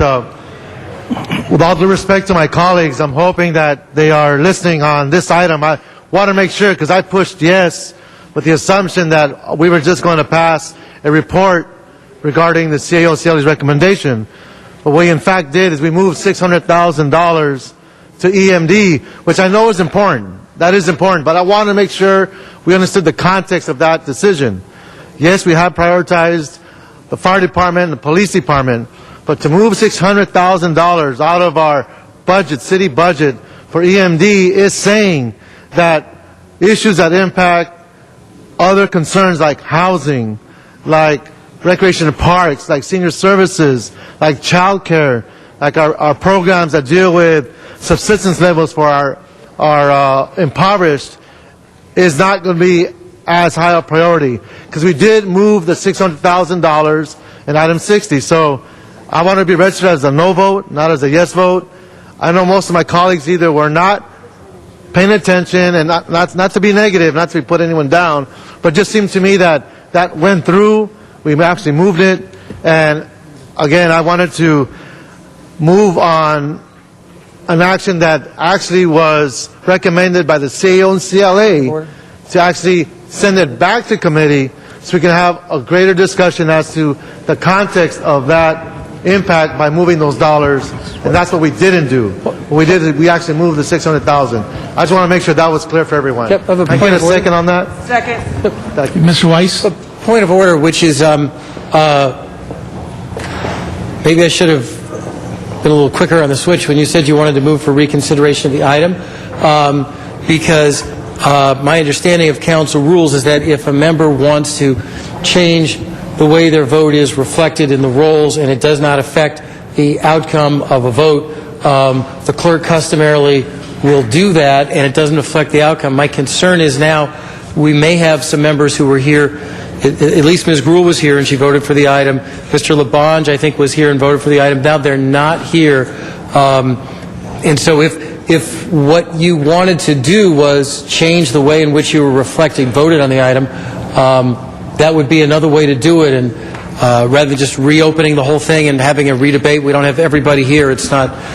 It's not. I understand. You're right to do what you want to do, but Mr. Weiss, I would make that I suggestion. believe your point of order is correct. City Attorney, is that correct? Point of clarification. If Mr. Reyes is making a new motion, though, obviously that's before us as incarnated with who is here. If it is merely to be recorded as a no, there are numerous ways to do that, but it is under his prerogative to do that, and he's moved forward, so it is now before us. That can be withdrawn, but it is before us right now. I understand. Just to. But I believe he was making a motion. Mr. Garcetti, in all fairness, Mr. Reyes said he wanted to move the reconsideration for the purpose of changing his vote. If he has different intentions to do that, I think we should re-vote then on the motion to reconsider. So, Mr. Reyes, do you just wish to change your vote, which is you're allowed to do because it doesn't change the outcome? If you wish to reopen the whole matter for the complete new discussion, then I'll ask for a re-vote on the reconsideration motion.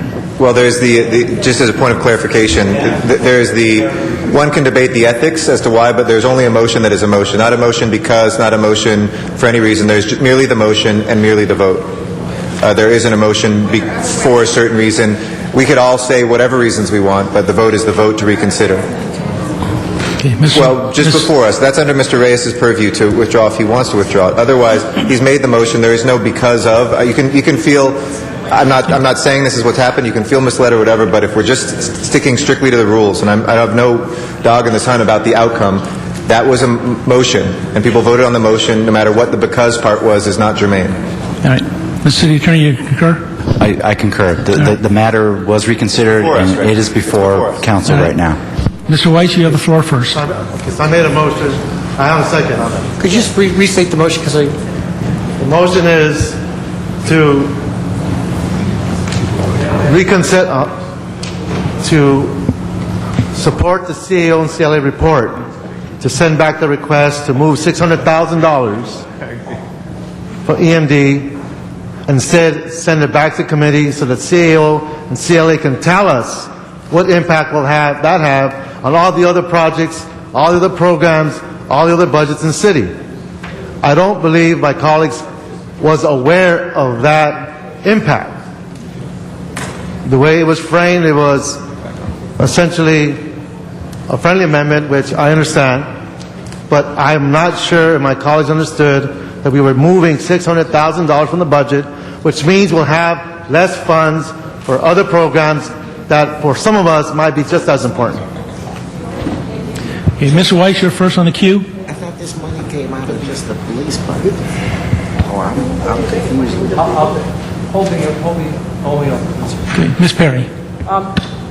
Why do we need to re-debate it? Why can't we just vote again? The motion was to reconsider, now we're reconsidering. Okay, so we voted on the motion. All right, the motion is before us. The motion is before it. No, we've already voted on it to reconsider. The motion is open now. So if That's you wish, what we're voting on. Okay. the item is before us now, so you may speak on the item. You've already voted to reconsider. We've reconsidered. It is now open for debate. Okay. I'm ready to vote. Ready to vote. Thank you. Mr. Alarcon? I remember when I was on the council 10 years ago, and the discussion to close Lopez Canyon was before us, the council, there was a compelling group that wanted to extend the use of Lopez Canyon for another year at Mayor Reardon's request, and I was fighting to close Lopez Canyon. We cut the deal at 6 months. I was able to get them to close it after 6 months. The community was happy.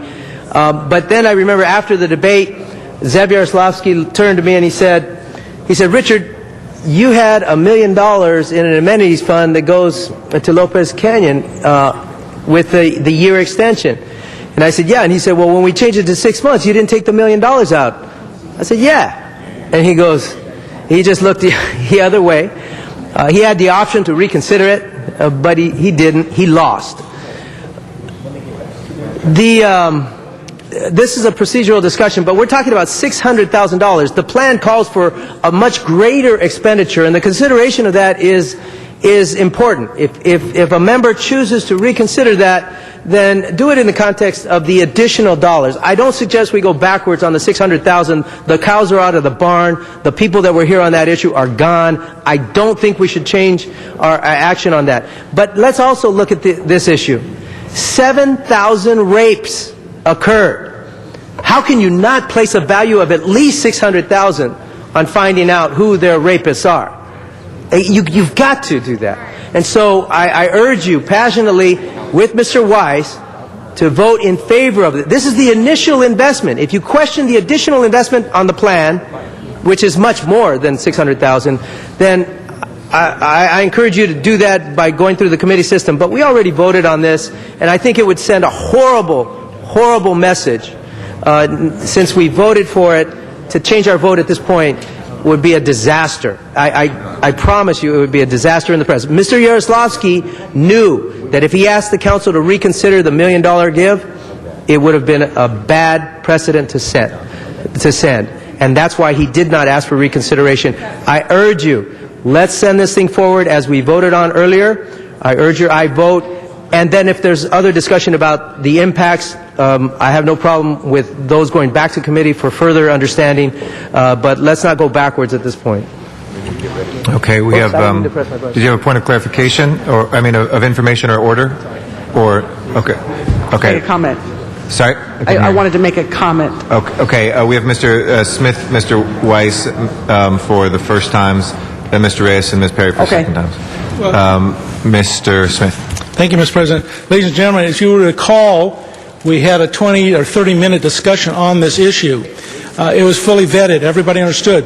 The clarifying motion we made was that the CAO thought there were some other monies that could be applied to this without using the money that was identified in the motion by the mayor and my office. I urge you to continue what we did. We said, we'll go ahead and do the positions, which are only 3 positions, and if the CAO, CLA can come back with identifying different source of money, great, let's do that, but if not, let's go forward. We did not eliminate any positions. We did not reduce any programs. That will come later in the year when we have those other discussions. It just authorized the 3 positions, 2 of which we already authorized in a previous year's budget but never did fund. So we found the money to fund it, just like we did on the DNA. The committee, this council heard a 20, 30-minute discussion on it. I believe it was clear. we're going forward with the 3 positions that were declared necessary by the CAO's audit in previous budgets, and we found funding for it without taking from any programs. And if the CAO, CLA can bring forward a better plan for funding, great, we will do that, but let's go forward today. I do not believe we should reopen the FSR. This is a huge issue. It's a 68-page document. It's time to go forward with what we already voted on. Please just sustain the vote we already took. And let Mr. Reyes and Ms. Party, who want to vote against it, but the council needs to send this forward. Okay, Mr. Weiss is next on the queue unless the point of information or order. And then you're next, Mr. Reyes. Go ahead. Go ahead. Okay, Mr. I Reyes. just want to be, Mr. Weiss, the point of clarification, I am not saying we vote against dealing with the issue of the testing and all that, the rape cases. I'm not voting against that. I'm voting against how we're looking at the EMD and moving money in that particular department. So I just want to respond to Councilman Alarcon's assertion. That is not what I'm doing. So I don't want to trigger a discussion that is not relevant to my assertion. Mr. Weiss? Ms. Perry?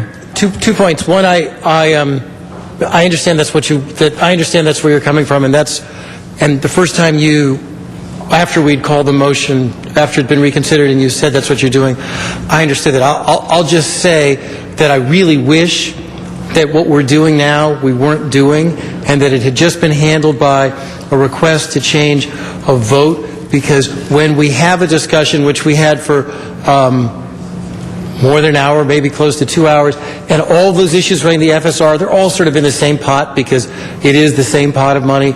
And Ms. Gruhl was here, she's the vice chair of the committee, and all the city staff were here. To now sort of all have to scramble or unscramble that is it's a challenge. So I wish it were something we could handle just by changing votes. Which is okay and it's acceptable under the rules. I will say that on the subject that's been raised of emergency management, Mr. Smith knows this better than anyone else because in the past month he's had 2 extraordinary emergencies in his district.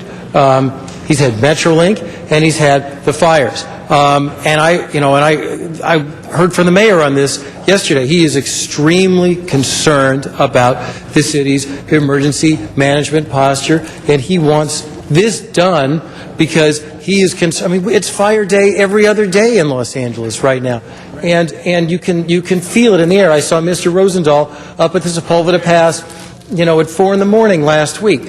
So. I think we can trust the CAO and the CLA with the instructions that were given on the report earlier that Mr. Smith incorporated into his motion that they are going to be reporting back on this anyway. And if there were a way to just have this so that if you felt that way, just to record your vote differently without reopening this whole thing, I would prefer handling it that way.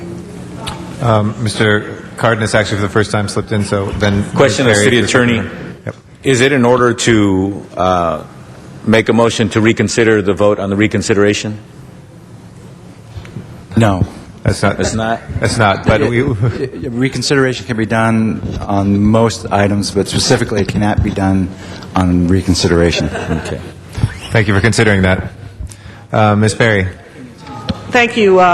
I'm just going to be very candid without directing this to anybody specifically. I appreciate what Mr. Reyes is trying to do here, and he's making a call for us to make sure that we understand the ramifications of our actions. And, I don't want to be in a council where we're not allowed to, ask questions on the record. I don't want to be in a council where if somebody asks a question, we are either over there or over here. It's okay for him to ask these questions. And it isn't that he's against the rape kits, okay? And nobody's against the rape kits. Everybody wants that to be worked out. Everybody wants the backlog to be cleared up. So, and I'm not directing this at you, Richard, because I know you're not that crazy, okay? Well, maybe so, but no, you know what I mean? But I want that to be clear to the public who's listening, that we're all on the side of cleaning up the backlog and saving people's lives and solving these crimes, and nobody has a copyright on that. We all feel the same way. We all feel the same way about that. But it is all right for this man to ask this question and to raise this issue, whether you agree with it or not. Doesn't mean politically we don't share a common goal, and it doesn't mean politically that we won't end up in the same place. So, I seconded his motion because I want him to have the right to put that out there. And I want him to do it out here in public, and I want him to do it on the record. And, I want the public to be able to understand what he's doing without a bunch of machinations. And, sometimes I feel we get a little bit too much into, the press conferences and a little too much into trying to shut people up sometimes.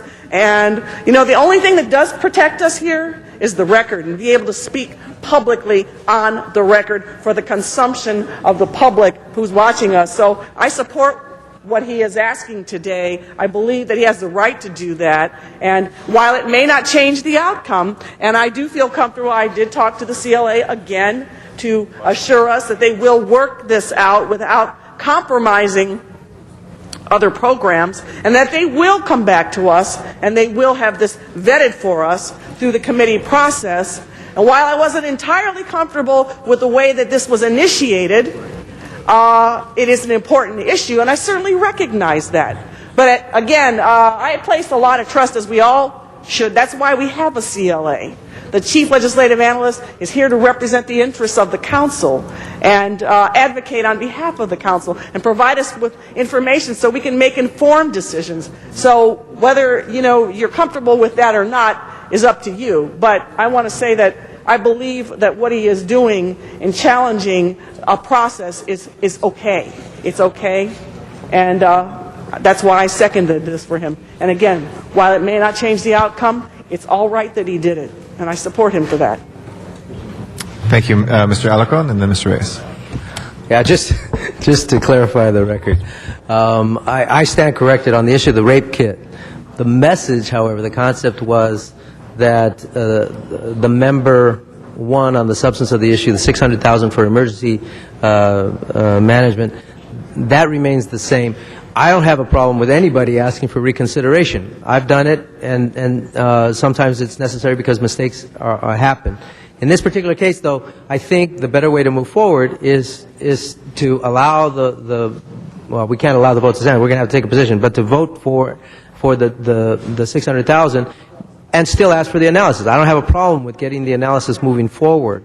But given the crises we've had and that I've participated in personally, I can tell you that I do believe that we need to enhance. In fact, I just mentioned the other day about the gentleman who was killed in the fire, that one of the things that we might want to tweak about our emergency response system is the need to address the issues of homelessness and how to better address that. So, emergency response is a constant action for improvement. I didn't mean to question anybody using the request for reconsideration, and I apologize if that's what it sounded like. What I was suggesting is that we need to be very careful when we do so. Once we set a certain course based on a decision, and we change that course, it looks funny. And so my support would be to move forward, send this back to committee for review of the impacts, but to allow for the $600,000 to go. Mr. Reyes. Just want to thank my colleague John Perry for articulating her points of view. I know I have, at every decision-making point, tried to keep a balance with everyone's interest here as well. My role as Chair of Plum, I think I've exemplified that over and over again in my 7 years here. What I felt uncomfortable with was the fact that we were moving such a large chunk of money when we have a crisis situation in this city, and that we did not offer the CLA and the CAO the opportunity to go through that process, because that was their recommendation. We went against it. And that's fine. That's the will of this body. I am supporting all the different steps we need to take to deal with the rape kits. So I'm going to be very clear about that. But when I have the type of murders and the type of shootings, the level of homelessness in my district, the level of poverty I have in my district, I need to question, are we doing the best for this whole city to create solutions for the greater number of folks in this city. And that was the essence of my request. So I appreciate the opportunity to speak on this floor and to address those points, because this is the kind of dialogue we need to have. We start talking about how many people are going to have out there in the street sleeping, how many folks don't have housing, how many murders and shootings we have in our respective districts. And it does vary district to district, and I understand why it is not as urgent for some and others, because those are our district realities. I appreciate that, but thank you for this opportunity. Thank you, Mr. Reyes, and I think you make a very good point. We could go two different ways on this. We can either vote again on 60A, which was the amending motion, so you could vote yes or no on that, or we could vote on a motion in which you're asking to have that part withdrawn. So do you have a preference one way or the other? Either way is fine. Okay. I got to speak. Sure. All right. Thank you, Mr. Reyes. So I think what we'll do then, colleagues, is why don't we vote again on 60A separately, so folks can be affirmative for the rest of the rape kits and everything else, and all the rest of the financial status. So 60A, just to be clear, is the amendment to move the money for the Emergency Preparedness Department. Okay? So a yes vote is to do that again, as it was accepted as a friendly amendment last time, so there was no vote, because there was no objection at that point. But to vote for it would be to allocate it. To vote against it would say just that one piece, not to allocate it. Okay? And that had been as amended by Mr. Smith, which was with a... Hold on. 60A, Mr. Rosendahl, or anybody else who wants clarification, 60A was the motion made by Mr. Smith, by Mr. Weiss, seconded by Mr. Smith, that, vice versa, my apologies, that would add this money to the Emergency Preparedness Department. Okay? So if you vote against it, you're saying just that one piece shouldn't be done. And Mr. Smith did amend that to say, with a report back on, are there better ways that better places we can find that money. Okay? Right. So voting yes on 60A first is to say yes to that. No is to ask that not be taken today. Okay? And that allows people then to vote no matter what the outcome is on the rest of the package as well. So please open the roll. Close the roll and tabulate the vote. 12 ayes. That is approved. We have that now before us again at 60. Please open the roll. This is on the entire package now? With the addition of that, close the roll and tabulate the vote. 12 ayes. Okay, that is approved again.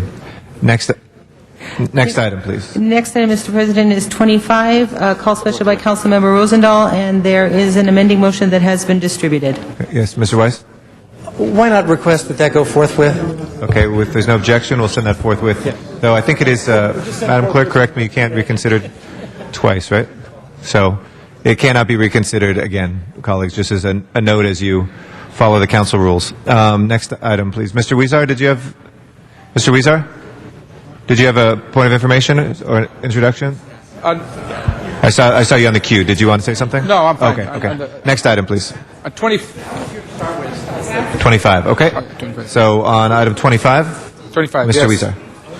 Thank you very much, Mr. President. And this is an item brought forward by, I believe, yourself, Mr. President, and Ms. Gruhl and others to clarify an issue that had arisen as to whether the Comptroller's Office had the right to audit and do a performance audit on the workers' compensation program in the City Attorney's Office.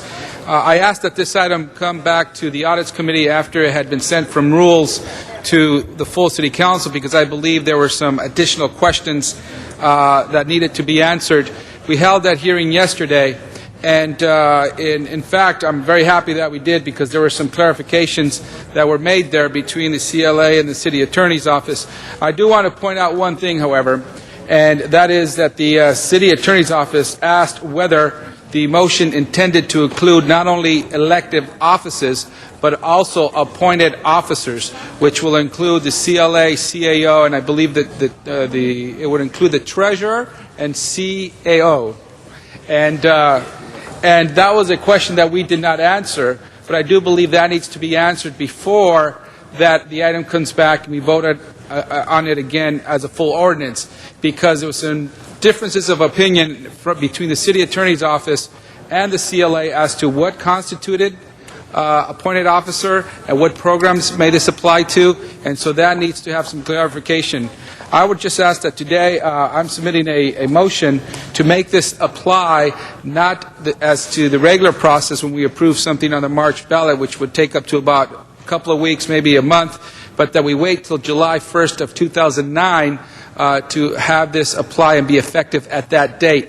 The reason is that we will have a new controller, a new city attorney, and that will allow us to start fresh, and it will allow us to do something similar to what the city charter did when we had a new mayor, and the new rules that would apply to the mayor's office and the council would take effect when we had a new mayor. So hopefully that would clarify what happened yesterday.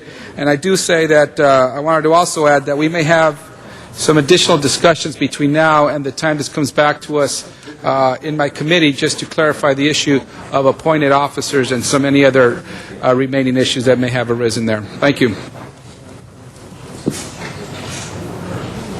Anybody else on this item? Mr. Cardenas. Yes, I guess the CLA, did the CAO do any work on this, or just the CLA? Or? Thank you, Mr. Miller. So this is the item that has to do with potentially putting something on the ballot to change the city charter that would clarify and therefore allow the city controller to conduct performance audits, correct?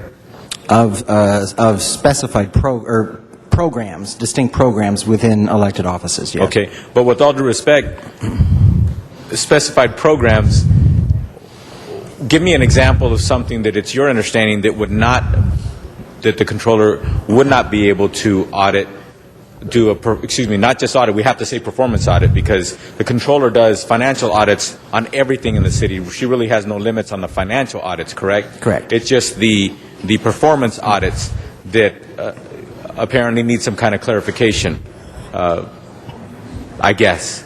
Because the city attorney has said that she does not have the right, he's put in writing that he does not believe that she has the right, I shouldn't say he or she. The city attorney has given an opinion as of late that the controller does not have the right to do performance audits on electeds within the city of Los Angeles, basically. That's correct. And the current controller has been saying that the controller's office does have that right to do performance audits on elected officials' offices, correct? That's correct. Elements within their office, i.e. their office. Now, that being the case, can you give me an example, as the language stands today, of the intent of the 25, give me an example of something that you understand that would be within an elected office that the controller cannot do a performance audit on, according to this language before us. I think virtually everything that you do on a day-to-day basis would not be subject to a performance audit. How you assign your field staff, the comparative staff sizes, how you manage your offices, none of that would be auditable. Okay, so give me like for example, street furniture fund. That's a fund of the city of Los Angeles. Right now the controller can audit a street furniture fund when it comes to financial. But correct. With this language, would the city controller be able to do a performance audit based on how that elected official has been implementing the street furniture fund that they control? No. No, they would not? They would not. So give me an example of something that the controller could audit based on the language here within an elected official's purview or office. Well, currently, as we sit, there would be very, very few that come to mind. Certainly, as you well know, GRID, that issue has already been resolved. That would be a distinct program within the mayor's office that would be subject to an audit. grant programs that are funded with state and federal grants. This clarifies it in the charter, but those are already under the grant agreements required to be subject to audit. There was discussion on FMIS, as you know, about whether to locate it in the controller's office or to locate that in ITA. Had the decision been to locate it in the controller's office, that would be subject to a performance audit. But the day-to-day business of elected offices and one elected official should not be auditing another. That's really what the voters are there for, to make that determination. It makes me nervous to give an elected official that responsibility and that purview. And the reason why I say that is a lot of painstaking effort and men and women hours, in the thousands of hours, went into the last charter change, major charter change that the city did. And even after all that, we seem to have a dispute as to whether or not the controller has the right to do performance audits on elected officials' offices. And this language, unfortunately, I'm not sure we can actually look back, if this passes, and say that this put a clarity on that beyond any doubt, and the lines are very delineated. So I appreciate all the work that went into this, just like I appreciate all the work that went into the major charter change when the city changed their charter in the 1990s, but I'm still not comfortable going down this slope, because we may have a controller 5 years from now, 10 years from now, 20 years from now, that all of a sudden says, well, that vote that the people took in 2009 gave me more latitude than all of you think I have. That's the problem that I have with this. Thank you. Thanks for answering the question. Mr. Alarcon. Members, this is a very important question that has to be addressed by the City of Los Angeles. I want to give you a little bit of history just to tell you a little bit of background that I have on this. I was the vice chair of the Joint Legislative Audit Committee in the state legislature, and at one point I had requested an audit of the city attorney's office to investigate their use of outside counsel. At that point, the argument from the city attorney was, we don't think the state should be auditing that because we have a controller who does the audits. And then after the Joint Legislative Audit Committee said that they killed the item because they said the controller would do it, and we struck a deal with all parties involved, then the city attorney turned around and told the controller that she couldn't do the audit because she was prohibited from doing that kind of audit for the issue before us. So I could go both ways on this issue. I've had both circumstances, but let me say this. The reason that the controller is not intended to do these kinds of audit is to avoid one politician going after another politician. To give you a specific notion of what we're trying to prevent here, we're trying to prevent a controller, an elected controller, from auditing a program in the mayor's office and then using that audit to run against the mayor. That's exactly why this provision is there. So the question to me, I think we need to audit the workers' comp program in the city attorney's office. I don't think an elected official should do it. So the question to me is, Mr. Huizar, can't we come up with a better answer? For example, we have a board of deferred powers where when somebody is conflicted, somebody else makes a decision. What I'm suggesting is, why don't we have, in these circumstances where we need to have an audit of the workers' comp division in the city attorney's office, why can't the CAO, a non-elected official, hire an outside auditor to do the audit? Mr. Alarcon, this is not my motion. Oh, I'm sorry. I asked for this motion to come to my committee because I'm sorry. I saw your motion. Somehow wasn't going to my committee, so I asked her to go to my committee. We had a very long discussion, and I do believe that between now and the time we adopt this ordinance, if it passes today, there's a lot more questions that need to be asked. That's all I raised, and that's all that was discussed in my committee. Yeah, I'm sorry. I saw your name on the other motion, and the one to make it effective July 1st. But anyway, Mr. Seale, my suggestion is that because we haven't solved the problem. The problem is the elected official will still be auditing another elected official, and that is prime for political problems. And I think it's a big that we need to resolve it. But it seems to me that we can contract out for auditing services for those programs. There are not that many of them. And the CAO can select, or some other arbitrary group can select an auditor to perform that function so that it will not have the political problem. Well, I mean, that's certainly, that's certainly a direction you can go. But again, the problem we have, again, is as has been mentioned, the controller asserts that authority is already in the charter. City attorney says it's not. The chair of the elected charter commission says, yes, it is. We absolutely intend it to be there. The chair of the appointed commission said, absolutely not. We didn't intend it to be there. There is whether or not it's in the charter is not important to me, because the question is whether or not there's a better way to do it. The problem that we're concerned with is an elected official going into another elected official's office and using it for their own political gain. That's the bottom line.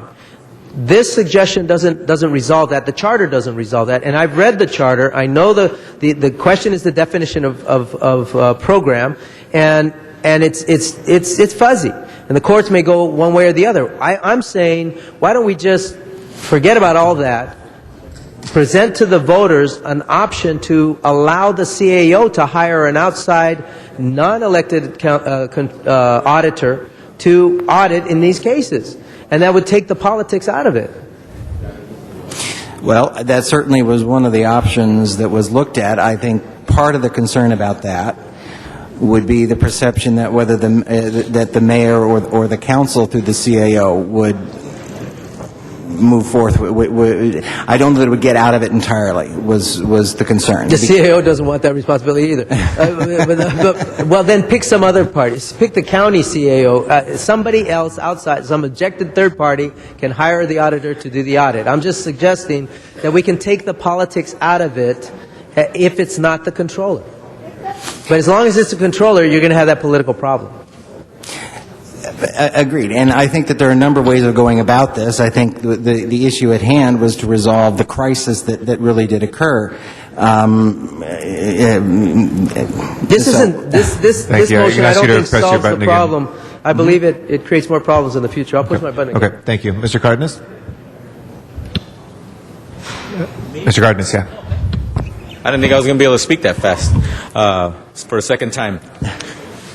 So, who did give reports on this? Did the CAO give a report on this? Did the CLA give a report on this? Did the city attorney weigh in on this motion before it Primarily my office put it together, discussed it with the controller, discussed it some with city attorney. Discussed it with the controller's office or the controller, and somewhat with the city attorney's office? Well, once the language was proposed, yes. Once it was sent to committee. So the controller seems to have more contact with this motion than the city attorney may have had up to date. I would say that's true. Okay. That makes me nervous. The people of Los Angeles elect a city attorney. Someone who is a member of the bar, obviously has to be in good standing as attorney or what have you, has 500 to 1,000 attorneys or what have you working for them or what have you, and then all of a sudden the controller has more work into this motion than the city attorney has. That makes me nervous. If anything, I think that what we ought to be doing as the legislative body of this city is clarifying, really simple. We ought to just clarify and let the voters go re-vote on it on a segment of the charter that basically says this. An elected individual in the city does not have the right to do a performance audit on other electeds. Therefore, re-solidify the fact that the controller has the right to do financial audits if and ever, everywhere within the city, which is currently not under dispute. And then secondly, what is under dispute, that an elected official, in this case a controller of the city of Los Angeles, does not have the right to do performance audits on other elected officials within the city and inside their offices. Mr. Miller, can you give us just a rudimentary, basic distinction between a performance audit and a financial audit? Just a simple example so people can understand the big difference between a performance audit and a financial audit. My time, please. I would say simply a performance audit is auditing the management and oversight of a function to see whether it's meeting its goals and objectives and is effective. A financial audit is auditing whether or not funds are being spent in accordance with the law, in accordance with generally accepted accounting principles. Thank you. So, in a nutshell, please answer this.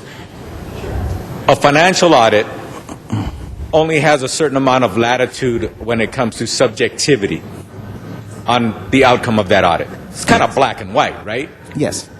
Where did all the pennies go? Where did all the dollars go? How did they get spent, et cetera? Black and white, like a ledger type audit, right? Yes. Does it balance? But a performance audit has a lot more latitude for subjectivity and interpretation of the performance, correct? Correct. Members, I think this ought to go back to the committee process, and I think we ought to give ourselves the opportunity to have two things before us. Something that tries to clarify it in the manner in which it's before us today, and then also, Mr. Huizar, an opportunity for us to consider whether or not we should just go back to simple black and white clarification, like the city attorney is saying. He's saying that the current city attorney is saying it's real simple. The controller has the latitude, all the latitude in the world to do financial audits inside of elected offices, within departments, etc., but does not have the right to do a performance audit. I happen to agree with that. And I think that's the safest, cleanest way in which the city can go forward. Because there's too much subjectivity for an elected official to have a bone to pick with another elected official and then do a performance audit and then all of a sudden, for example, drop that audit out in front of the public maybe a few months before that person is up for re-election. That's just wrong. Bad for the city. Is there a second on that motion to send that back to committee? Can I get a second? Richard? Send it back to committee? Thank you, Alaco. Do we have a second? Mr. Smith seconds. That's my motion. Mr. Garcetti. One should probably clarify, since it went to two committees, whether that's Mr. Huizar's committee or the Rules Committee. Colleagues, to me, I'll just lay out my own philosophies very clearly here. One, I think people, and Mr. Zine, if you don't mind, I'm going to move your pom-pom down. I don't mind having the ability for the controller to audit. In fact, I think it's important for accountability for programs. If we think that giving that to some other party is going to be non-political, the CAO's office is just as liable to political pressures as Mr. Miller said the CLA's office would be too. So never, of course. But, Bill Fujioka would be if we say the county CAO. I mean, the judges, part of the reason I oppose Prop 11 is judges are politically appointed. They're not immune from politics. What's more important is the check and balance system rather than having some kind of philosopher king out there who's somehow going to be impartial for the people. It's more about balancing, actually, the checks and balances. If a controller knows that he or she can be audited just as equally well, it keeps everybody honest. And so I think this is a good way to move forward. Ms. Gruhl, Mr. Miller, City Attorney, the City Controller have all been involved in this conversation.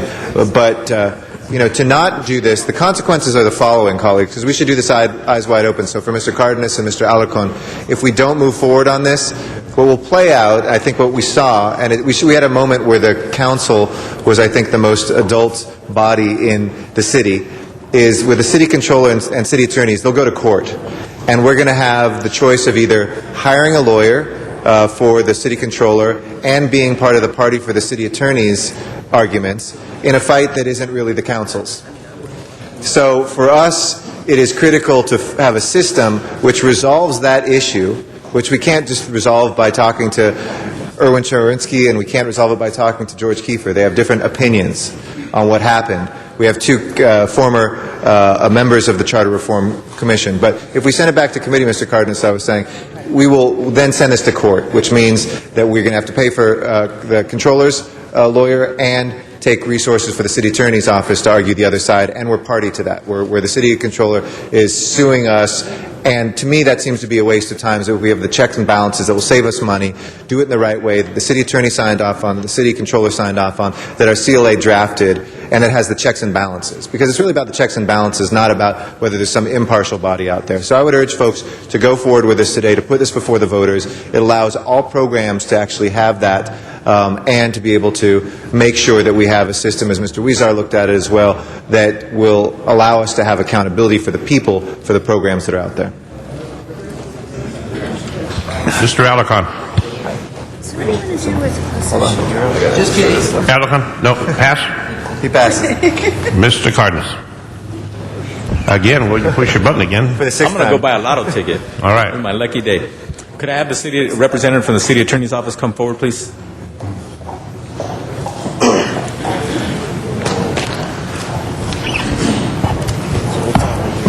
It appears that to date, the controller's office has had more involvement in this particular item that's before us than the city attorney's office, at least by the discussion I had with the CLA a few minutes ago. But at the same time, has the city attorney signed off on this? City attorney says this is all cool, copacetic, great, it's a wonderful idea, go for it, this is good?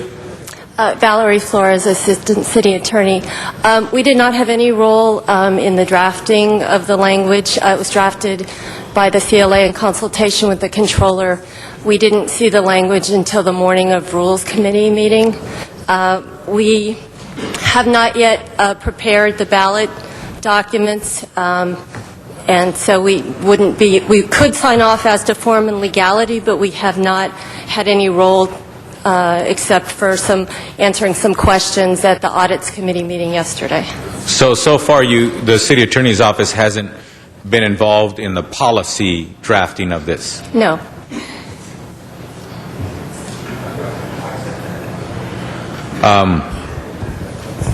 Well, again, there's too many things that are making me nervous about that, but I'd be remiss if I didn't thank Mr. Garcetti and the other people in the city that have been trying to work on this so as to perhaps provide a solution that is a good solution and at the same time would save some kind of court proceedings or what have you, which costs money and can get a little muddy. And also, with all due respect, you never know when it comes to the judge that you get whether or not that person even is an expert in this area that would understand and be able to have a ruling that is actually a good ruling. So I understand that's kind of precarious as well. I won't get into it, but it all depends on what judge you get, because they're all good folk and they all are experts in certain areas, but it doesn't mean that they know the issue that was handed to them very, very well. So we could end up doing well in that court case and getting good clarity, and we could do very badly as well. But first, I want to say thank you for all the efforts that you put into it, Mr. Garcetti and the other people involved. But it's no question I've always been against, and I've been public about it, I've been against an elected official doing performance audits on other elected officials. I think that's bad. That's a bad road to go down, and I don't think that we should give any controller or any elected official that kind of latitude. That's our last speaker,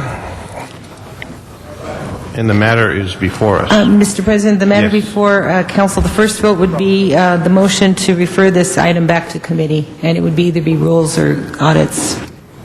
Okay. Referred back to committee. On that matter, open the roll. Close the roll, tabulate the vote.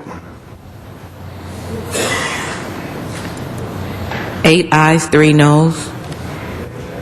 It's going back to committee. Is there a preference to which committee? Mr. Weezer? If you want to refer it, I'm not against that either. Yeah, I would certainly... Mr. Weezer has the mic. I would certainly want it to go back to my committee. I'm not sure if it needs to go back to rules since there's been a determination. So we could have it back to my committee. I'd like to take it there. Mr. Weezer, you have it. It's back in your committee. Thank you. Next matter, please. Next matter, Mr. President, is item number 30, and that was called special by Councilmember Smith. Mr. Smith, number 30. We've already resolved those issues. We can go forward with it. So the matter is now before us. Open the roll. Close the roll. Tabulate the vote. 11 ayes. The matter passes. Next matter, please. Next item is item number 37, and that was called special by Councilmember Reyes. Mr. Reyes, number 37. Thank you, Council President. Colleagues, this is a report that essentially tries to raise the presence of our bicycle system in the city. It recognizes Alex Baum, who has been for 35 years contributing to this committee. But most importantly, colleagues, it really is about how we're going to establish the type of structure that's going to allow Department of Transportation, Department of Recreation and Parks, as well as city planning to put together the type of policy recommendations that really makes biking a real alternative in our modes of transportation. Our Public Works has been directed to assign staff to address the concerns of bicyclists regarding the impacts of capital improvement projects and roadway maintenance. I know for some of us, we think how ridiculous it is to ride a bike in these streets without being hurt, run over by a car. But I can tell you other cities have done incredible adjustments to how they design the roadways, how they actually put out the different kinds of lanes, how they do different physical improvements that could actually make it safer to ride in our city. That being said, it's been a very long day. I ask you for an aye vote. I know I want to thank our staff for being here all day, waiting for this motion. But it really was about addressing you if anyone else had any other questions. I know Councilman Garcetti has put forward some motions regarding improving our bicycle environment, as well as Wendy Gruhl. I know I've been trying my best to connect the Riverway as a main bicycle arterial, how it can connect into the different neighborhoods, and just maybe someday have the ability to ride a bike through our city without the threat of being hit by a car, and actually have the kind of bicycle boulevards and roadway improvements that makes it safe. So, colleagues, I ask for an aye vote, and thank you for your patience. And I thank the staff for hanging in there. Mr. Rosendahl. Just a quick shout-out second on this. Mr. Reyes, I appreciate your leadership on this. We have big bike issues in my district. In fact, 6 o'clock, I have a task force meeting at Mandeville Canyon, and Michelle Mowry will be there for that. We're trying to work on it piece by piece, but to have a whole network in this great city where people can feel safe riding their bikes, and also cars can go by. I mean, we have to change the culture. We have some motions about Bicyclist Bill of Rights that will be coming forward in the future. I just want to thank you, Ed, for your leadership on this. Thank you, Mr. President. Mr. Zine. Thank you, and thank you, Mr. Reyes, for bringing this forward. You mentioned Alex Baum. Many, many years ago, in a faraway land, when I was an LAPD supervisor, I was assigned by Mayor Bradley to the Bicycle Advisory Committee. That was my first introduction into the political arena. And Alex Baum is still there, many, many years later, very dedicated to that. A couple concerns I have. We have a bike route. We have the bike path. Where we seem to have the conflict is where we have the cars, the parked cars, and on the roadway, the bicycles share the road with the automobiles, with the parked cars. And then we've got the bike paths. Balboa Park has a bike path. We have bike paths along some of the riverfront.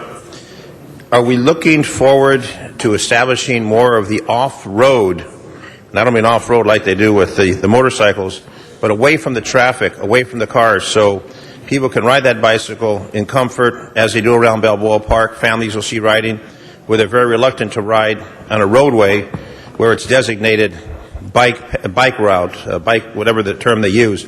But there's a distinction between the ones on the roadway where they share with the cars and parked cars. When a car is going to make a right turn, you're in that bike lane, car cuts you off. But when you're off the roadway, it's a lot safer. It's a lot better for everyone. I know some communities have included that in their design. Are we moving toward that, or are we just trying to put more bike routes to share the road with cars and parked cars? And there is obviously inherent danger and hazard with that. Michelle Mallory, Department of Transportation. I'm the city's bicycle coordinator. Do you want to introduce yourself? Jordan Turner, Department of City Planning. Okay. What we're doing with the new plan, we're doing a few things. We're looking at the old plan. You should know that there are 3 types of facilities that are adopted in the state of California for design and implementation in the state. They are those off-street bicycle paths, like we have in the valley. We're designing along the LA River.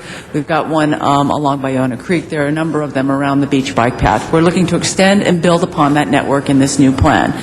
They require dedicated right-of-way, so we have limited opportunities to be able to do that. The second type of facility we have are bike lanes, those lanes that are striped on the street that are a minimum of 5 feet wide, that give bicyclists a space on the roadway to be able to do it. The one closest to downtown is probably Sunset, which has been hugely popular, and we have a number of cyclists in there. But you are right. If we don't have a whole lot of room on the roadway to create a good space between parked cars and the bicycle lane, there can be conflicts. We hope to and look for room for the parking and a wider bicycle lane to be able to allow bicyclists to ride freely and be safe in those. The other type of facility is a shared or bike route, per se. It's actually an official designation in the state of California, and it provides for shared facilities. The department is actually looking at a designated width for that shared facility, and we wouldn't call it a bicycle route unless it has a very specific width. We don't know what that is yet, but we're looking at that. Now, the new plan does something new and something different, and that is that we're looking to smaller roadways, collector streets, to determine whether or not those are really good places for cyclists to ride. And we've asked the consultant to put together a network of collector bikeways where we can make bike priority streets, if you will, and there'll be a number of treatments that we can do that with, something as simple as signage for streets that are already working very well for bicyclists, and with something as complex as traffic calming or traffic diversion to allow bicyclists the right of way and move motorists out. It'd be a roadway that's open to motorists, but not open to motorists through traffic. So we would divert the motorists out onto the arterial. So there are a whole lot of gradations as to what this could be, and we're looking at that in the next plan. And when we have new development, such as downtown, the Grand Street project, the Staples, the LA Live, in my district, Westfield, they're building a $1 billion complex. Do we include in those developments some type of bike path, bike route, or is that excluded from the particular projects? Because a lot of people may want to go down to Staples and ride a bicycle versus fight the traffic. I don't know if there's bicycle racks, I don't know if they've got the routes for them, or if it's all geared toward the automobile. The Muni Code currently has a provision that allows, well, actually requires a new and renovated building over 10,000 square feet, bicycle parking, bicycle showers and lockers for employees on site, and the parking for the public as well. So that's already required. We're actually in the process of revising that to close up a few loopholes that we've found since. Now, what about getting there?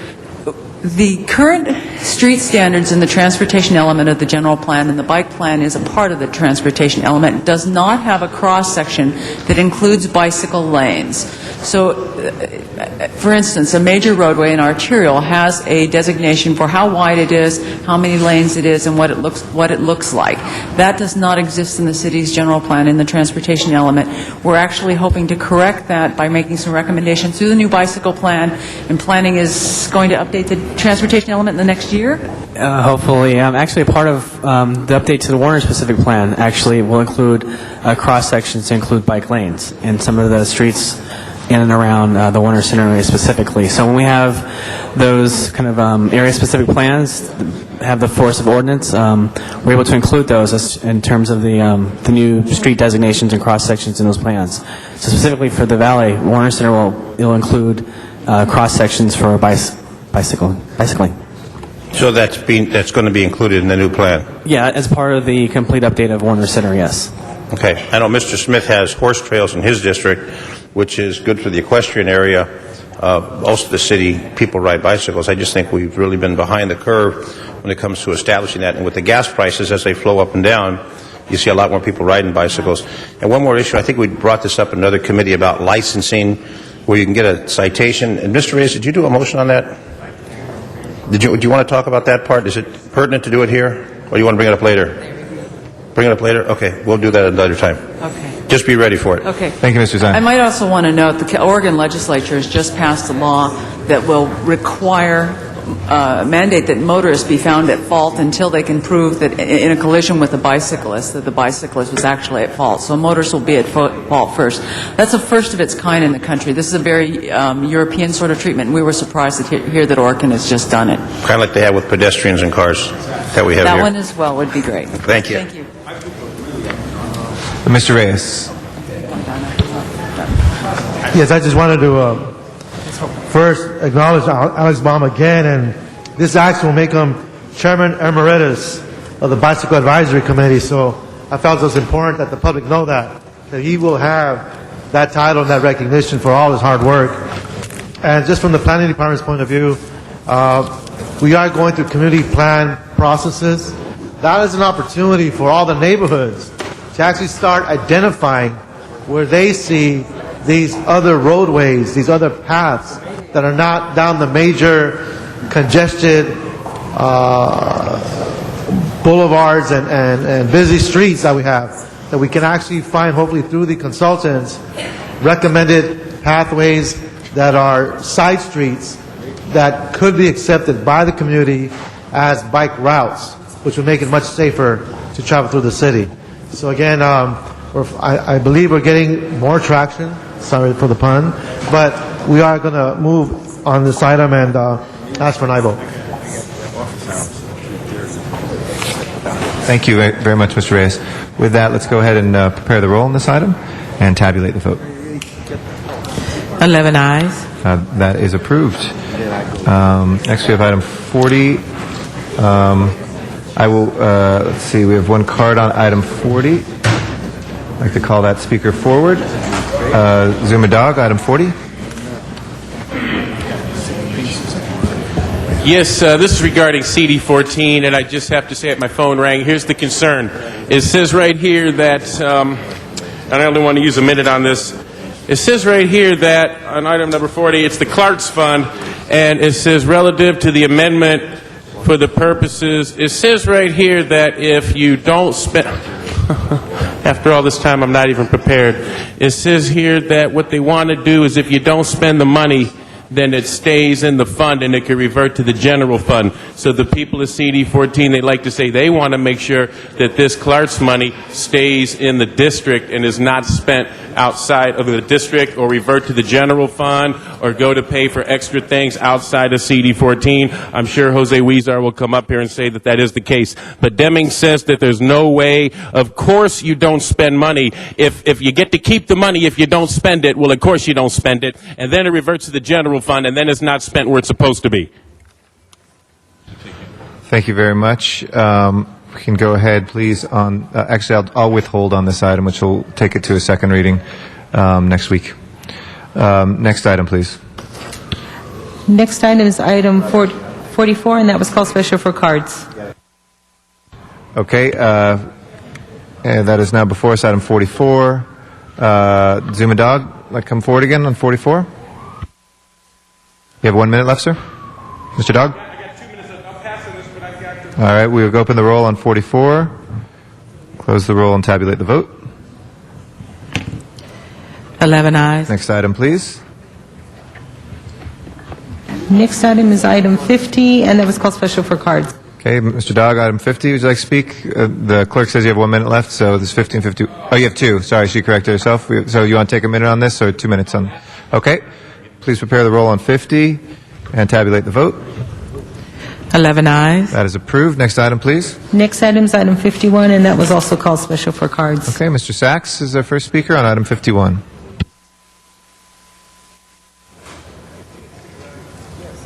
You have 1 minute left, sir.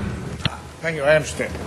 Yes, very quickly, this editorial, which also I talk about, is from the Daily Breeze. It's a matter of priority. In this editorial, which was from, I believe, Monday's newspaper, it states, just look at where the city leaders have chosen to spend taxpayer dollars. The City Council spent $11 million last year waiving special event fees for the Oscars, USC football games, and community events. It's $11 million. But I'd like to also point out that this is from the Daily Breeze. Where is the LA Times to report on this kind of item? And furthermore, just very quickly, I'd like to have the City Council send a letter to Pasadena. Do you realize that they are having a marathon with 8,000 runners on a Sunday, that this City Council has found to be interfering with religious events again? If you have scheduled, if you can cancel the LA Marathon with its 25,000 participants based on four speakers, then certainly you can cancel other Sunday events. Thank you very much, Mr. Sachs. Mr. Zuma Dog is our next speaker.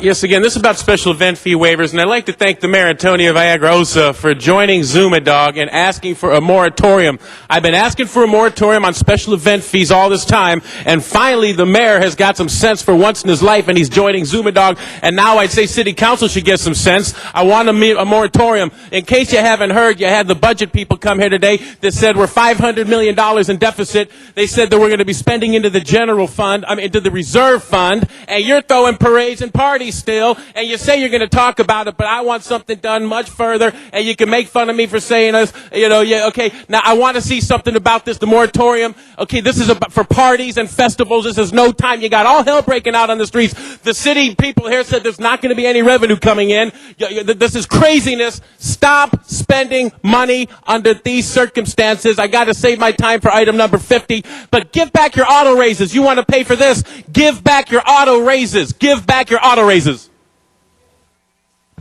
Thank you very much. That will close our public hearing. Please open the roll on this item, close the roll, and tabulate the vote. 10 ayes. Okay, that is approved. We have the Jews for Jesus case. We can move that recommendation. I would move that before us on item 58. If the city clerk will read that to the record.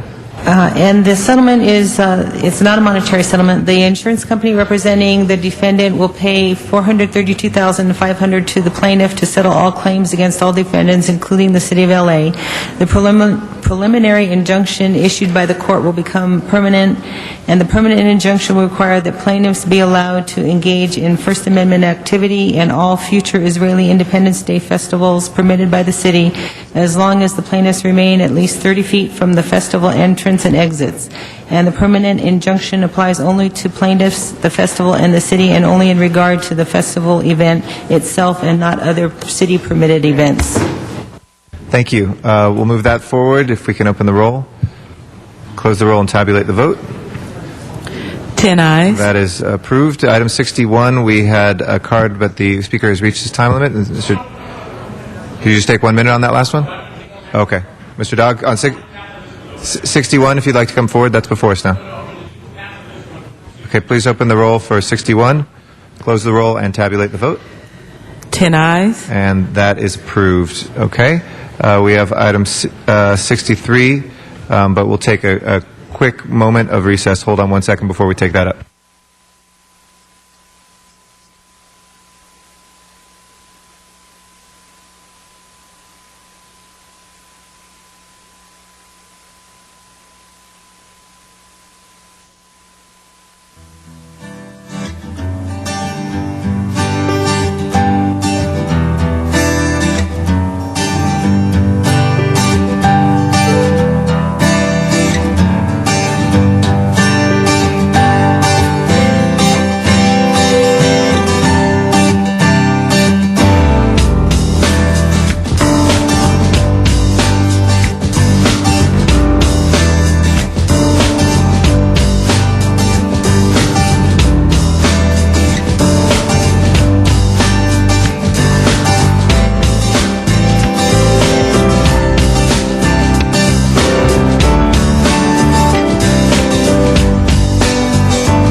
On item 25, Ms. Perry would like to move to reconsider that one, and second from Mr. Wesson. We can please open the roll on reconsideration,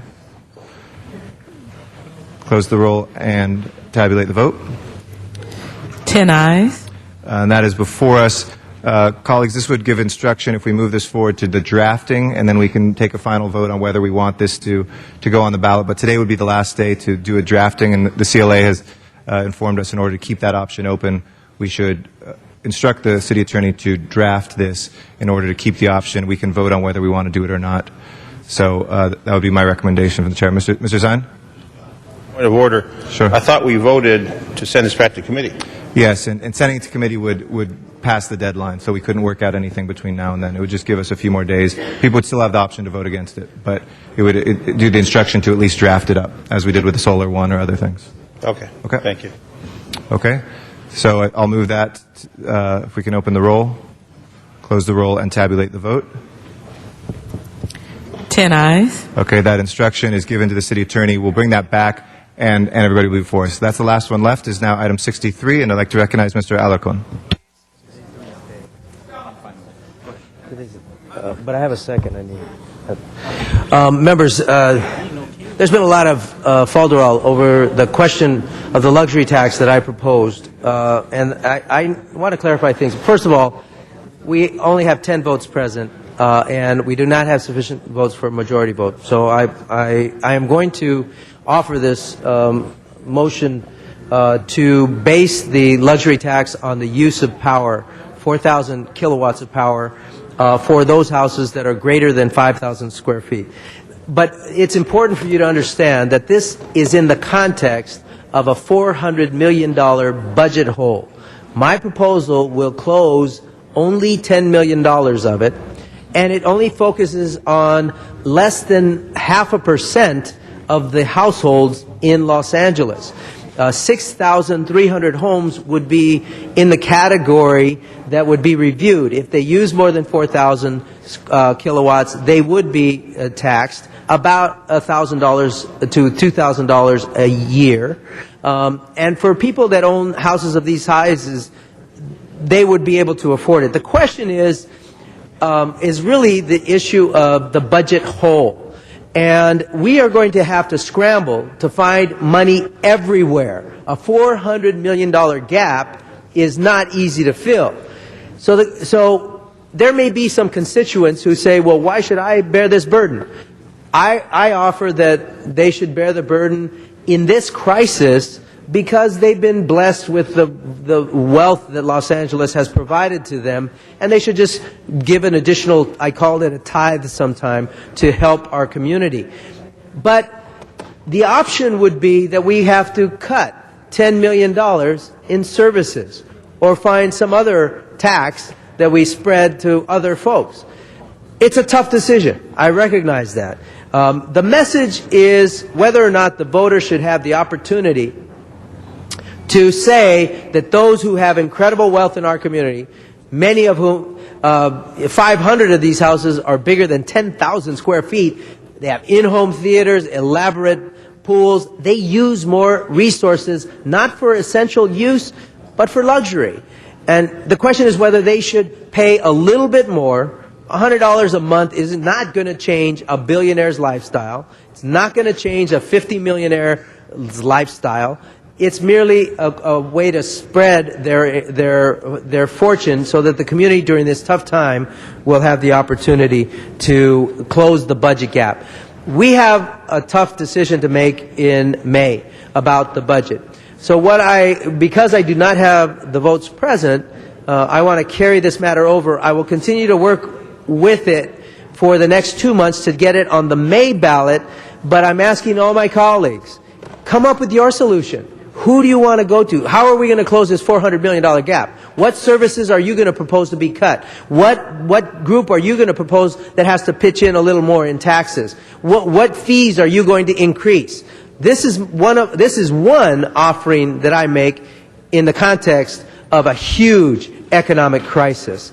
This is not going to fix that crisis. This is not going to provide all the services that the city needs. This is not going to close a $400 million budget gap. But I think that given that we have to find some money to ensure quality services, rather than cut library service, cut security service, cut all kinds of, cut even police and fire, I believe that this option is reasonable in that context and only that context. So we're going to, I hope that you will allow this matter to move forward for the next 2 months. Let us reconsider it. We'll rehash it and bring it to you in a form that you'll have plenty of time to discuss it. But I'm asking you not to consider this matter in and of itself. Consider it in the context of the $400 million gap that we are faced with. Thank you. Mr. Zine is our next speaker. And if we could have the square footage of your house before you speak. Thank you, Mr. President. And another solution may be, Richard, and I respect you, I've known you for a long, long time. We go to the taxpayers for more taxes. There's another solution, and that's cutting back. That's cutting back on expenditures. That's cutting back on expenditures that the city spends every day. We know the state of California, the governor says they're $10 billion in debt, and it's anticipated the governor is going to propose a tax increase that's going to affect everyone in the state of California. New bond measures that we know are coming on the ballot. People that are blessed probably are very happy that they're blessed. Many of these people are not millionaires and billionaires that live in these large homes. They may have purchased it a long time ago. They may have had a number of children. I brought in my tax bill just to show the indebtedness that the taxpayers have. Voter indebtedness, City, Los Angeles, $121. Metro Water District, $13.58. Community colleges, $69. Unified Schools, $393. LA Vector Control, $725. City Parks District, $19. Stormwater, $26. Flood Control, $33. City 9/11 Fund, $13. County Park District, $20. Trauma Emergency Services, $53. City Light Maintenance, $66. Look at your tax bill and see what you're already paying. I don't think it's the right time to go to the voters and ask for more out of their pocket. I think it's the wrong measure. I'm not going to support people who live in large homes because they may have purchased it a long time ago. In my district, Mr. Rosenthal's district, we have a lot of people in large homes, and I'm sure they purchased them many years ago. I don't think it's fair for them to have an extra $1,000 because their home is 5,000 square foot. And if they're using more water and power, they're paying a higher rate for the water and power. But there's another option. Instead of going back and doing additional fees for them, we need to consider making some cutbacks. We need to consider cutting some of the, well, number one, we could cut salary. We could all give a little back out of salary. I would be more than happy to join my colleagues to give back some of my salary to the general fund. Will it bail out the general fund? Probably not. But we need to look at another option other than going back and asking for more money out of the hard-pressed taxpayers. We are all compensated for what we do. We work hard for what we do. But if we're asking for people to give more, I think we need to pony up and do the same. Thank you. Mr. Rosendahl. Yeah, I would just love to kill this right now and count the votes on it. I just think it's outrageous. My folks in my district are up in arms. The Palisades, Brentwood, a lot of my folks, live in homes. A lot of them are seniors. We need to have a thorough scrubbing of everything in our budget. Richard, come to our budget meetings, every one of them. Participate in the discussion. It's open to all council members. We need to put everything on the table going forward. But this is a bad idea, and I'm against it, and I want us to vote no on this measure. Mr. Alarcon. Mr. Alarcon. Richard Alarcon. Members, again, I just asked you to consider this in the context of a $400 million budget hole. We are not going to close that with one little proposal. We are not going to close that with one small cut. We are not going to close that if all the council members eliminated their salaries entirely. We wouldn't close a $400 million budget gap. If we took all our budget and gave it back and did nothing but exist in our positions, we would not close this budget gap. I understand, believe me, after 16 years in office and dealing with the budget crises at the local and state level, I understand how to make a decision about cutting services and about raising revenue. I get it.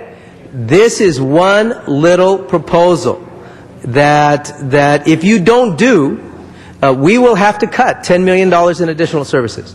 So I challenge you. You can challenge me all you want. I challenge you to tell me what services you're going to cut. $10 million worth. You find it. I'm making an offer, and let me tell you something. When I bring this back, we're going to have a much clearer picture of this economic crisis. I think it's going to be greater than $400 million, and we're going to have a greater challenge to close that budget crisis. And I hope that in the time that we have, the additional time to put this on the May ballot that we have, you will give a fair consideration to this as one of the many proposals that we are going to have to consider. None of them will be good choices. But I would much rather have the few people, the literally 6,300 households in Brentwood, Bel Air, Encino, and a few in my district complain to me than having tens of thousands of families complain to me because we had to cut the library one day of service. Mr. Rosendahl. Yeah, I just want to say there are many ways to skin a cat. We've got a lot of issues to deal with. I think this is, frankly, a cheap shot, and it's just inappropriate to put this on the table at this time. If through the budget process this gets a discussion that's a healthy discussion, we can consider. I just don't think it's the right thing to do at this time. Hold on. Mr. Alarcon? You know, I'm getting tired of you telling me I'm inappropriate. The process was we had a budget hearing to talk about revenue generation ideas. I come up with an idea and you tell me it's inappropriate. It's not inappropriate, Bill. Just like on the last issue when you complained that I did something inappropriate when I had given you 2 days in advance notice, you know, that's inappropriate. So you don't want to vote for this matter? Don't vote for it, Bill. But don't tell me I'm inappropriate. I've been in office long enough to know what the procedures are. All right, that's our last speaker on this item. We have one public speaker card. Mr. Dog, you have 1 minute left. Oh, you bet it's inappropriate. How dare this council member come out here and say, I got some ideas. How about you crack down on illegal vending that's not putting money into all the other businesses? How about you do people that live in garages, you don't let them live in garages, you take money. This is wrong. It doesn't matter that it's only 6,000 people. It's that you're targeting certain people, and you can't say that only billionaires are going to pay for this. Other than billionaires are going to be paying for this. And besides that, people have been blessed by L.A. Maybe somebody inherited it and they can barely pay the property tax right now. Not everybody can afford this. People lost their fortunes in the stock market. How dare you say people with these homes of these sizes, well, they would be able to afford it. How does Council Member Alarcon know? We got to elect this new guy, Guillermo, the talk show host, the game show host. This is the most outrageous thing. What else did he say? They would be able to afford it. Sir, this is the stupidest thing I've ever heard. This guy, Alarcon's got to be the first guy that gets out of here when the election's in March. It's outrageous. It's class warfare. And how dare he target people? I will never be a homeowner of that size. And I am so offended. Mr. Dog, if you'll please lower your voice. Thank you. Hey, Mr. Dog, if you'll please he should be warned. if you'll please vacate the premises. With that is the last speaker. Anybody else wishing to be heard from the council? And there is a 63A that has been distributed to the council members. Okay. Could you describe 63A, excuse me? It's requesting the city attorney with the assistance of the CLA and the CAO to prepare the necessary ordinance and resolution to place the measure on the March 3rd, 2009 primary ballot, to place the surcharge on the electrical users tax of the city utility users tax on all residences larger than 5,000 square feet that have a bimonthly usage of greater than 4,000 kilowatt hours, and a higher surcharge on usage of 5,000 kilowatt hours in a manner that will generate $10 million in an additional utility users tax revenue. Okay. And documents to be transmitted no later than November 5th. Mr. Alarcon, a motion on this? Yeah, as I pointed out at the beginning of this discussion, I didn't expect to have the votes on this, so I'd just like to refer it to committee. Okay. Well, without objection, we'll refer this to committee. All right. Mr. Alarcon referred to committee. Is there any objection? There is an objection? Okay. So we have an objection to that, so we will vote first on referring it to committee. Was that the ad hoc poverty committee, or is it rules? Maybe I should clarify. We submitted an amendment. The amendment is based on the kilowatt usage. And if necessary, I'll pull back the amendment and submit a new motion that would reflect that. That would automatically go to committee, so we don't have to vote on anything. It's just, I'll do it in that manner. All right. It is withdrawn then. So we will note and file that without objection. All right. Next item, please. That clears the desk for a closed session. Okay, I believe we, Mr. City Attorney? Yes. Are we not going to go, we're going to continue? Yes, please. On 19th? Okay. If there's no objection, we'll continue the one remaining closed session item to the 19th of November. And with that, finishes the business. Madam Clerk, next order of Council business. has motions for posting and referral. Those are posted and referred. And that clears the desk. Our Rules and Government Committee, which was to start at 3 o'clock, will start at 3:30. 3:30, we will begin that committee meeting. Any other announcements, colleagues, committees, or anything else? If not, can I ask folks to please rise for adjourning motions?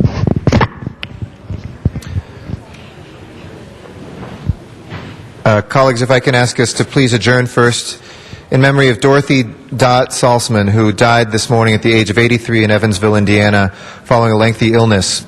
Dot was the mother of Police Commissioner Rob Saltzman. As you know, Rob previously served on the City's Ethics Commission. Dot, his mother, is survived by 3 children, Nancy, Andy, and Rob. And while it is not yet scheduled, a family is planning a memorial service in Bloomington, Indiana, where Dot lived for some 60 years. Dot's husband and Rob's dad, Irv Saltzman, who died several years ago, was head of the psychology department at Indiana University, where Dot also worked. There they worked with famed psychologist B.F. Skinner, among others. Our deepest condolences to Rob and to his family. We'll put all members on that. Thank you. Any other adjourning motions, colleagues? If not, Madam Clerk, please call the roll. We'll next be in session this Friday. That is the 31st, or Halloween. We will see you all. Do not come in costume, Mr. Zine. This meeting is adjourned.